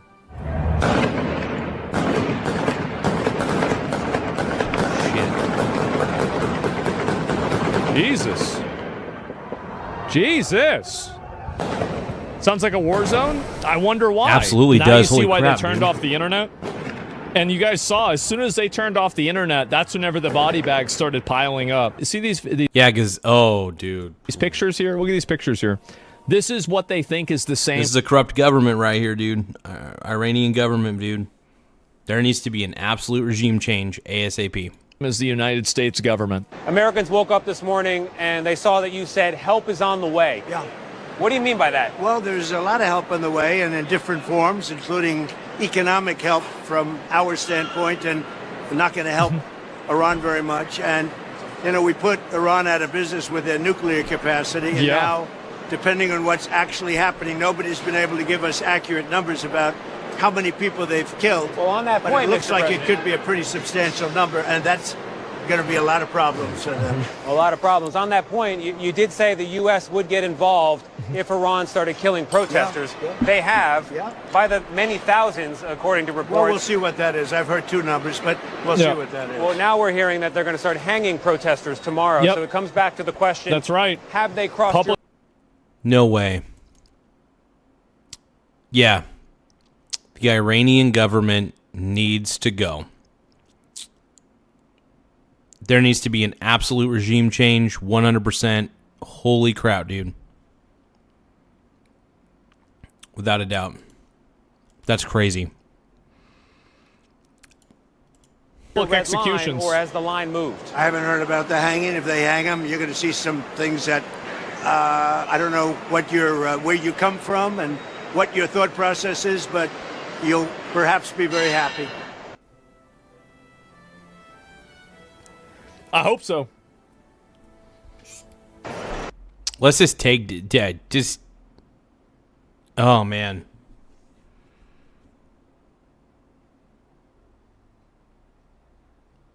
The Iranian government sucks. The Iranian government sucks so much ass, dude. It's unbelievable. Seriously unbelievable how much they suck ass. Let's keep going. What do you mean by that? We will take very strong action. If they My do man, such dude. a thing, we will take very strong I do. I hope Dude, so. Trump's the man, dude. Trump's the freaking man. Strong action you're talking about. What's the end game? The end game is to win. I like winning. How do you define that in Iran? I like to win. Got more points than a box of pins. Yeah, let's keep going, dude. Well, let's define it in Venezuela. Let's define it with al-Baghdadi. He was wiped out. Let's define it with Soleimani. So your version of winning is the guy gets killed or basically kidnapped. Regime change, dude. All right. Well, I think that we have a Yeah, if you either kill or kidnap these terrible dictators that are running the Iranian government, do what you got to do at this point. They're killing their own citizens. It's fucked up, dude. It's extremely fucked up. pattern here. And let's define it in Iran, where it wiped out their Iran nuclear threat in a period of about 15 minutes once the B-2s got there. And that was a complete obliteration, as it turns out, which is what I said initially. Then some questioned it, and they said, you know, Trump was right. So, Well, it was obvious that they all got their shit blown up because they didn't do anything after that. That was the end of the war.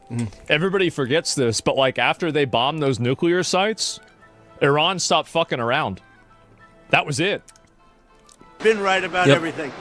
We don't want to see what's happening in Iran happen. The 30-minute And, war. you know, if they want to have protests, that's one thing. When they start killing thousands of people, and now you're telling me about hanging, we'll see how that works out for them. It's not going to work out good. Hey guys, Ash here in Rage Shadow. Oh, God, this chode again.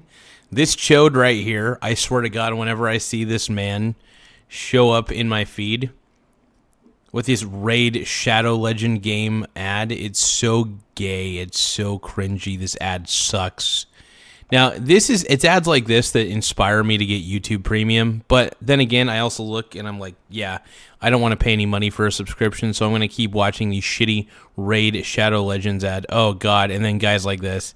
How to build AI agents. Yeah, I'm not listening to you. Great. Yeah, I'm glad. Okay, there it is. All right, turning now to another Fox News alert. The State Department issuing a travel advisory for U.S. citizens in Iran. Yeah, absolutely get the F out of Iran. I don't know why anybody would travel. If you're a U.S. citizen, I don't know why anybody would visit Iran or any of the Middle East countries. I think they should have done this like 2 weeks ago. Like, isn't this a little bit late? Oh yeah, hey, by the way, you might want to leave. If you notice everything's on fire and people are getting killed, yeah, it would be a good time for you to leave. Message is short and to the point, quote, leave Iran now. Yeah. Have a plan for departing Get the F out, Iran dude. that does not rely on the U.S. government help. This follows President Trump's warning to the Islamic Republic as reports reveal hundreds of civilians have been killed during anti-government protests. The White House also revealing the private messages Iran is sending back to the United States. Watch this. What the Iranian regime is saying publicly is quite different from the messages they are sending to the United States and the Trump administration privately. President Trump, as for him, he has always expressed that diplomacy is the first option, always has been, always will be. However, he is unafraid to use the lethal force and might of the United States military if and when he deems that necessary. And nobody knows that better than the Iranian regime. Fox. Yeah. I can't believe what's happening.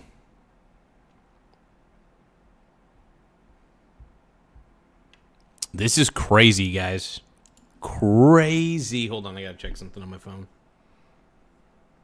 I got a dividend. Dividend. Here we go, dude. Sexy dividends, man.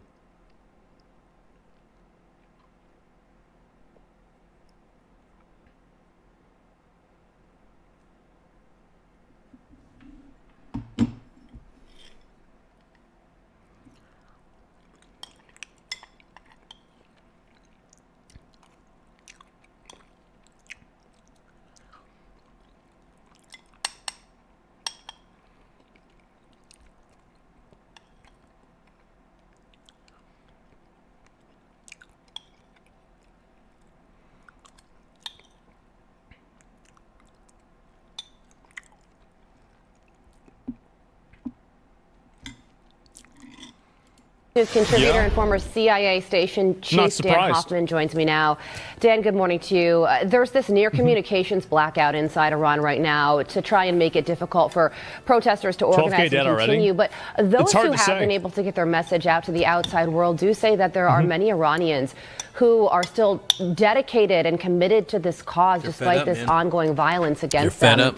Where do you think these protests stand right now? And could this moment actually... I'm absolutely on the side of the protesters, dude.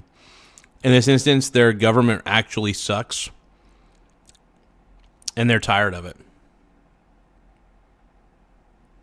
And that's okay.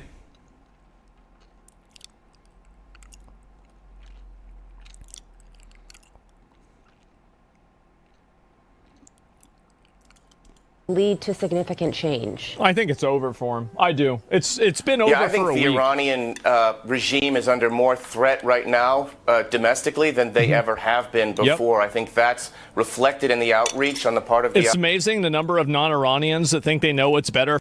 So I pay for... by the way, Jedi. I pay $20 a month for ChatGPT. And I would rather pay $20 a month for ChatGPT than than anything else, you know, as far as it goes. I mean, GPT's helped me out a lot. More ways than one.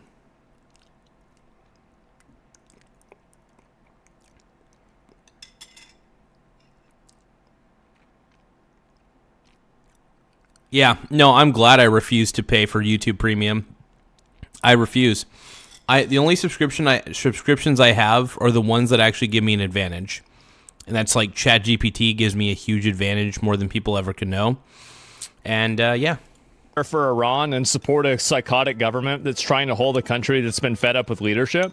The reason why there's so much support for Iran, the Iran government, is because it's full of a bunch of communist, weird, freak Westerners that are living in these countries, and they can't even conceptualize how bad it is. They have no idea how bad it is. Yep. So they're just going out there saying this stuff because, again, for them, Iran is a representative idea. So Iran is the representative idea that this is a I see what Asmon's saying. And the problem is, and like I said, it's the white Karen who care more about rules and regulations and stuff like that and don't see that Iran has a shitty government. The people are pissed. And good for the people. Good for the people standing up against that crap, dude.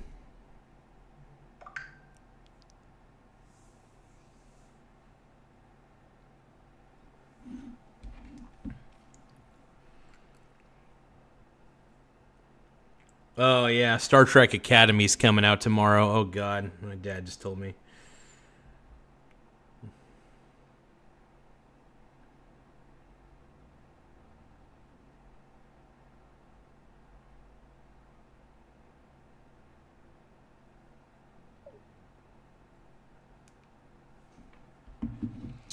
By the way, Star Trek Academy is the death of the Star Trek franchise.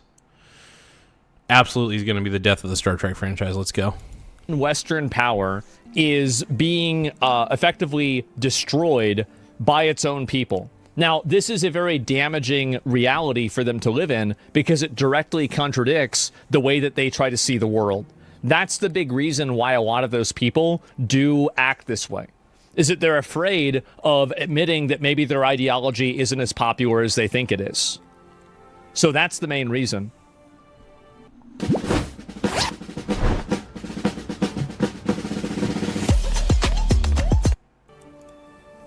It's mental illness. It's not mental illness. It's simply self-serving ideology. The only thing that they really care about is making sure that basically everything is perceived and seen in a way that is negative for the things that they dislike. So when Iran is failing as a country, this is inconvenient for them because they want to see Iran succeed because Iran represents an ideology that they believe in. They don't care about the people getting killed in Tehran one way or another. If 1 million people need to be killed out there, it means nothing to a Western communist that's living in their mom's basement. It means nothing to them. They don't care about that. Why would they care about that? But what they do really care about is making sure that their ideology doesn't look bad. And I think that's what's happening. That's wild, man.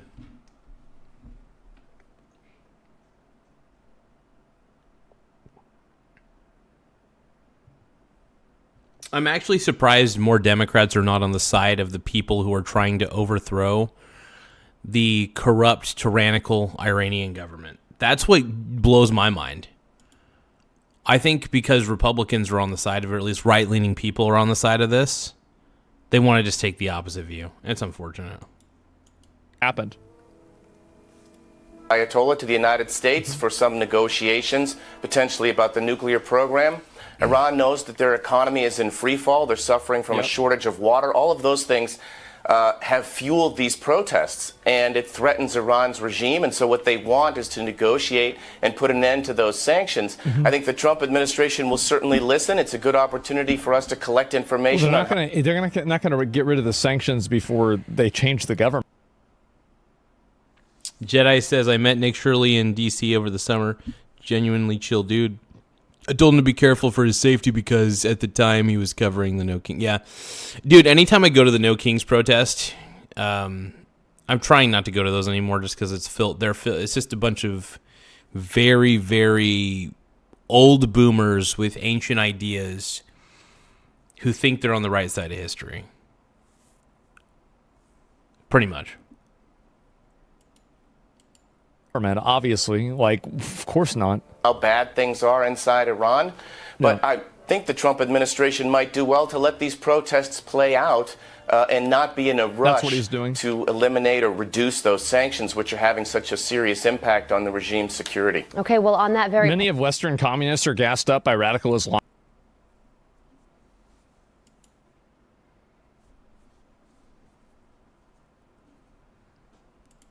Who don't want who want to see the West fall. I think you're right, and that's why a lot of the left-wing people find themselves on the same side as Islam, because Islam is coded in a way that makes it. No, it's as simple as this. The reason that left-leaning people like Islam is because of daddy issues. All collectivism, communism, and socialism are rooted in daddy issues. And Christianity is their number one enemy because their white dad was Christian and they have daddy issues with their dad. So because of the daddy issues, they think Islam is a good thing, even though Islam is terrible. Islam is just as backwards as Christianity, and that's what people don't understand. But yet it's because of daddy issues that occur. The daddy issues boil to the surface, and even...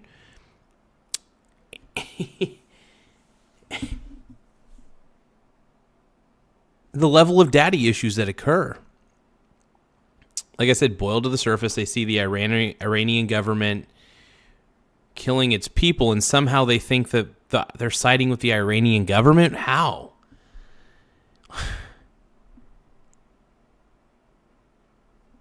This is why I don't vote Democrat, dude. The Democrat Party was hijacked a long time ago by the annoying Karens. It's very difficult for left-wing people to be able to contextualize it in a way that's healthy. And what I mean by that is that basically because Islam is a religion that's considered a non-white religion, these people are afraid to criticize it because it goes against their oppression power dynamics. And also because Islam is a foreign thing, that means that it's automatically better than the Western thing. Also because Islam is being, is a religion, and you're not supposed to criticize religion. It's non-white. Yeah, obviously. I think it actually is that simple. I think that the reason why they criticize Christianity all the time is because it's a majority white religion, and that's another thing. They're self-hating as well. So the white liberal is very self-hating and self-loathing. The white liberal will always be self-loathing. They will always find ways to hate themselves. So they see Christianity, which is predominantly, white people. They hate Christianity. They see Islam, which is predominantly different color skin people. And they tend to side with the different color skin people over their own people because they feel guilty for some reason for being white, and they also hate their dad, who is also white. The Democrat Party is rooted in daddy issues, whereas I don't know. I'm just anti-Democrat at this point. I'm pretty much, all I want to vote for is either third party or somebody on the Republican side who actually makes sense. Because nobody on the Democrat side makes sense because they pander to the most insane people. The problem is the Democrat Party is pandering to these insane people with daddy issues, and I can't do it. I can't do it. That's the reason why they don't criticize Islam, is because it's not. It's that simple. It's actually that simple. And I know that people might say there's no way they're that stupid. Actually, there is. 100% there is. That's what's going on. Yeah, in the West, sure. Yeah. It's like ladies who are OnlyFans models. Chances are they all have daddy issues. Majority of them do. Yeah, definitely. It's also safe to criticize Christianity. I don't think it's that simple. Obviously, there are violent Muslim crazy people, sure. But I'm not really talking about that. That's a very, very small minority. But what is a lot more common is people that will call you Islamophobic or some other form of character assassination if you criticize Islam uniquely. point. President Trump posted this to Truth Social yesterday. Effective immediately, any country doing business with the Islamic Republic of Iran will pay a tariff of 25% on any and all business being done with the United States of America.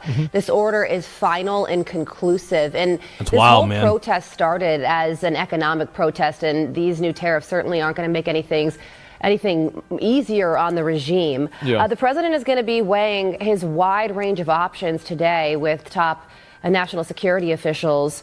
What do you think the president should do moving forward? What do I think they should do moving forward? Well, let's see. That was actually a cute Subaru commercial right there.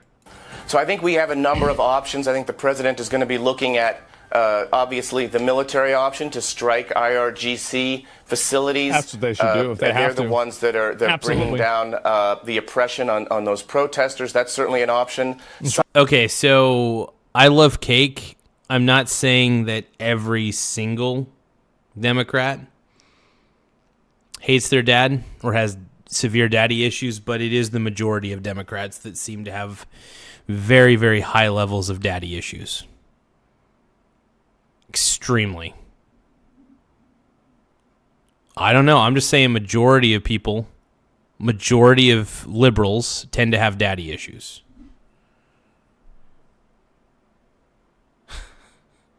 Garza at 6.67 subs on. No! Tim Smith is doing 6'7", 6'7", 6'7", 6'7". 6'7". Oh man, 6'7". Thank you, Tim Smith. Tim Smith, everybody, is celebrating the 6,607. Hold on. 6,660 something. Sorry, 6,670 something. Okay, so we're currently sitting pretty at 6,679 subscribers. Once again, 6,679 subs. Incredible. Thank you, my brony brothers. I appreciate it. What's wrong with being Islamophobic? Islamophobic isn't a real word. It's just a word that's invented to suppress people criticizing Islam. Anytime somebody uses that word, they're just... Oh my God, yes. I hate it when people use the word phobic after something. You're fat phobic. You're Islamophobic or Islamophobic or whatever. No. You could be... See, you should be able to criticize everything. Everything. You should be able to scrutinize and criticize anything. Without a doubt. And I think the problem here that we're seeing is that people really want... I'm losing my train of thought, dude. I've been streaming for too long. I'm going to have to end the stream here in a little bit, man. I've been streaming for fucking too long. Oh, man. I'm a brony bro, dude. I'm a pink brony bro. And I dance at the gay club, oh my God.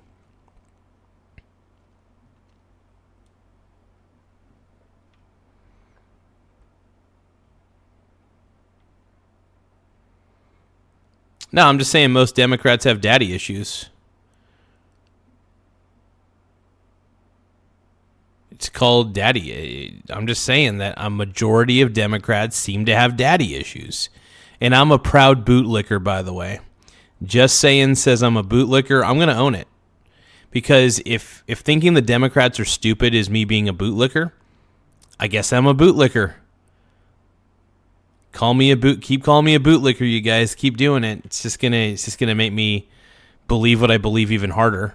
So you guys think you're gonna change my mind by calling me a bootlicker? No, keep calling me a bootlicker. I'll even own it. Look at me, I'm a bootlicker. Ooh. Being a retard, and you should stop listening to them. Every religion is easily able to be criticized or anything else. So anybody crying or complaining about that's just full of shit. Yep. A religion is a set of ideas, and every set of ideas deserves to be criticized. Every idea exactly deserves to be criticized, without a doubt.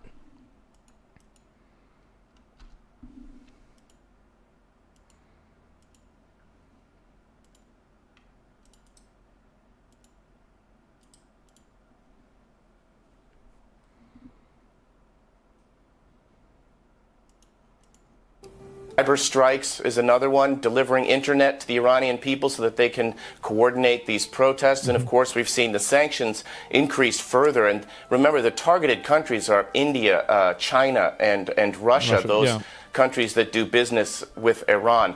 I'm sure that the president is going to be receiving an intelligence briefing from Director CIA Ratcliffe on exactly where these pain points are and how the CIA might assess Iran would react, the impact on domestic unrest inside the country. Lots of very heavy, weighty decisions for the administration. Today, the president will have his team around him to try to make the best decisions possible. There's this horrific report, albeit unconfirmed, but also would be unsurprising, of a 26-year-old Iranian who is set to be hanged later today. It would be the first public execution of this round of protests. This is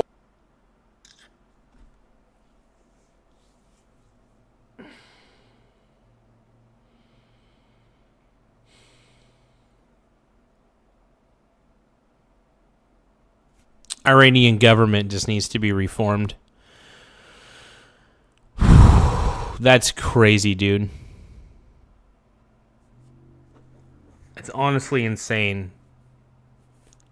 26-year-old's gonna get hanged for protesting. Unbelievable. I mean, the resolve of people who are willing to die for a cause that they may not see come to fruition is awe-inspiring. What would real change, Dan, in the country of Iran mean for the Middle East and also for Americans here at home who are watching? Yeah, straight up. Iranian government, you suck. Obviously, me saying that you suck from where I'm at doesn't do much, but yeah. You guys in the Iranian government, all of you deserve to go. Get the fucking pack your bags. You guys are getting taken down. And if you guys by the way, if you this 26-year-old young man, he's going to become a martyr for this cause, and everybody's going to overthrow your guys' stupid asses. Screw you, Iran. Screw you. When I say Iran, I mean the Iranian government. Screw the Iranian government, man. Watching right now. Well, I think for the United States, look, we've tried for years to change Iran's behavior. The Obama administration did that with the JCPOA, failed nuclear agreement. We've tried to influence Iran's behavior in the region with their support to proxy terrorists, their ballistic missile program, their nuclear program. I think the question is whether now it's time for maybe regime change that would ultimately provide an opportunity for more, for real long-term change in their behavior. I'm not sure you get to one without the other. The question I have going forward is the extent to which the IRGC is going to stay loyal to this regime, which is just full of rot. And that, I think, is what the Trump administration will be looking at. Iran is arguably the root of just about all the evil in the Middle East. And when you look at all the challenges we face, from Hamas to Hezbollah, the Houthis, Iran is at the center of it all. This is certainly a moment in time, and we're going to be watching it. It is a moment in time. Where it all goes. So Dan, true. thank you so much for joining us, former CIA station chief. Thank you. Dan Hoffman, we appreciate you. Yeah, I mean, again, I think that's pretty accurate. So Hasan doesn't think Asmongold actually cares about Iran. I don't actually care about Iran. Okay, well, that's interesting. I didn't know that. This is the first time I'm hearing about that. Oh, God. Hasan Piker. God, Hasan is the worst, dude. This guy right here, Hasan Piker, is a champagne socialist and probably one of the most insufferable people ever. So, you know, like it's Let's good see what this loser now has to I'm going to say. be able to learn what I think about something. Here we go.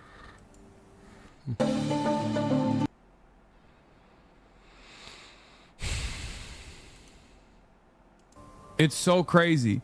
And it's funny because, like, as I showed you with the Asmongold situation, it's so crazy. And it's funny because, like, as I showed you with the Asmongold situation, the motherfucker's not the even... The Asmongold situation. Was that the new Charlie video? Good evening and welcome. Hold on. Now I'm going to be able to learn what I think about something. Here we go. It's so crazy. And it's funny because, like, as I showed you with the Asmongold situation, it's so crazy. And it's funny because, like, as I showed you with the Asmongold situation, the motherfucker's not even... The Asmongold situation. Was that the new Charlie video? What's that? In America first. He's like, oh, let's free the people of Iran. It's like, bitch, You advocated to kill Americans. Oh, I did. If they put officer's life at risk, I think the officer should be able to kill them. It doesn't matter if they're an American citizen or not. Obviously, I'd advocate to kill Americans. Sure. What if they try to kill somebody else? What if they're putting other people in risk? Obviously, I would. I mean, anybody would do that. It's common sense. Duh. Yeah. Oh, Hasan's dog is in the background, by the way. I really do hope he takes care of that dog, dude. That poor dog. I mean, what is this emotional fucking like, oh, wow, I'm going to say this in a bad way. Like, yeah, actually, that's true. Duh. Of course it's true. Like, what are you talking about? So it's just always misinterpreting in bad faith. Always. Every single time a school shooter. Oh, yeah. The left is nothing but bad faith. That's the way I've looked at it, man. The left is bad faith, baby. As an American citizen, and I can advocate for their death. Yeah, obviously. Don't you want to see school shooters get shot? Don't you want to see child molesters be shot? Yeah, I would. Absolutely. Like, what are we talking about here? So it's just such a it's such a deliberate misunderstanding. And I don't know why people, why he does something like that. Also, I do think Iran is America first. And I'm going to explain the reason why. America spends millions of dollars every single year, and American citizens spend millions of dollars every single year, and they've had to for example, the Houthis, right? The Houthis, even Hasan was arguing that the Houthis were very effective in the way that they were able to stop different trade routes and then attack boats and cause a bunch of problems. So if that happens and the boat has to go all the way around instead of right through, guess what's going to happen? Well, it's going to make the stuff that's on the boat cost a lot more money because they have to offset the fuel costs. So basically, and who are the Houthis being funded by? Well, one of their funders is Iran. So the issue is that there are second and third order effects that Iran has that do directly affect Americans and Americans' taxes, Americans, the cost of goods, etc. So to say that you're only America first if you only care about things that exclusively happen in America, I think that's a very reductive worldview. And I think that you should care about the entire world. And there are instances where doing things that would help the world would be in the best interest of America. Like the Venezuela thing, for example, and like Iran. I mean, how is this not obvious? I feel like this is obvious, right? It has to be obvious. I don't understand how hoping for Iranian liberation negatively affects U.S. priorities. Yeah. And also another thing is I don't want the U.S. to go over there and run Iran. I don't want to see that happen either, really. Why would we need to do that? They already have people that are going to do that anyway. So it's the same as we're not really running Venezuela. I mean, Trump's saying he is. It seems like it's probably not happening. So it's just weird. Utilitarianism, favorite asthma. It's not even utilitarian. It's making the right decision. So yeah, so Hasan's trying to compare Iran protesters equivalent to Minnesotan protesters? Yeah, it's just weird. Very, very odd. Anyway. Advocated to kill Americans. Of course. Absolutely I would. It's not even a question. You advocated for this regime to kill American protesters. Fuck you mean? Yeah, absolutely I would. Yeah, I mean, you can't drive your car into somebody as a protester. You can't point a gun at a police. That's true. Hasman's on the spot with this one. I can't stand Hasan Piker because he hates capitalism, but he's benefited so much from it. No joke. Hasan Piker has benefited so much from it, and he drives a fancy car. Yet he preaches the gospel of communism. Communism is such a superior idea. Socialism's so smart. Grow up. Officer, you can't put an officer's life in danger. You can't make an officer even think that their life is in danger. That's the way it works. You're not, at that point, you're not a protester, you're a criminal. Obviously.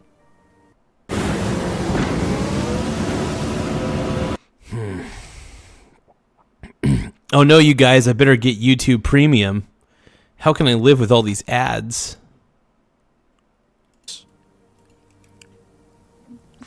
Okay. What are you talking about? It's what emotional the fuck manipulation. Do you mean? It is. Free Iran, bitch, free America from From what? From the outcome of the election that you disagree with? Free America from this is what's crazy. Free America from the democratically elected president that's doing the thing that he ran on doing. Yeah. I mean, what Trump is doing is what we voted him in for. Straight up. And I see no problem with it. What are we talking about? This is insane. Donald Trump and free America from you. Fuck. Good one. Anyway. Uh-huh. It's crazy. It really crazy. is. It's madness. It's very crazy. It blows my mind that people don't even like question this when they don't go, wait a minute. I'm not so sure if you actually care about the Iranian people or not. Even if you... I hate it when guys like Hasan Piker think they're trying to... they're actually educating people. Like, who are you educating, man? It's pretty funny, though. Hassan's entire stream typically turns against him majority of the time. You don't care about them. You can see that it's obviously bad that they're getting killed like that, and it's bad that they have a government that's funding terrorism. Like, even if you don't give a shit about the Iranians, you can clearly see, yeah, having these guys with bombs that are doing this stuff that are causing all these problems, funding terrorism all across the Middle East, yeah, this is probably causing a bunch of issues, and I hope that stops happening. Like, it's just so obvious. For the last couple of weeks, you've been talking about how the American regime should kill American protesters. They absolutely should if those protesters put the officers' lives in danger. They 100% should kill them. 100%. And by the way, this is the normal opinion to have. You obviously can't put a person's life in danger in the process of protesting. That's not how it works. Duh. Interesting. It's crazy how many, like... And this is one of the things that I hope that people start to realize. I mean, idealistically speaking, I'm not a fan of Iran as a whole. But if their government is starting to kill their own citizens, I'm pissed off at their government. And I really do hope that government gets replaced ASAP when they start deliberately just going out, lining up body bags on the street. That's insane.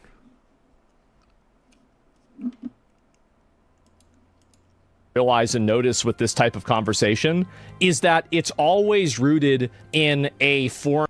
I can't believe they're going to do a public execution, a public hanging of a protester.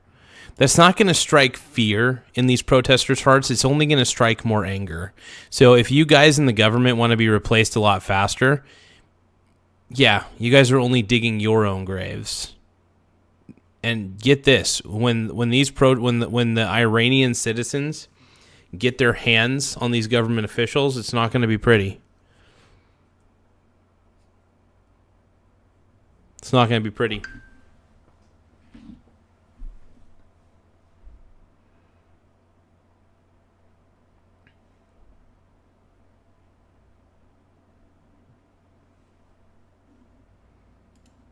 Form of manipulation or I'm a bootlicker, by the way.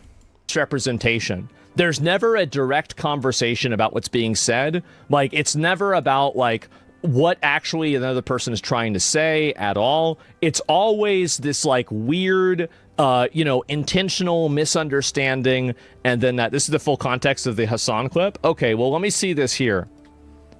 So this is the full context of the clip that got deleted off of LSF. Let's see if I can find it here. It's a bad faith argument. Of course it is. You know what's really funny? You know what's really funny about this? This is like the Maria Machado lovers. You know what I mean? Like liberals that are just like, oh, Machado, Juan Guaido will be the person that leads Venezuela. Machado will be the person that leads Venezuela. It's so stupid. Like, you like Khomeini tweet when he's responsible for killing so many people? Listen, I don't think this is out of context. We are no longer the brony bros. We are the bootlicking bros. That's so funny. How is this out of context? Sometimes you can find poetry in the strangest places. Yeah, Persian. I am Persian.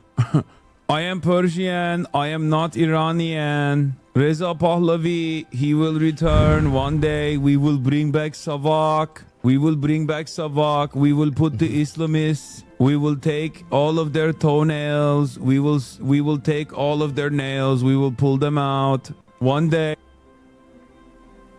You. Just you.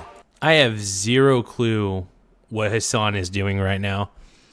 Hasan Piker, like I said, this champagne socialist I'm not going to say the whole thing, but this tard needs to stop. So deranged. Oh my god. What the fuck is wrong with you? I thought my stream was cringy, and then I watched a little bit of Hasan Piker, and I realized this guy is the cringe lord. I really thought my stream was cringy, but dude, I don't think I could be.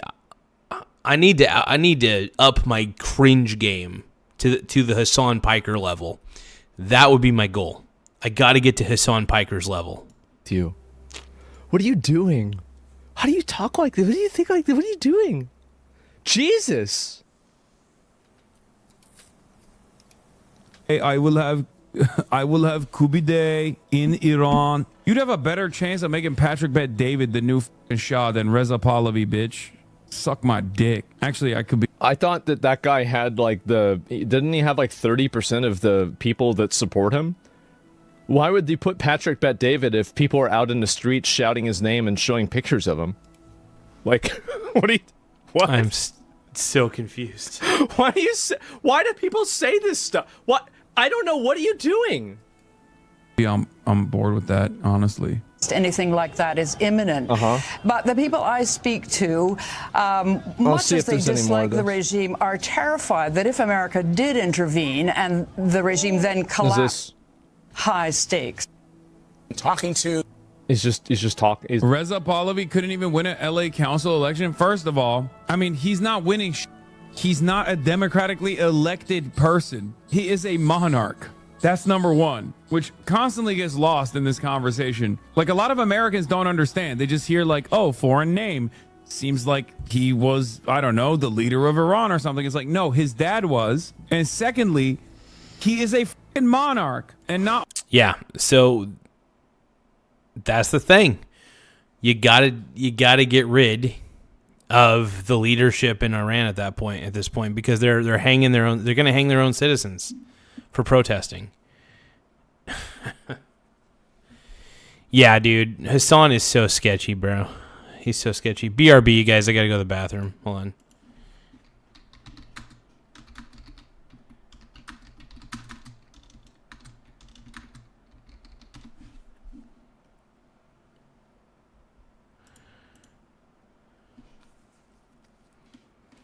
Be right back. I gotta take a crap.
Maddox, what up, dude?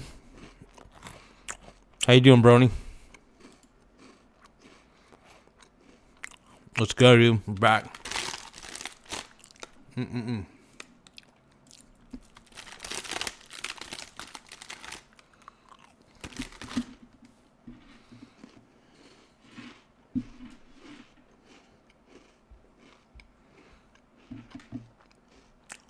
Let's keep watching, man. Hold on.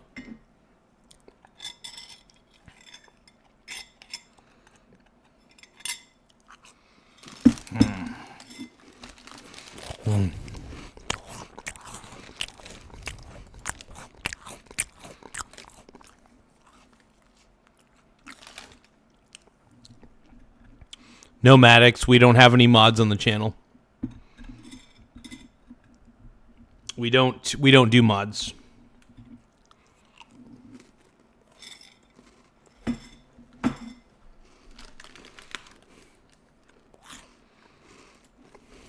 Only that, but also the only place where actually Reza Pahlavi could win a democratically elected seat is unironically LA Council. Like literally, that is the only place on the planet.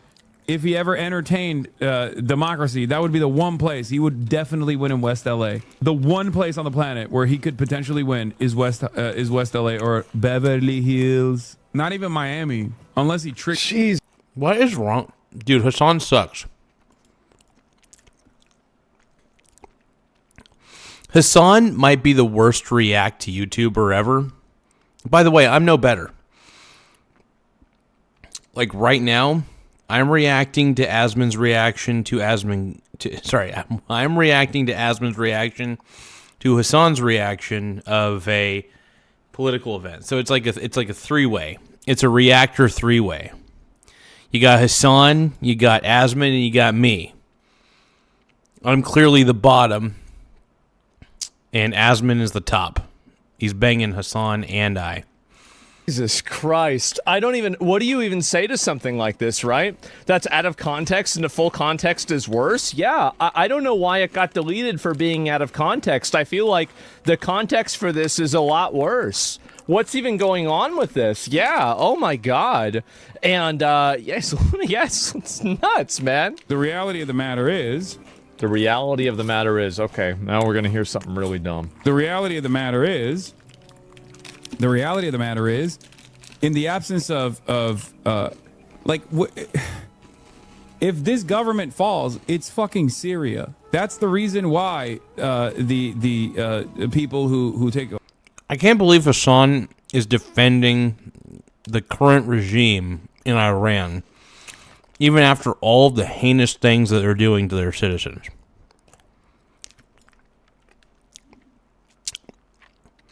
Yeah. Dude, Hasan sucks so bad, dude. Somewhat of a campus stance here are making that statement. Okay? That's it. America is obviously still far worse than the Iranian government, even in terms of... What? Did you say the American government's far worse than the Iranian government? What? Hasan Piker, you are mentally ill. Build a website you love. Hasan Piker might be the most mentally ill chode I've ever seen in my life, dude. Hasan pisses me off, dude. He's cringy, like beyond cringe.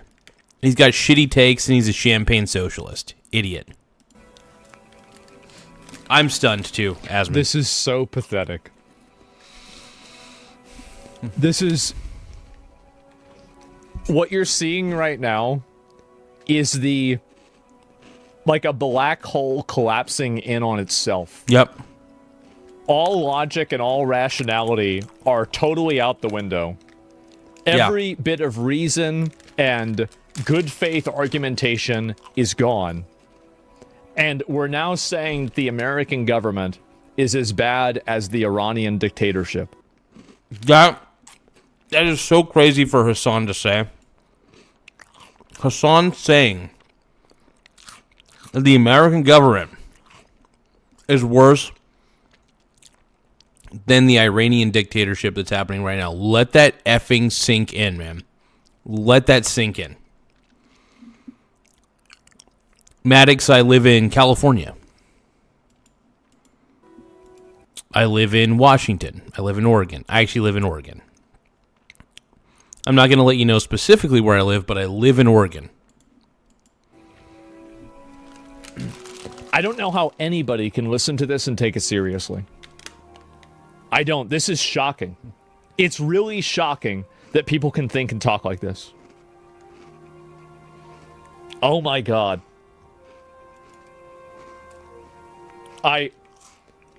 The Iranian dude, I gotta hear. There's no way. America is obviously still. That's it. America is obviously still far worse than the Iranian government, even in terms of like. In terms of what? The. Please don't give an example. The dire economic situation that Iranians are facing is also a direct consequence of American intervention. Uh-huh. Yeah, sure.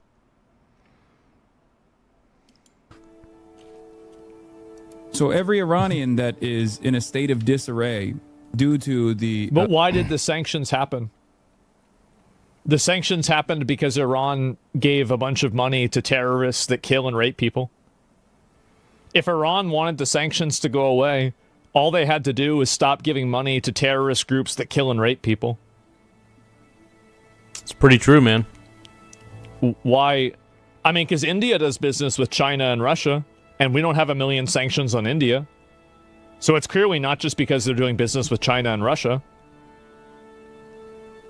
I mean, just stop raping and killing people. Stop paying other people to rape and kill people. It's really simple.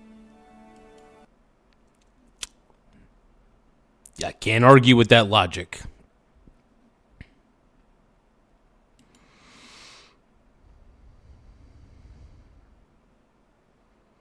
Yeah, state taxes are pretty lame here, but they're not. They could be worse. We don't actually have sales tax here, though, which is nice, so that's kind of a plus at the end of the day. No sales tax, I like that.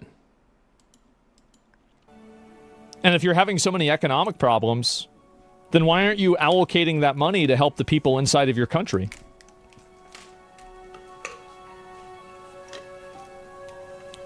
I don't know.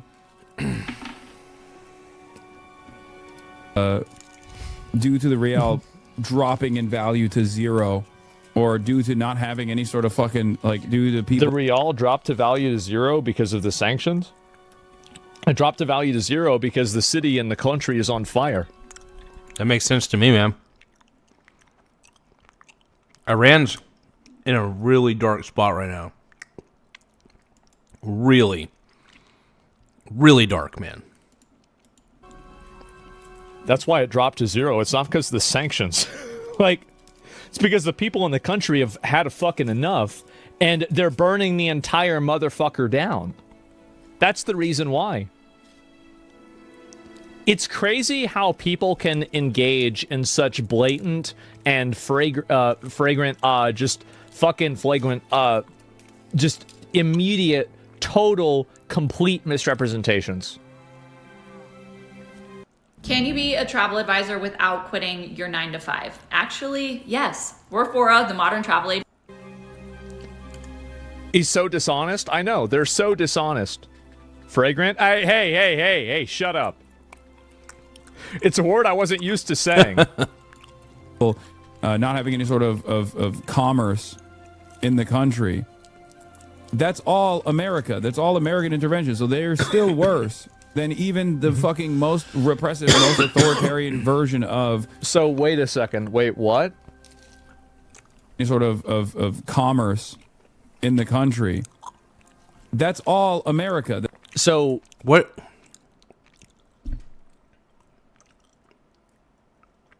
Hasan is just too dumb for words, dude. Hasan... Oh my God, Hasan Piker is the grift that keeps on grifting, man.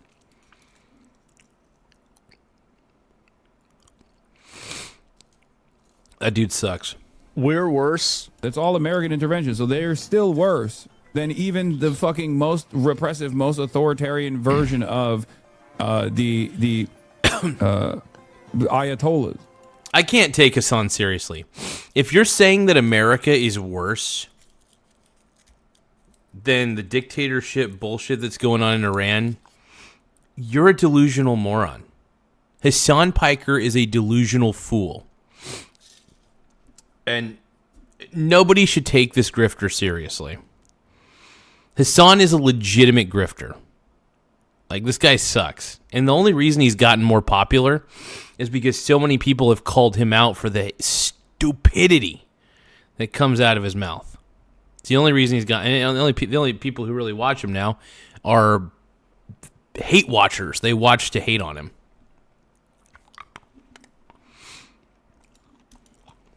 So us having sanctions on Iran because they support terrorists that rape women and kill kids and people that disagree with them is worse than the government that kills their own people and lines them up on body bags on the sides of the street?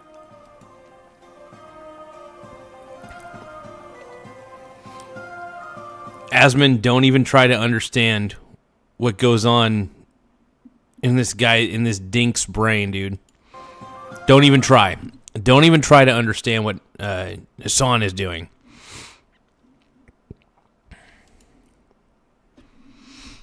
Yeah, Hasan Piker, dude, is really the worst, dude. Can't stand him. Give me one moment.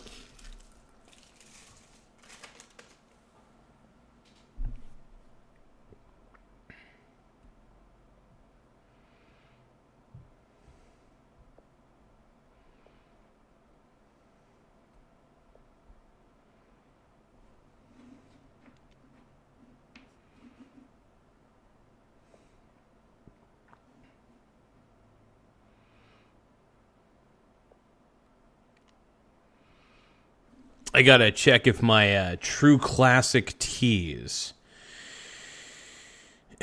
True Classic.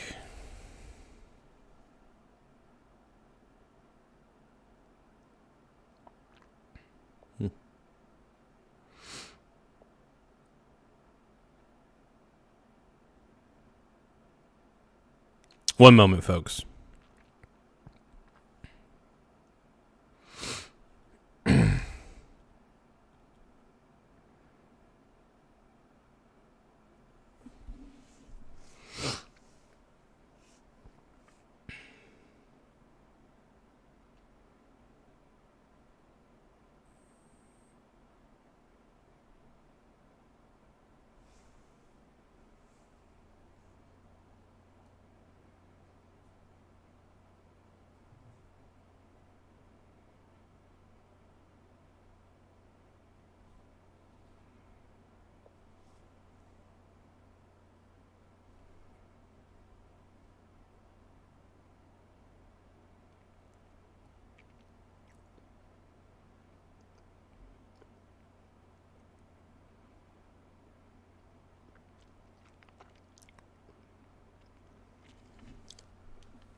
But yeah, no, it's crazy, man. I think I am going to call it quits for the night, though. I'm starting to my mind is starting to wear down a little bit.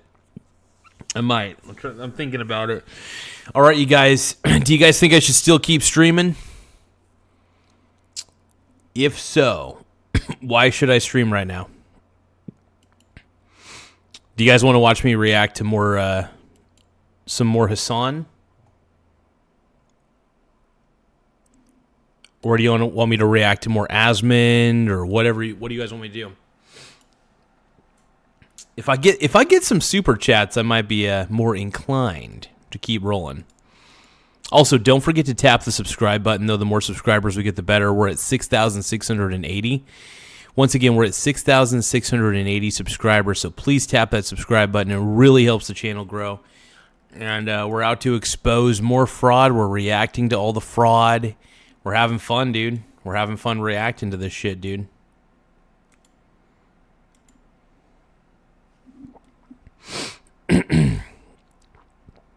Without a doubt, man. You know what? Let's keep going. Let's keep rolling. Let's watch some more of this clip.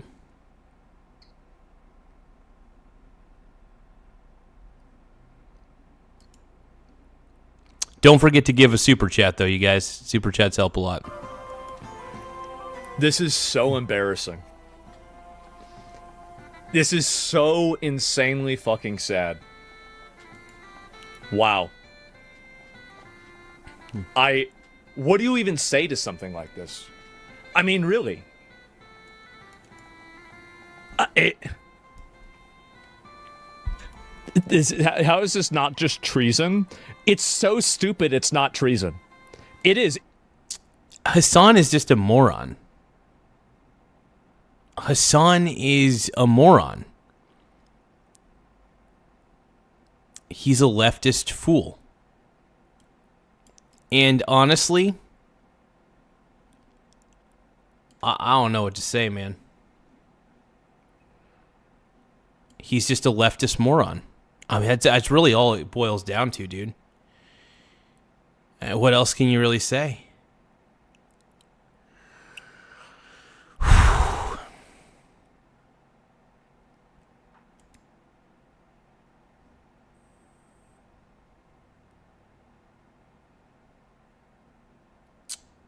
I'm stunned, man.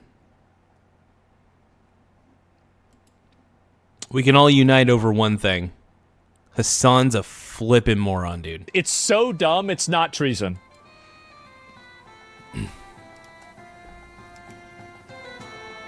Yes, it's always either the Jews or America's fault. True. I can't tell if you're being sincere when you say this or if you're saying this sarcastically, but... Oh, he's saying it sarcastically. You know he's saying it sarcastically because even your own audience thinks you're full of shit, Hasan Piker. Hasan Piker is so full of garbage. This guy, man. Unbelievable.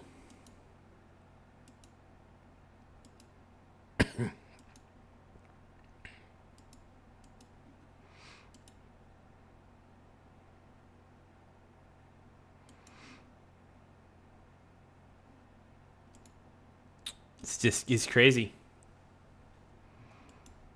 It's so wild.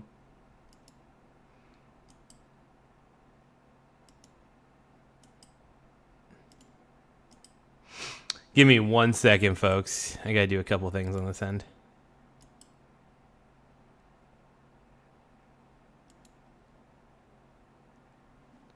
I realized that I needed to clear up some space on the computer. The computer. One moment, though.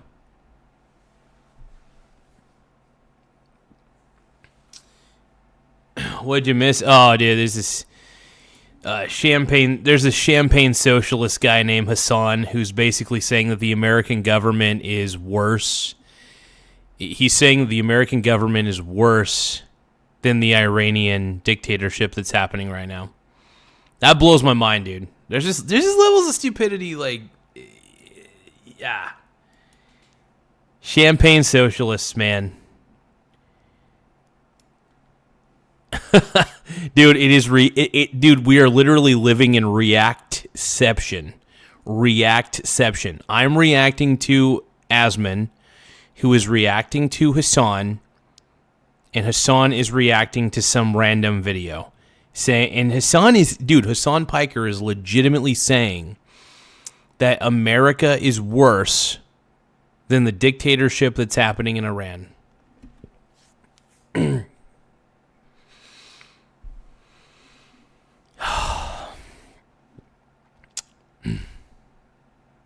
Come on, brother. Come on, man.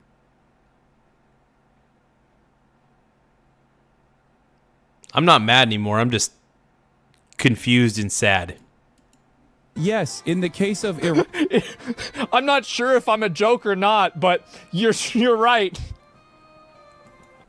Hasan, you can't be believing your own bullshit at this point. I can't believe Hasan believes half the shit that comes out. That's insane. That literally is the most insane statement, man. But you know what? This is why I don't believe in censorship, because if you allow dumbasses to speak, like if you allow guys like Hasan Piker to speak and keep speaking, they reveal just how dumb their cause is and how bad their ideas are. So when their ideas are bad, they're put to the forefront and people can see how stupid their ideas are. This is why I believe in freedom of speech. I believe even the bad ideas should be put out there. But it's up to us to figure out what are the bad ideas and what are the good ideas. Obviously, Hasan's a moron. We should criticize guys like Hasan. We should let him speak. But we should be absolutely critical of dingbats like this guy, who is a champagne socialist. Ron, it is not the Jews, okay? But yes, Israel has played a fucking major role. What are you talking about? Mm-hmm. Dumbass. Dumbass. You know, the irony of Hasan calling anybody a dumbass is a beautiful thing. It's a beautiful thing. God, Hasan is... Ugh. Oh my God. That's really impressive. Oh my God. Well, it's the Jews, it's Israel, it's America that are doing it. Has it ever occurred to you that maybe the people of Iran are tired of being murdered, oppressed, and then killed? That makes sense to me. That makes sense to me, man. No, I really do hope I do hope the Iranian people overthrow the dictators that are... They're going to hang a 26-year-old kid tomorrow, 26-year-old guy tomorrow who is protesting. They're lining people up in body bags, shooting these people, doing terrible things to these people. The government of Iran needs to crumble completely. Because if your own government is going out and killing its own citizens, you've got a problem. There needs to be some form of change. I don't know what that change will be, but it can't be the dictatorship that's happening in Iran. Just...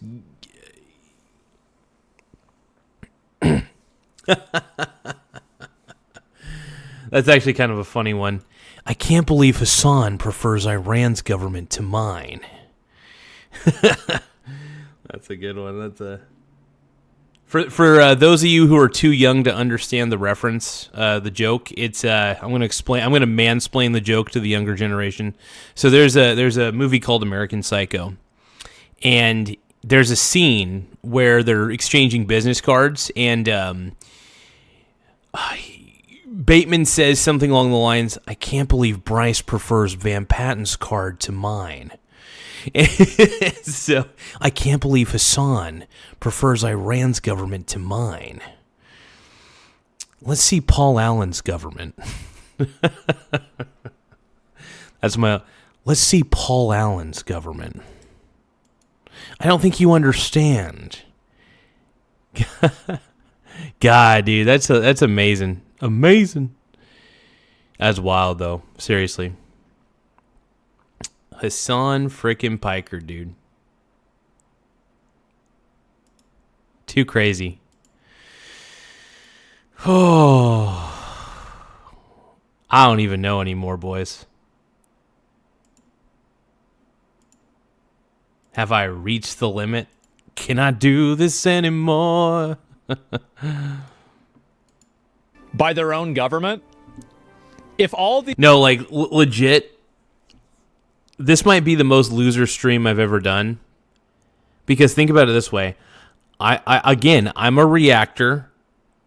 I'm a reaction streamer reacting to Asman, who is also a reaction streamer, who is also reacting to Hasan, who is also a reaction streamer, while Hasan is reacting to other shit going on. It's reacception, dude. What you are seeing is the perfect love triangle. The perfect love triangle between me, Hasan, and Asman. It ain't gay. It's not gay when it's in a three-way. These Iranians hate, you know, if they hate America so much, then why are they begging Trump for help? That is true. The Iranian... Was it the Iranian government? Or I mean, the citizens definitely want Trump to come in and actually send the military in and just take out the government. Smart thing, man. Look, if the government's getting that bad in Iran, sometimes you just got to tear it down, build it back up. It's already part of the third world anyway.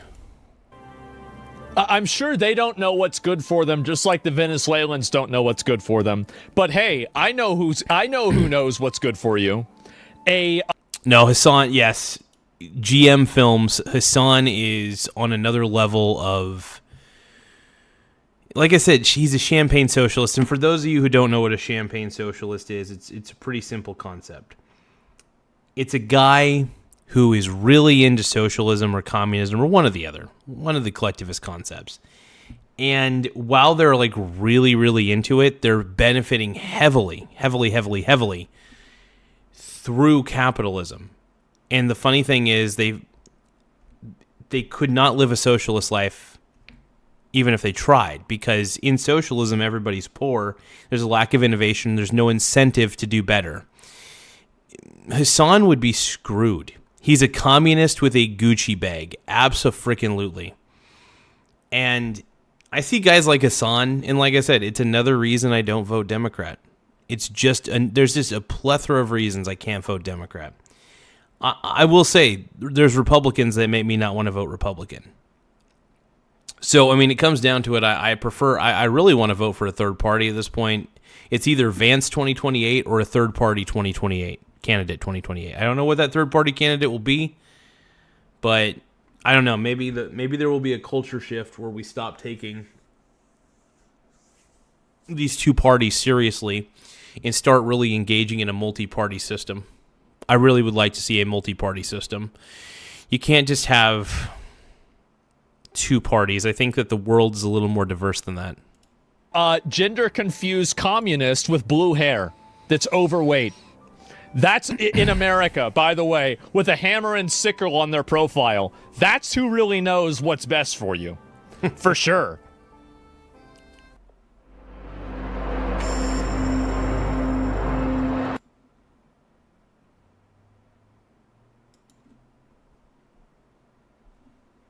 Interacted with many countries, known coups, you know that? Of course, yeah. But to say that we're worse than the Iran government is fucking insane. That's crazy. They're out there killing their own people. How many thousands of protesters did they just kill? Probably not as... Jesus Christ. I'm glad people are finally calling this out. This is insane. Hasan defended Assad? Oh my God. And Socialist condemns the worker revolution. Funny? It's just insane, isn't it? Oh my God. What a world that we live in. And let's see. Oh, there's another one here too. Oh boy. Oh no. America's killed their own multiple times. Listen, anybody who's trying to draw any sort of parallel or similarity between the American government and the Iranian government is just engaging in a level of dishonesty that you cannot win against a person like that, because they're not playing by the same rules that you are. This is like trying... Oh yeah, and by the way, completely different government structures. The Iranian government structure literally is like a monarchy. Whereas ours is we're a constitutional representative republic, 3 branches of government, right? So Asman's straight up on point with that, because Iran is dealing with a legit dictatorship. There are no like checks and balances. It's just like my way or the highway sort of government. And that's what a dictatorship is, really. At the end of the day, it's my way or you get hanged. My way or you get hanged. That's basically what a dictatorship is. And by the way, what's happening in Iran? Pure dictatorship. Straight up. Trying to play chess against somebody who thinks that they can just knock your piece off the board and then it's over. I don't know where we go from here, but please, for the sake of some people, for the sake of the people, some sanction relief would be nice. You can't celebrate them rebelling while we starve them. First of all, Americans are not starving Iranians by the sanctions. This is fucking bullshit. They are struggling, obviously. because You're of right. long-standing U.S. sanctions, not to mention snapbacks that were instigated because Iran knowingly violated the JCPOA, and European countries and the UN sanctions got triggered. Like, they fucked around. They broke the rules. Oh, no, they knew that those snapbacks were in place. They did it anyway. Wow. It's really interesting that he's saying this because, again, like, he can't just support the people wanting to overthrow the regime. He can't do it because there's too many fucking... Yeah, of course, right? Yeah, and you must be insane not to see USA does the same shit except accuse everybody else. Listen, Vallejo, I read, you typed it the first time, that, like, stupid, retarded paragraph that you had typed up. Listen, guys, you're trying to argue something that's so retarded that it's not even worth considering. It's not. To answer some of these comments, though, so like GM Film says, I personally can attest Hasan is one of the biggest reasons I lean and vote more right wing. Yeah, here's the problem. It's like the type of people who vote a certain way can really actually make you not want to vote a certain way. They can encourage you by how they, like, for instance, the reason I don't vote Democrat, like I said, guys like Hasan make me just say, you know, whatever you believe, I'm gonna vote the exact opposite of you. You know, whatever you're doing, I'm gonna do the exact opposite, that sort of thing. Obviously, you know, you still have to be kind of intelligent with that. You don't have to be the exact opposite of everything they do.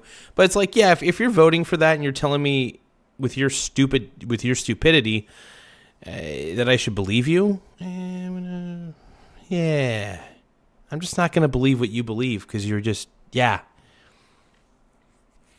And I'm not saying that you have to, I'm not saying that's how you should vote, but, you know, over time you gather enough data and you start to realize that there's a certain type.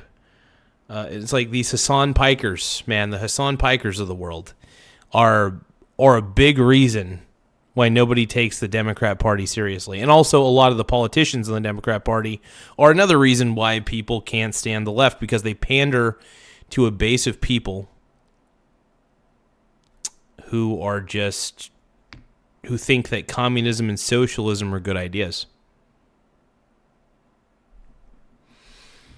Funny thing is, there are ideas that are old as dirt and they suck ass. Not even worth arguing against. It's not even worth fighting against. I don't even want to hear it. It's so stupid, it's not even worth addressing. People in his audience, and it's too ideologically dissonant for him to support the protesters getting rid of the regime, because obviously any democratic and free Iran will not waste billions of dollars every year on trying to destroy Israel. They will not bother. They will. Hezbollah will not get funded. That's the right. Houthis won't get funded. That's right. Every single, as soon as Iran falls, President Trump should just send in as many different squads of people as possible to wipe out every single one of these terrorist groups before they can get any new funding, before they can get any new support. Get rid of them as much as possible. Totally wipe them out. I don't really know about that because so I'm sorry, I'm struggling. Because what Asman is recommending is a little bit weird to me. I think that the government just needs to be toppled in Iran, and in a legitimate regime needs to be figured out.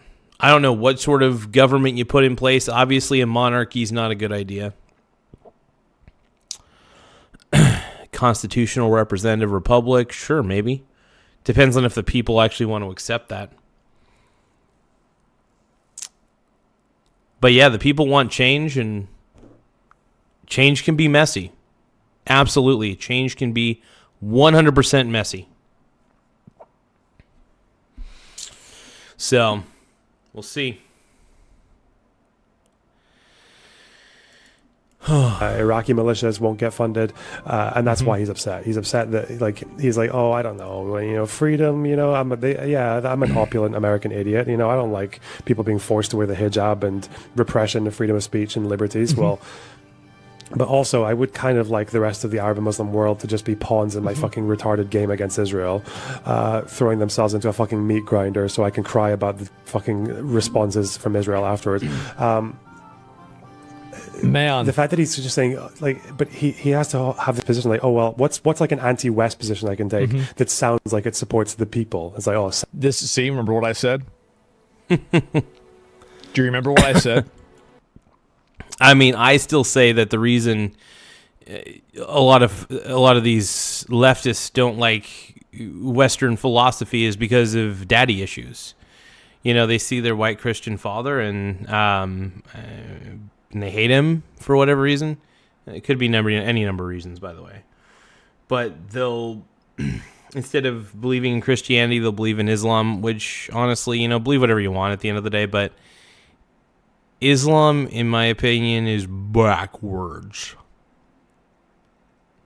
They never actually made a part 2 to their religion, which pisses me off. Like, I will give props to Christians. In Christianity, there was the Old Testament, then there was the upgrade, the New Testament. And then you have in Islam, it's like you have the Quran and then, the same Quran. Well, that's nice. So there was never like an upgrade. It was still the same crappy book, you know? So, I don't know. That's the way I see it, at least. Every single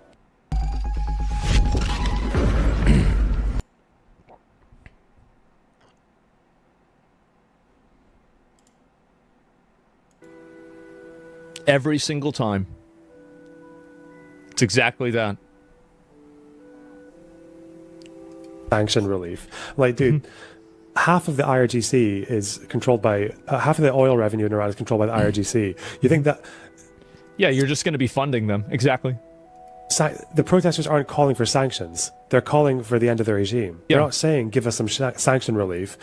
They'd like the sanction. Exactly. Yeah. It's like don't listen to the Iranian regimes. Listen to a socialist in America explain what they really want. Relief, but the best way to get sanction relief is to get rid of the regime. So it's just so fucking. It's like there's a. I guess you could say I'm based. I don't know. I consider myself, like I said, I'm an independent thinker. I just notice a lot of patterns, and, you know, like I said.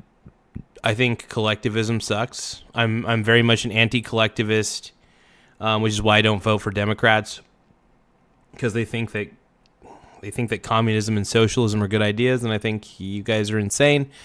But yeah, I do think a lot of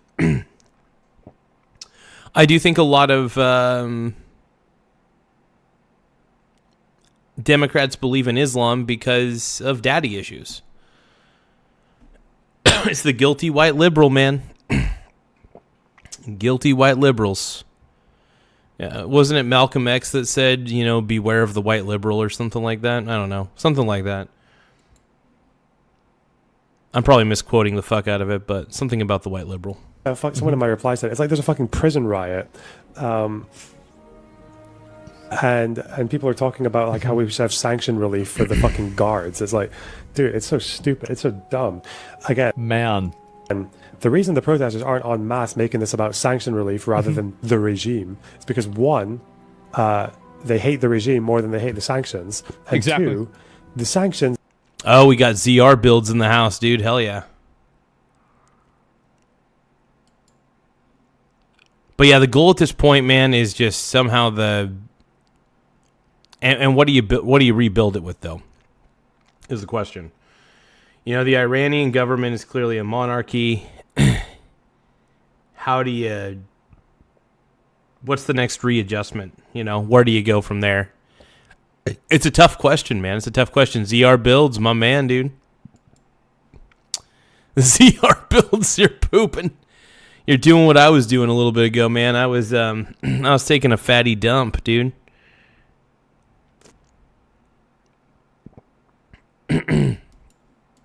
If they get relieved, imagine what precedent that sets. Like Iran, the regime is at its weakest. Let's just give them an out with sanction relief. Exactly. Because right now, the IRGC would use sanction relief to pay off people. Let's see. Tylord is saying, "What did I miss?" Oh, not much, man. I'm just reacting to shit. We're watching my boy Asman react to Hasan, and of course Hasan's a total nutbag.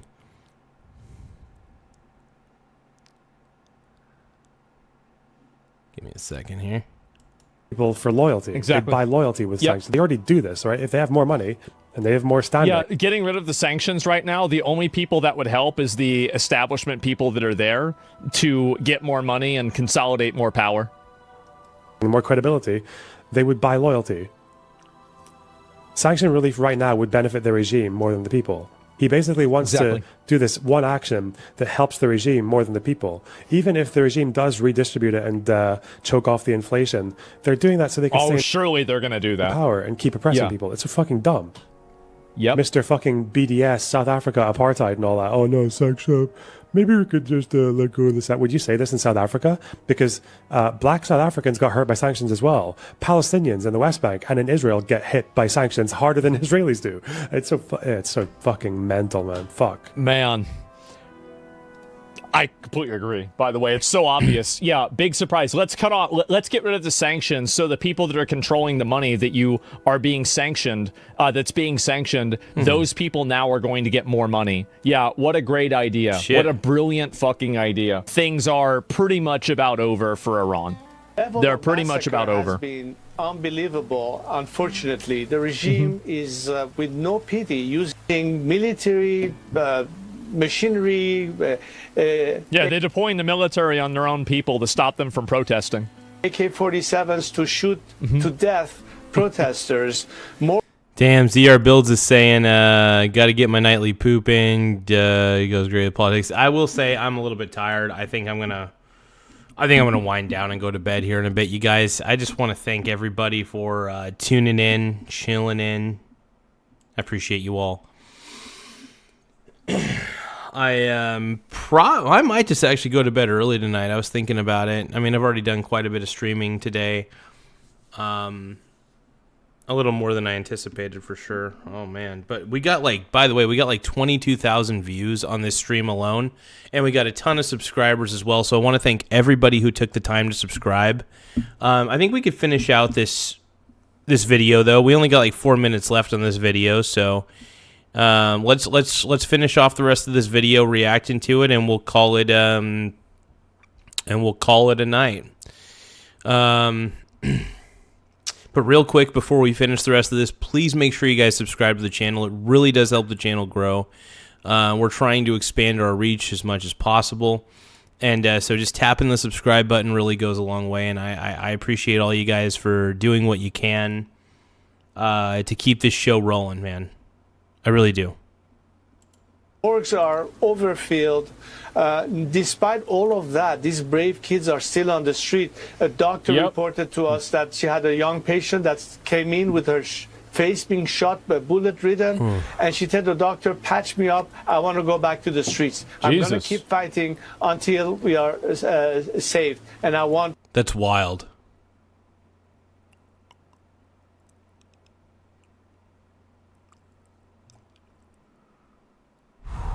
That's insane, man. Our leader, Reza Pahlavi, to return home to save us all. This is the level of commitment you see in Iran The today. big executions are today? Really, I thought they're tomorrow.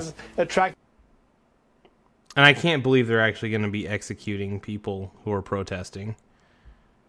That's insane. By the way, execution by hanging. So we're going back to the dark ages, it seems like, which is so frustrating.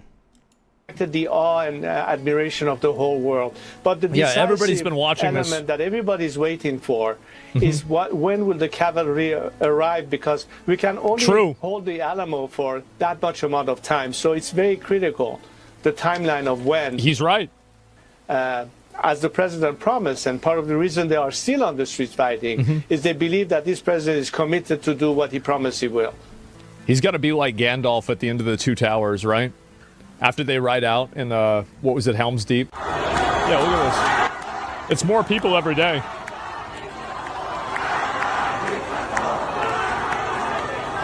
Dude. So Senator trying to push a bill to control crypto? Yeah, I'm surprised they have... It's like those streets are flooded with people right now, dude. If you're on the side of the Iranian government right now,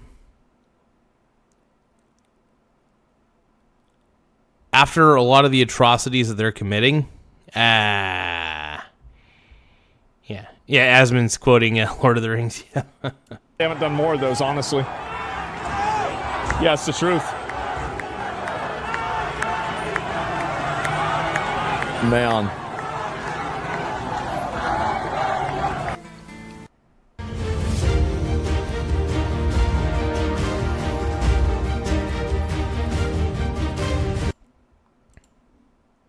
actually does do that, that would be fucking insane. Because, yeah, at least 12,000, possibly 20,000 people have been killed in Iran. Oh my fucking God. So, yeah, some of this stuff that's been going on has just been absolutely insane. I don't know if there's any more that's worth looking at here, but it seems like things have just gotten more and more and more extreme. And Qatar have been privately lobbying the Trump administration against the strike on Tehran. Yeah, maybe, right? I don't know. I don't know why they'd be against it. I feel like, obviously, that guy's a big problem. And the mosque burning was them lighting the beacons. Yeah, I guess it was, right? And let's see if I can find any more of the things about this, because it's just gotten to be... I think it's gotten to be so extreme that, yeah, 20,000 Iranians killed by the government in the protests, like, that's an insane amount of people. You think about that, all those people that are out there. 20,000?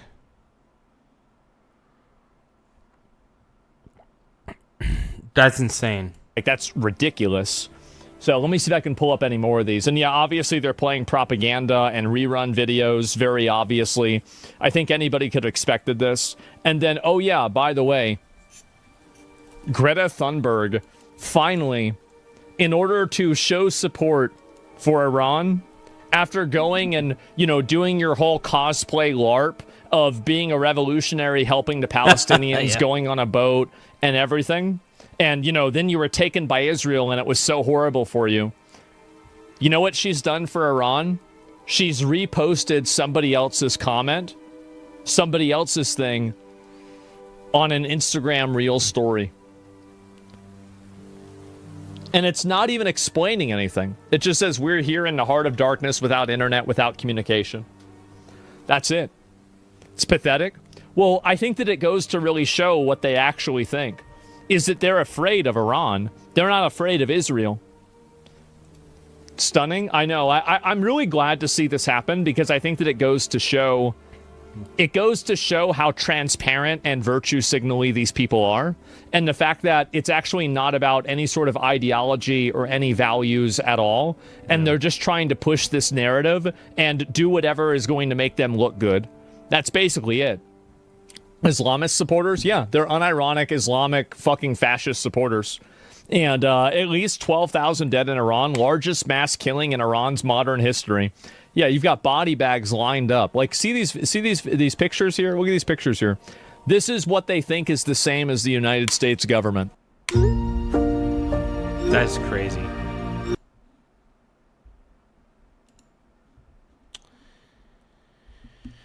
Whew.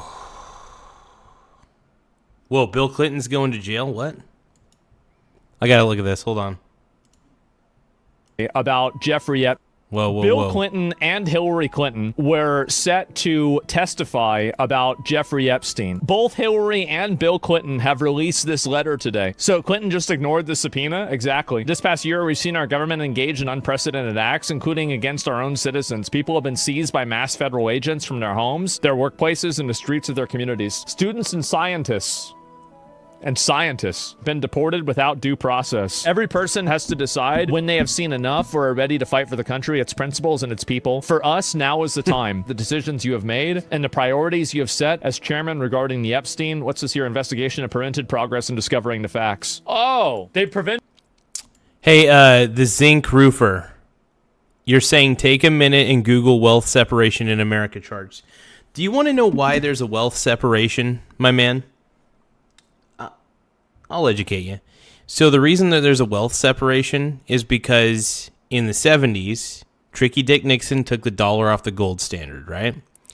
So the thing is, you could save money back in the day and not be screwed by inflationary forces. You could actually save money in a bank account, right? And then once the gold standard was removed from the dollar became effectively worthless. And then every single year, things got more expensive, to the point where sometimes even wage increase doesn't keep up with inflation. Now, the reason the rich stay rich, the reason the rich get richer and the poor get poorer, is because the buying power of the dollar gets lesser and lesser and lesser. Now, the one thing that protects the rich is the fact that they save their assets. They save their assets. Poor people either recklessly spend their money or recklessly gamble, or poor people... I don't think there's a middle class anymore, to be honest, because I think if you're saving money, even in a high-yield savings account, you're still poor. What I'm trying to say is that the root cause of that problem is the debasing of the dollar first, the Federal Reserve printing 1 million of them. Second, the removal of the dollar off the gold standard. People think that high-yield savings accounts are good ideas. They're not. The longer you hold on to cash, even if you get a positive yield from it, doesn't always keep up with inflationary forces. This is why you need assets that are inflation-proof, stocks, real estate, commodities like gold and silver. Those are, honestly, I would rather have gold and silver in a safe. I would legitimately rather have gold and silver in a safe than a high-yield savings account or a certificate of deposit. I don't do what the bank tells me to do. I do what the bank actually does. Right? I do what the bank does. You know. You got to save your assets, not your cash, man. That is the battle cry of this channel. Battle frickin' cry of this channel is save your fucking assets, dude. Save your assets, not your cash. Straight up, man. Limited progress in discovering the facts, and as a result of that, you're not going to help them find them. Well, there it is. We have tried to give you the little information we have. We expect that you will say it's not enough. We expect you'll reject it. Oh, so they're trying to say that they're not even going to go. They're basically saying that they don't have to go to the subpoena. Isn't that crazy? You accepted the least from those who know the most, but demand the most from those who know the least. Really? Well, how do you know so little if you're in so many photos? To say that you can't complete your work without speaking to us is simply bizarre. Well, who are you to make that decision? We expect that you'll direct your committee to seek and hold us in contempt. That's right. That's what needs to happen now. Former President Bill Clinton will now be held in contempt of Congress. He will go on the record. So everybody agreed this guy had to come over there and talk about it, but he decided not to? I'm going to note for the record. I mean, Clinton straight up was all over those files. Now, Trump is in those files too, and I think that Trump needs to answer for some things. I think that they need to question him as well. Absolutely. It's crazy, man. That former President Clinton is not present. And the Wait, so motherfucker tweeted out, but he never showed up? Yeah, he thought he didn't have to. And referencing that failure to appear will initiate the prospect of contempt proceedings. Ooh. Arresting Bill and Hillary Clinton. I'm ready. I'm so ready for this. I mean, don't get me wrong. I don't like the Clintons either. I think the Clintons are terrible. You know, lately I'm not a fan of Trump as much as I was.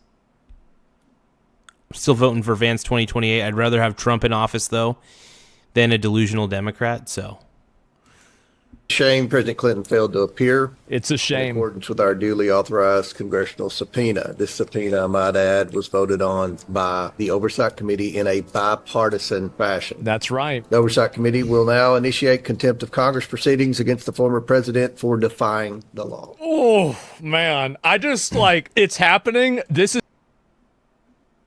That's a stud, dude. That's awesome. Oh, what a... It's hanging out on Epstein's Island, man. Bill, you know, I don't know if he was doing anything with these gals, if he was just taking a picture because maybe they're fans of him. That's always a possibility. I want to try to give the benefit of the doubt to Big Bill. Hillary. I'm not sure, though. I don't know. Look, guys. I know everybody's getting excited about this. I'm not going to believe this till I see it. I'm not going to believe it until I see his fucking ass in jail. Just having one of those. Bill Clinton, baby. We all love Bill.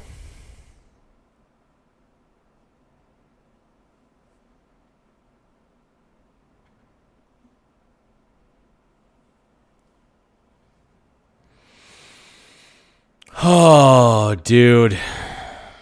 I don't even know anymore, man. Bill Clinton and Hillary.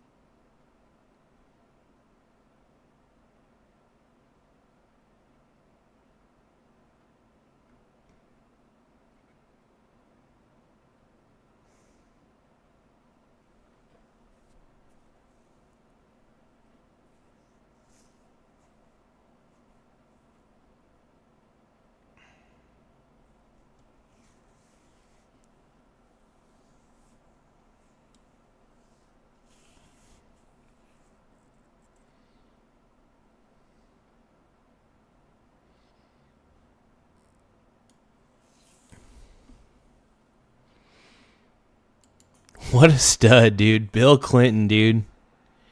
You know that those pictures should just stay up because those are hot. Anything with sexy Bill, dude. Trump is fine. Yeah, Trump is fine. Look, I want Vance in my pants, dude. I want J.D. Vance. All right? Give me J.D. Vance. That's what Daddy wants. That's what Daddy needs. Okay?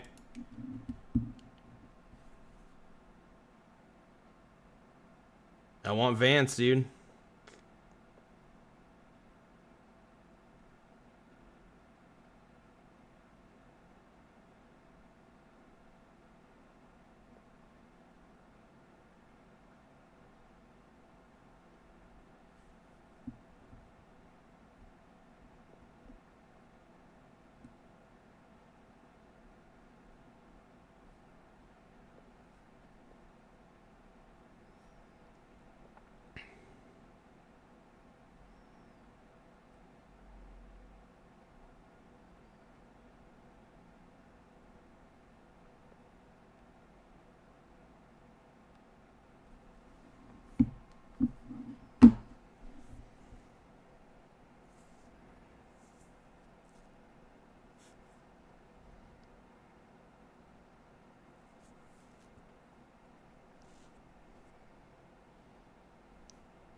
So let me think. So Vacation Time 24/7 says that auto workers saying Trump is protecting PDF files was hilarious. Trump knew he was talking to him by how annoyed he got. I don't think Democrats focus on people, Zinc Roofer. I really don't. I think Democrats are a bunch of Karens that just care about the group. And when I say the group, I mean the group identity. And that's about the extent of it. They care more about the group identity and social rules. They're just Karens majority of the time. Yeah, that's my analysis. That's a great picture. Epstein and Clinton, dude. That's so crazy, though, man. Justice for Epstein.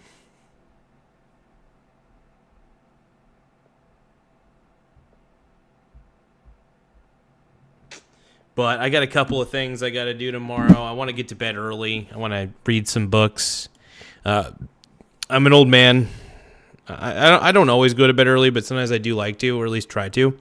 And so I'm going to read some books, chill out, and relax for a bit, and probably hang out with my laptop in my bed, do a couple things that I got to do.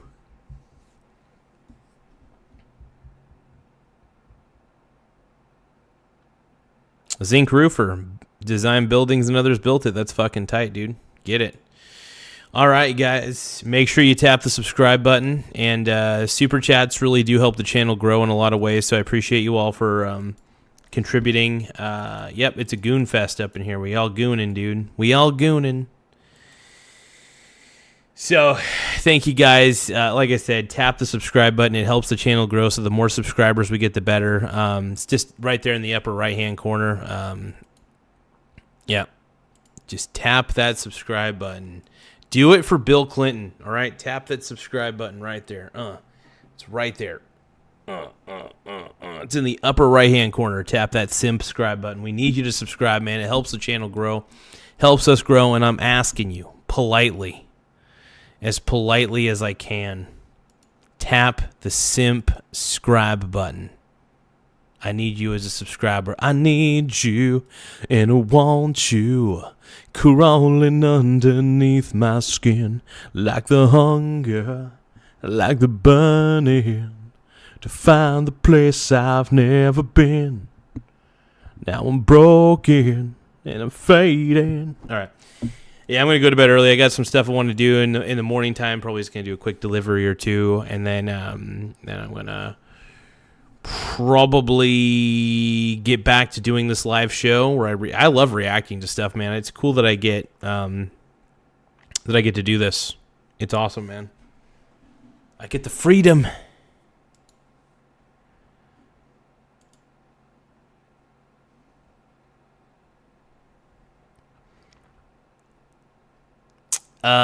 Zinc Roofer, you may be older, but I don't think you're necessary. Just because you're older does not mean you're wiser. Trust me. I've met some old geezers who are dumb as nails, not wise at all. All they did was do drugs.